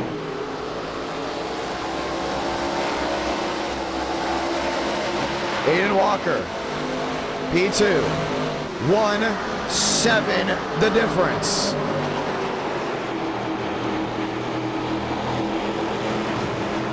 Wanting that outside lane to stick oh so badly. Still wheel to wheel. Gonna squeeze him right here. Stanley on the bottom. Now the middle. Contact. There goes the 91. Sliding into the grass on his side. Up and into the air, and the caution will wait for the first time. Wow. A near crit flip into the grass. And we will have a late race restart.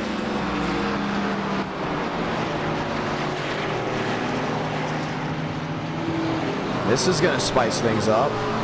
How Ethan Stanley nearly went up and over. Mainly because the tires grip so well now. Went sideways in the grass on iRacing. Took him for a tumble. Let's watch back.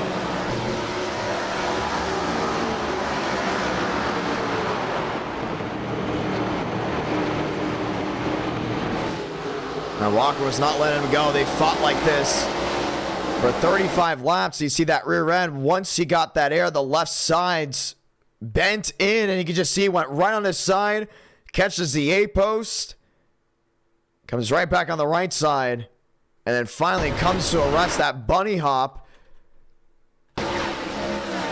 made things go for a slide. Caution's out, pit road, it's wide open. And what does this make for drivers like the Frank D'Angelo's machine? Well, now he's got damage on that left front, so I'm guessing him and Ledger may have gone at it at some point. And oh, a hurt left front. No nose on the 28, I believe, could be a result of a left, should we say a right rear bumper hook. And the Frank D'Angelo's machine continues rolling around. Well, how about this one? Barbagallo wins the race on pit road and Gavin Austin goes second. Armstrong, Walker, Mo, Scott lined on in. Late race restart. Let's get ready for it.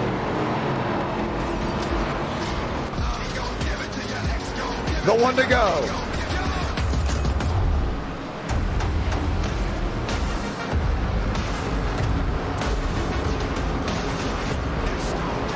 Toyota and Dodge, row 1. Chevy Toyota, row 2.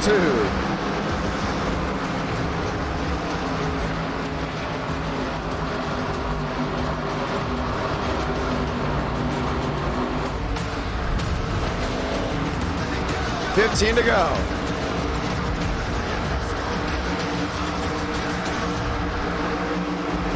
Restart time from Phoenix. Joseph Armstrong now restarting in row 2 after the top 2 took just 2 tires. Let's get ready to roll.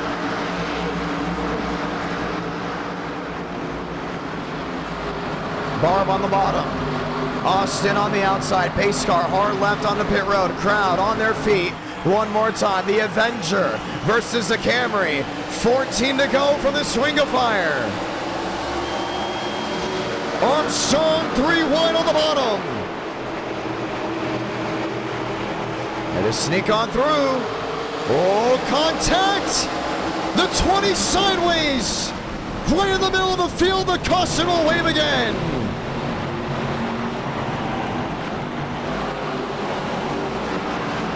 And there's the damage, and he's not happy.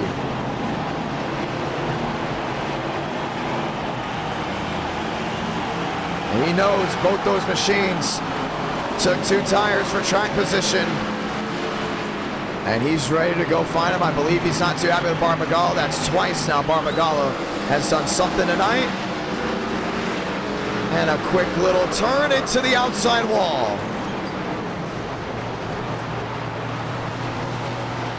And the crowd is loving it.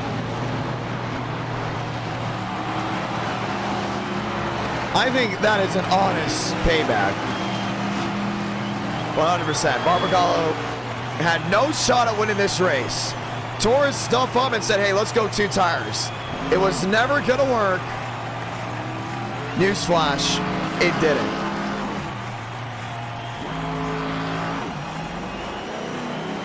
Didn't work at all. Let's watch the replay. Joe has a great run. Everyone else fresher tires. Gavin Austin not squeezing Barb at all. Oh, what Joe doesn't know is that Gavin came down on that 71. And that's what made the difference. Watch it again.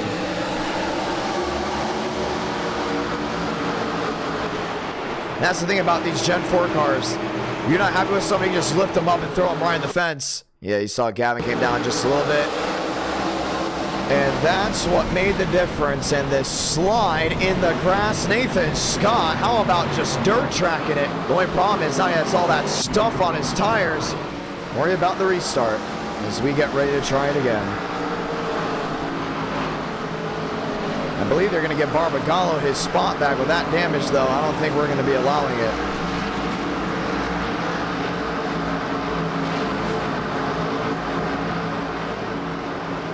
Let's get it here, the one to go.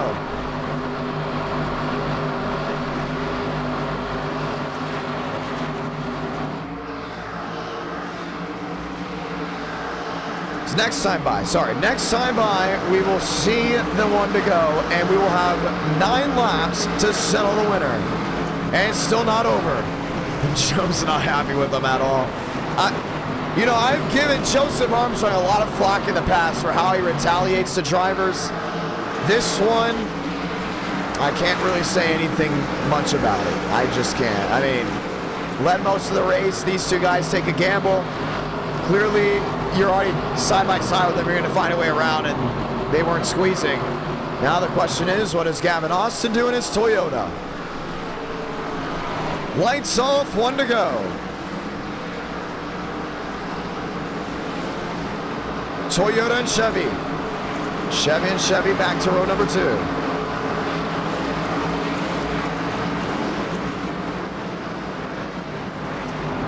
As we get ready to try this again. Can Gavin Austin get a win at his home track? Can Walker steal it from him? Or can Mose get his second win of the night, starting one off with a win and closing one off with a win as well?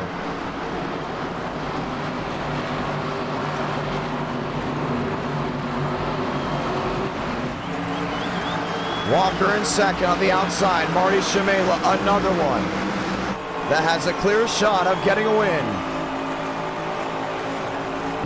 Barry, Beckman, Mosteller, Shamela. Let's roll the dice just one more time. Pace car, hard left on the pit road. Barbagala pulls it on in. 9 to go from Phoenix.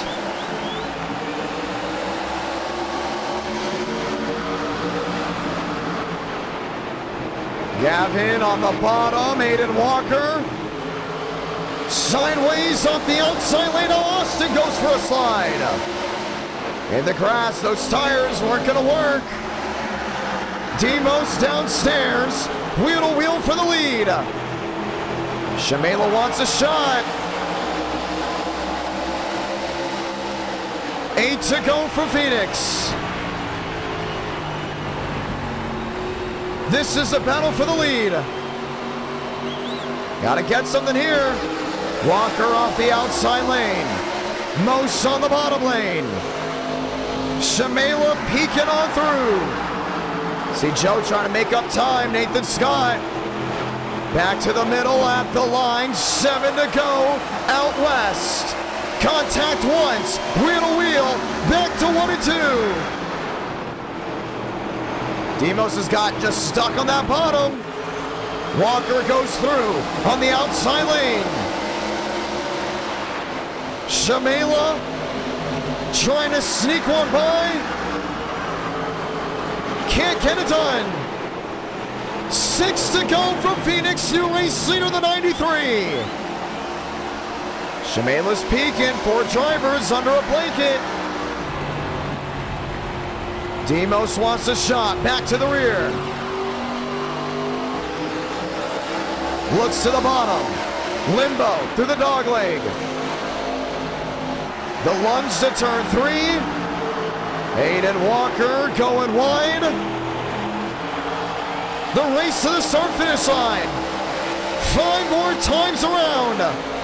Shamela's there. How desperate do you get if you're these drivers? Lined up 3rd and 4th. And Drake Berry continues to watch on. It's never won a race on an oval, only on a road course. Walker's able to clear. Back to 3 and 4. 4 more times around. Stanley muscles Shamela.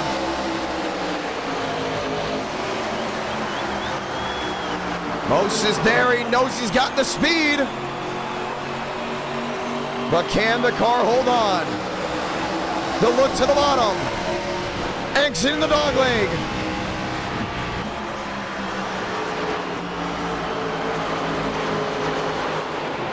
Three to go for Phoenix. The duel in the desert. Trying desperately to make something work. Do we see the bump and run? Would it be the first? Most definitely would it be the last. Back to 3 and 4. A lot of lap machines on all ends. A lot of junked up race cars. Just trying to make it back to the line 2 more times around.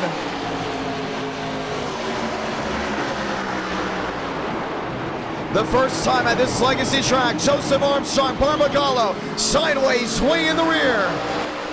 Most to the bottom. Most going for the lead. He's got to get the drive into turn 3. Stanley in line. Back off turn number 4. Salamanca, 1 to go from Arizona. The drive to turn 1. Walker trying to make it work in the middle. Most on the bottom. The lunge to the dog leg. And through 3 and 4 for the final time. Stanley goes wide. Mosteller trying to get to the rear end. Aiden Walker victorious from Phoenix.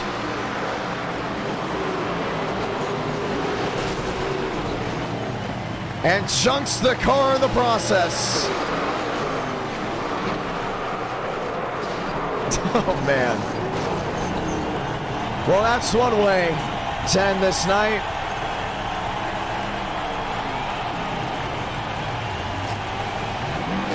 And that's how it all comes to a close. Walker victorious.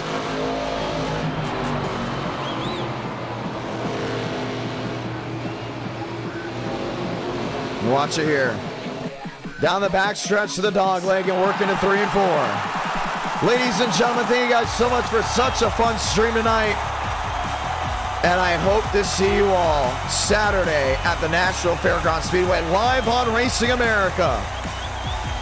I'll be up in the booth. Special guests on pit road. I'll be doing the pre-race show as well. And it's going to be a whole lot of fun. So glad to have y'all with us, sticking around all the way back to the checkered flag as Aiden Walker was able to find victory lane.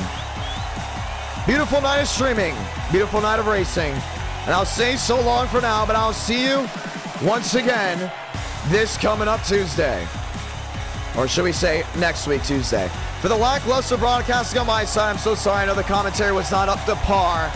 Been a long, eventful day for myself.